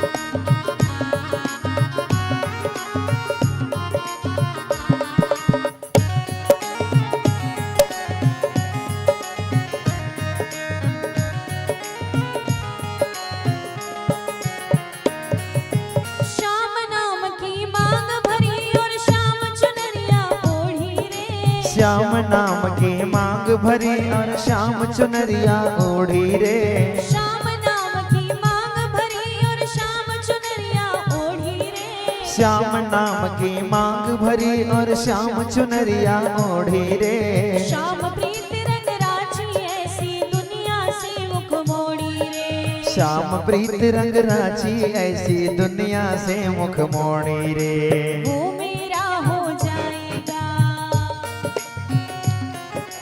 वो मेरा हो जाएगा और मैं उसकी हो जाऊंगी, वो मेरा हो जाएगा और मैं उसकी हो जाऊंगी, बन के दुल्हनिया श्याम पिया की ब्रज नगरी अब जाऊंगी, बन के दुल्हनिया श्याम प्रिया की ब्रज नगरी अब जाऊंगी, बन के दुल्हनिया श्याम प्रिया की ब्रज नगरी अब जाऊंगी, बन के दुल्हनिया श्याम प्रिया की ब्रज नगरी अब जाऊंगी।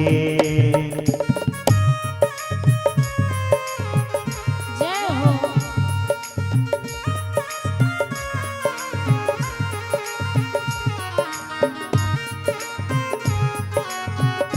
हरि बोल।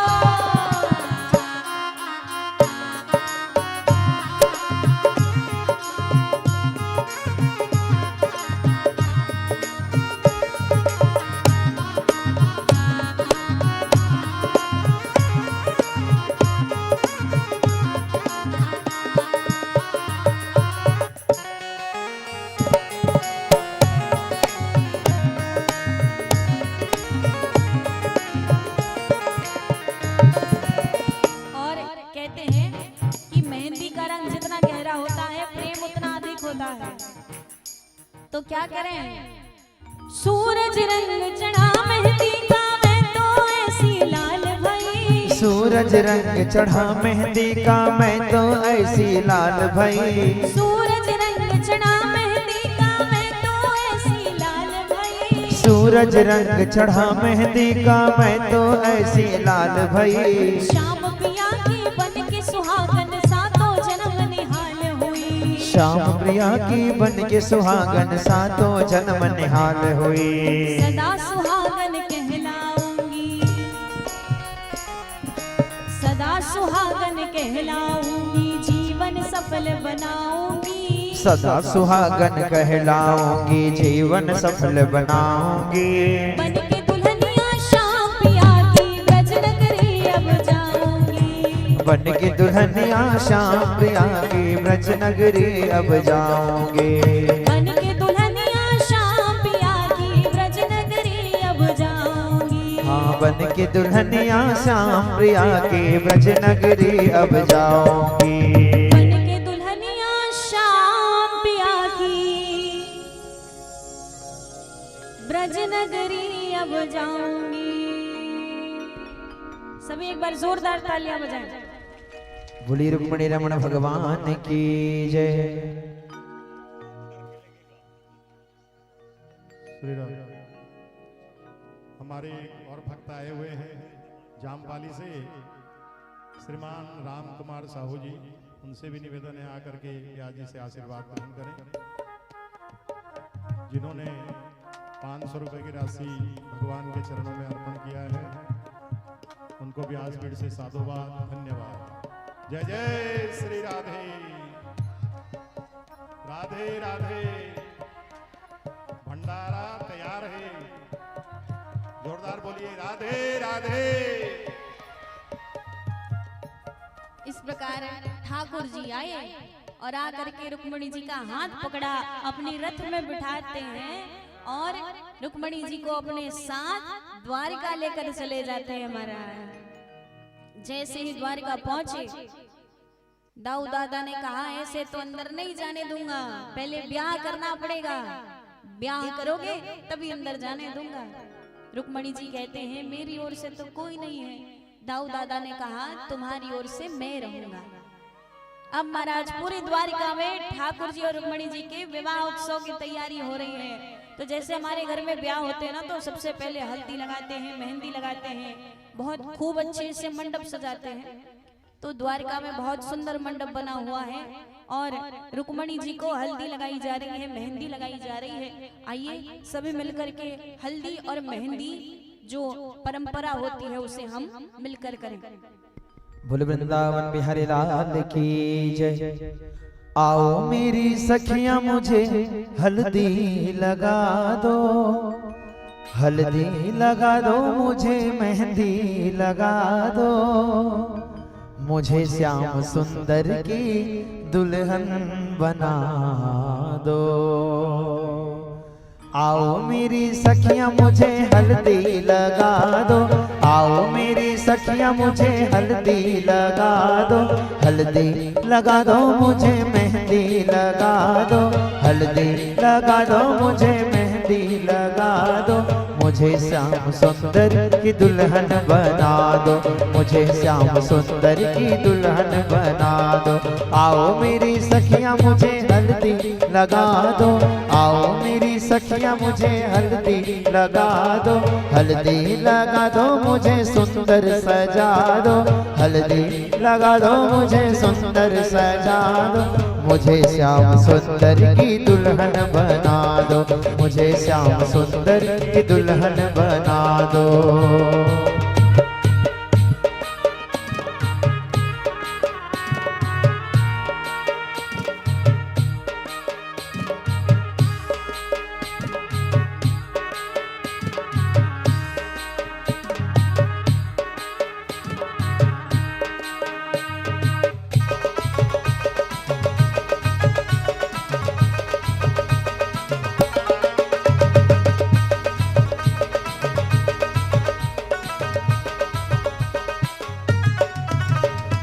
ऐसी पहन चूड़ी जो कबहू न टूटे, ऐसी पहन चूड़ी जो कबहू न टूटे, ऐसा वरो दुल्हा जो कबहू न रूठे, सवर दूल्हा जो कबहू न रूठे। अचल सुहाग की बिंदिया सजा दो, अचल सुहाग की विद्या रचा दो, मुझे श्याम सुंदर की दुल्हन बना दो। हाँ मुझे श्याम सुंदर की दुल्हन बना दो।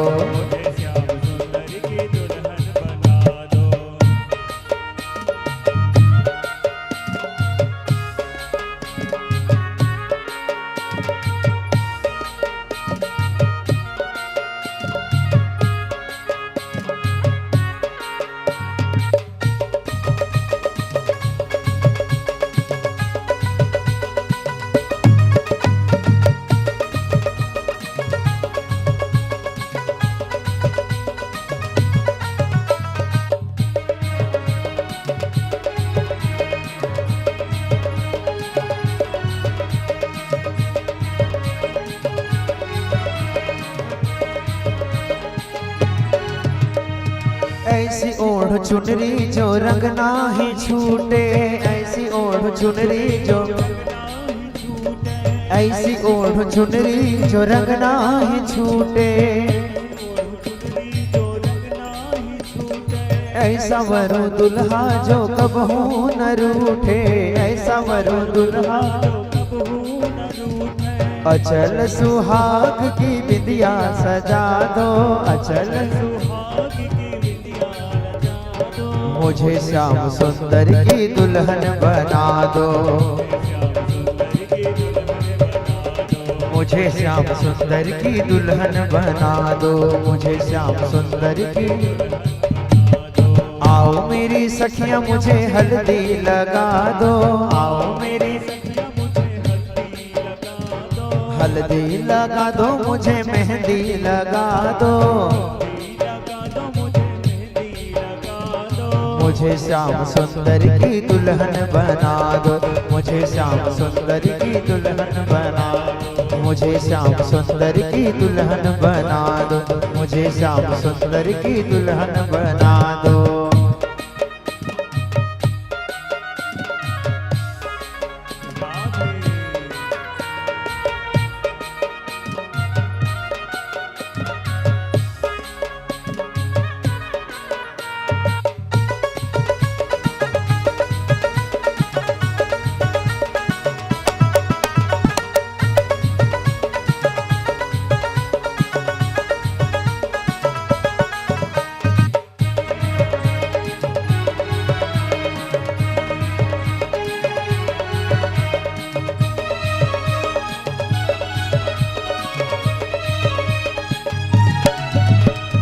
ऐसी पहन चूड़ी जो कबहू न टूटे,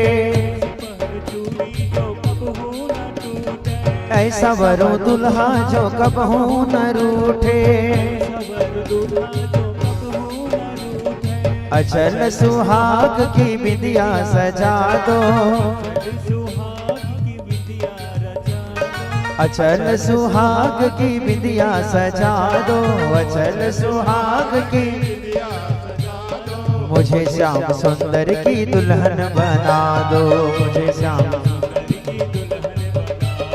मुझे श्याम सुंदर की दुल्हन बना दो। हो मुझे श्याम सुंदर की दुल्हन बना दो, मुझे श्याम सुंदर की दुल्हन बना दो, मुझे श्याम सुंदर की दुल्हन बना दो, मुझे श्याम सुंदर की दुल्हन बना दो। बोली श्याम सुंदर भगवान की जय, बोली रुक्मणी मैया की जय। इस प्रकार रुक्मणी जी को हल्दी लगाई गई, मेहंदी लगाई गई। अब हमारे ठाकुर जी बारात लेकर आएंगे, तो जो भी बाराती हैं महाराज सभी द्वार पर चले जाएंगे।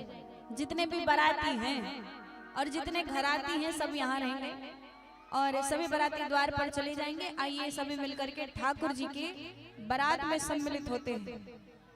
बोलिए द्वारकाधीश की जय, बोल वृंदावन बिहारी लाल की जय। लगता है हो, लगता है जैसे सारे ब्रह्मांड की शादी है। आज मेरी शाम की शादी है, आज मेरी शाम की शादी है। हो शाम की शादी है, मेरे घनश्याम की शादी है। हो शाम की शादी है, मेरे घनश्याम की शादी है। आज मेरी शाम की शादी है, आज मेरी शाम की शादी है।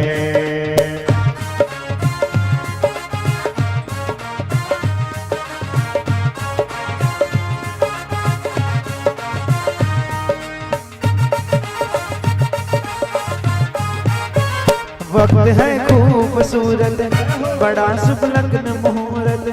वक्त है खूबसूरत, बड़ा शुभ लग्न मुहूर्त। खुशी से नाचे हैं मन, खुशी से गाए हैं मन। खुशी से नाचे हैं मन, खुशी से गाए हैं मन। हो एक कलियों से मेरे गुलजार की शादी है। आज मेरी शाम की शादी है, आज मेरी शाम की शादी है। ओ शाम की शादी है, मेरे घनश्याम की शादी है। ओ शाम की शादी है, मेरे घनश्याम की शादी है। आज मेरी शाम की शादी है, आज मेरी शाम की शादी है।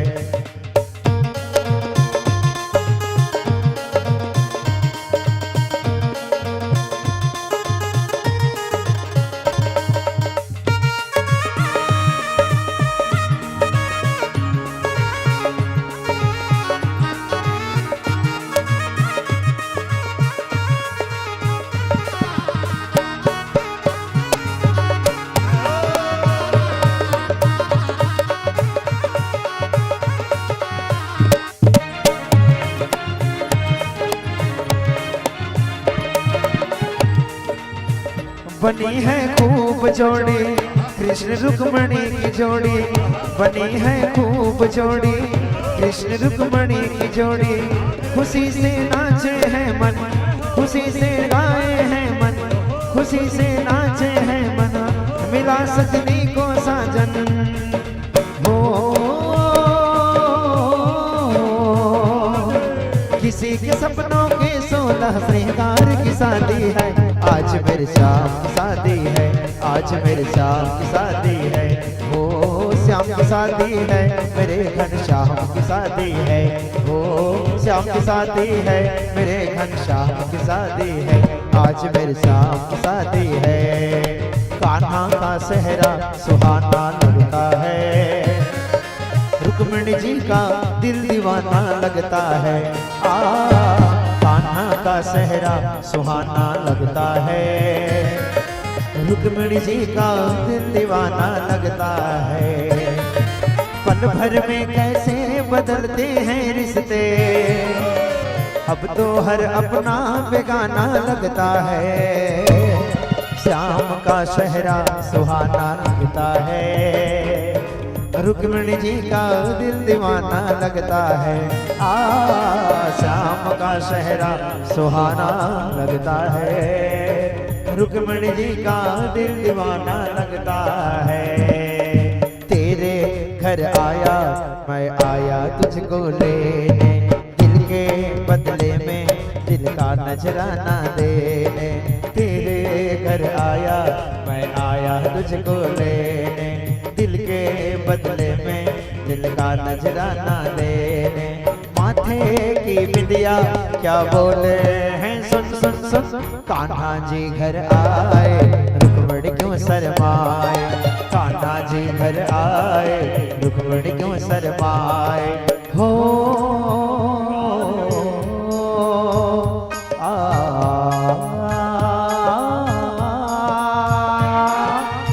दिल चलेगा अब ना कोई बहाना, रुक्मिणी चिक होगा संग कान्हा के घर जाना। दिल चलेगा अब ना कोई बहाना, रुक्मिणी चिक होगा संग कान्हा के घर जाना।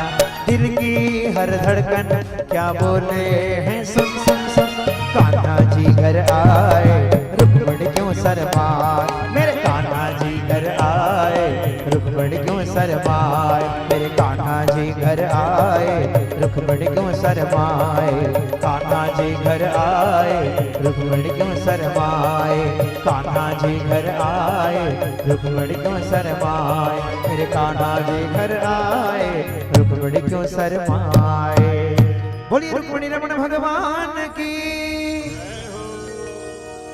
हरि बोल। राधे राधे, श्याम से मिला दे। इस प्रकार हमारे ठाकुर जी बारात लेकर पहुंचे हैं।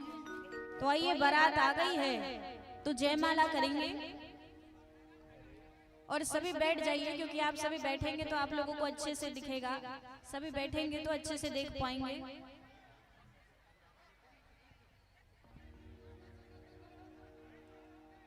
हाँ, सभी बैठ जाइए।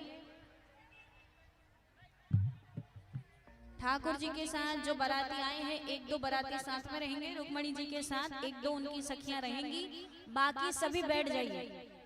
सभी से निवेदन है, सभी बैठ जाइए।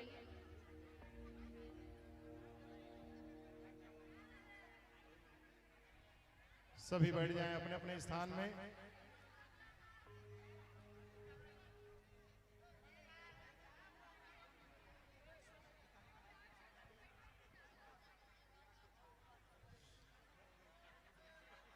हाँ, जल्दी जल्दी बैठ जाइए, जल्दी।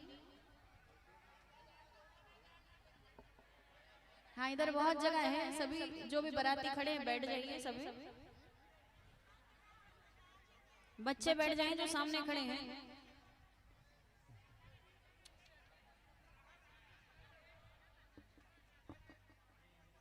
बैठिए बैठिए, सभी बैठ जाइए। आइए, जयमाला करेंगे अब। हमारे ठाकुर जी और रुक्मणी जी ऊपर चढ़ जाइए।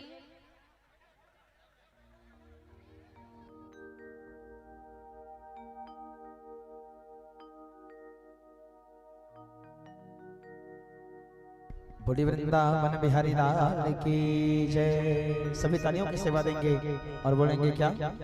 सिरिय तुवर कोमल कमल नयन को पहनाओ जयमाला, पहनाओ जयमाला।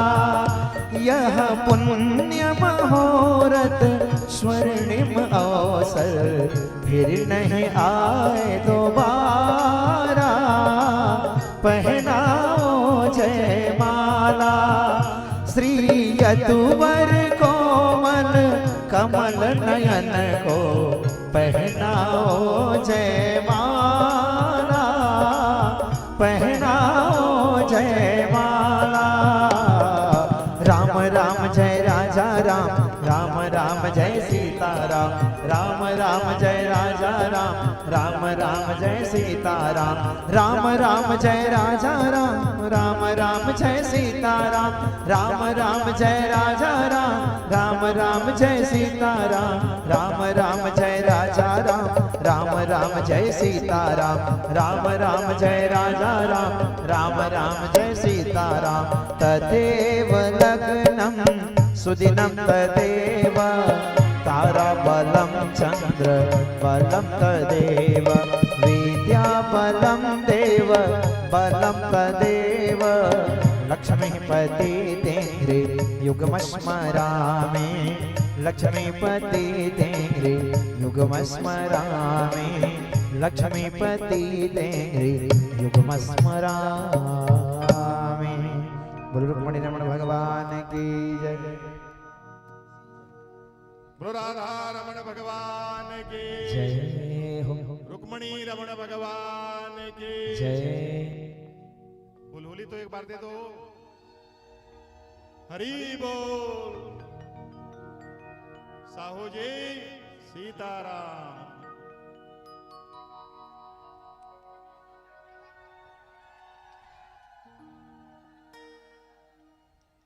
इस प्रकार ठाकुर जी और रुक्मणी जी का विवाह हुआ। आइए, हमारे मध्य विराजमान ठाकुर जी और हमारे रुक्मणी जी का विवाह कराया जाएगा वैदिक विधि विधान से, और बाकी सभी भजनों का आनंद लेंगे। और यजमान एवं परिवार जो भी कन्यादान करेंगे सभी आ जाएंगे, और हमारे ठाकुर जी रुक्मणी जी का विवाह कराया जाएगा वैदिक विधि विधान से।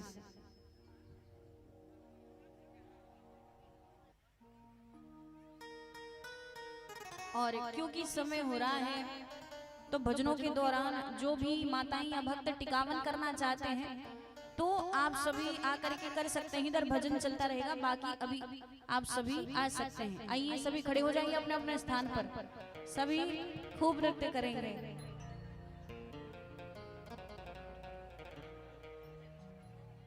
बोलिए द्वारकाधीश की जय हो। तू मेरा यार है, मेरा दिलदार है। तू मेरा यार है, मेरा दिलदार है। काली कमली वाला मेरा यार है, मेरे मन का मोहन तू दिलदार है। आइए किस किस का यार है, उठा के पूरे पूरे हाथ एकदम लंबे लंबे सभी झूमते हुए।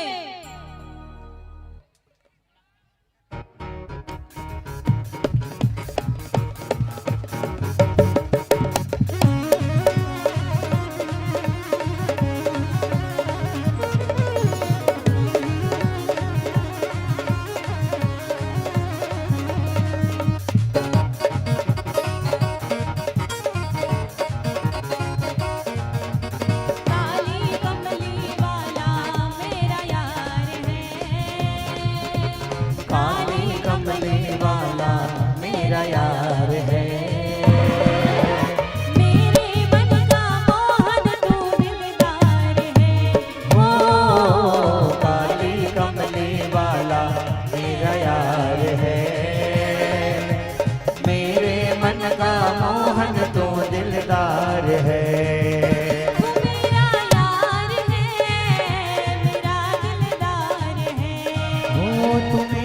यार है, मेरा दिलदार है।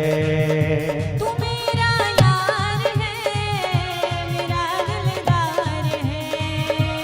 मेरा यार है, मेरा दिलदार है।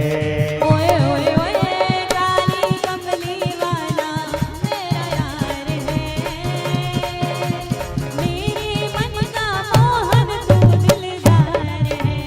ओ काली कमली वाला मेरा यार है, मेरे मन का मोहन तो दिलदार है।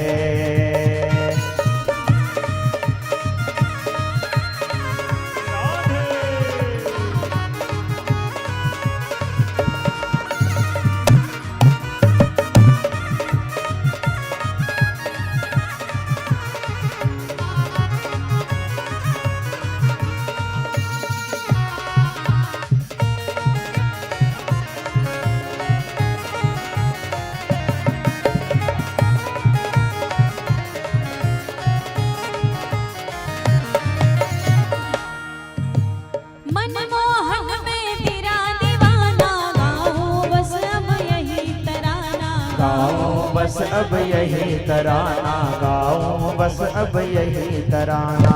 मनमोहन में तेरा दीवाना गाऊं, बस अब यही तराना। गाऊं बस अब यही तराना, गाऊं बस अब यही तराना। शाम सलोने तू मेरा रिजवार है,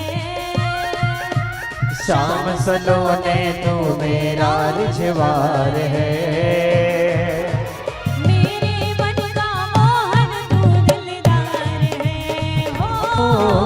काली कमली वाला मेरा यार है, मेरे मन का मोहन तो दिलदार है।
ये जीवन अब तेरे हवाले, ये जीवन अब तेरे हवाले। तू मेरा मैं तेरा प्यारे, ये जीवन अब तेरे हवाले। ये जीवन अब तेरे हवाले, ये जीवन अब तेरे हवाले। तेरे हाथ इस जीवन की पतवार है,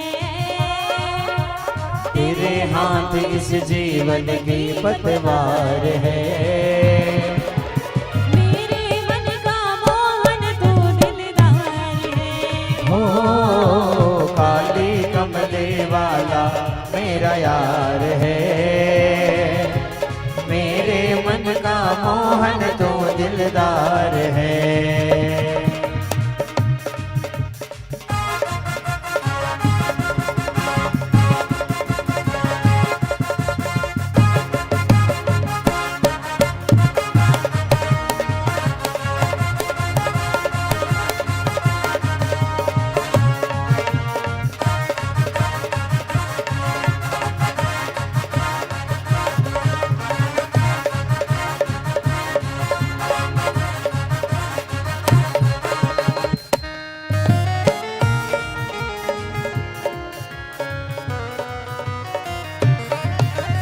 तुझको अपना मान लिया है, ये जीवन तेरे नाम किया है। ये जीवन तेरे नाम किया है, ये जीवन तेरे नाम किया है। तुझको अपना मान लिया है, ये जीवन तेरे नाम किया है। ये जीवन तेरे नाम किया है, ये जीवन तेरे नाम किया है। हम सबको तो बस तुमसे ही प्यार है,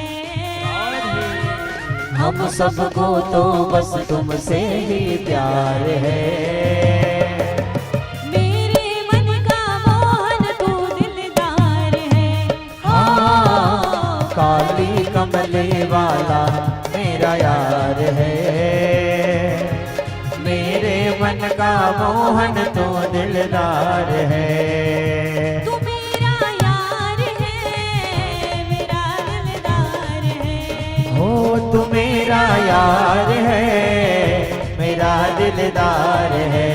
ओए ओए ओए काली कमली वाला मेरा यार है,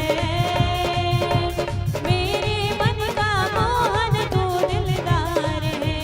हाँ काली कमले वाला मेरा यार है,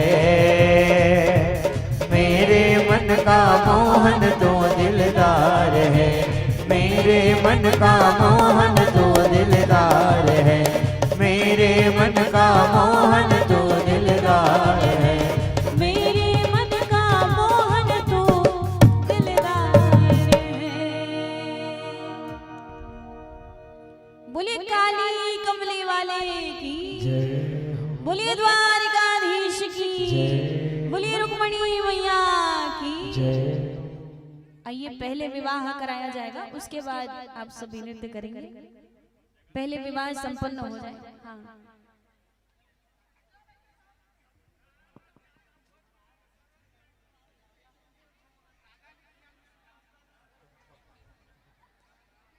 आइए पहले विवाह कराया जाएगा हमारे ठाकुर जी द्वारिकाधीश जी का और रुक्मणी जी का। बाकी सभी बैठ जाएंगे।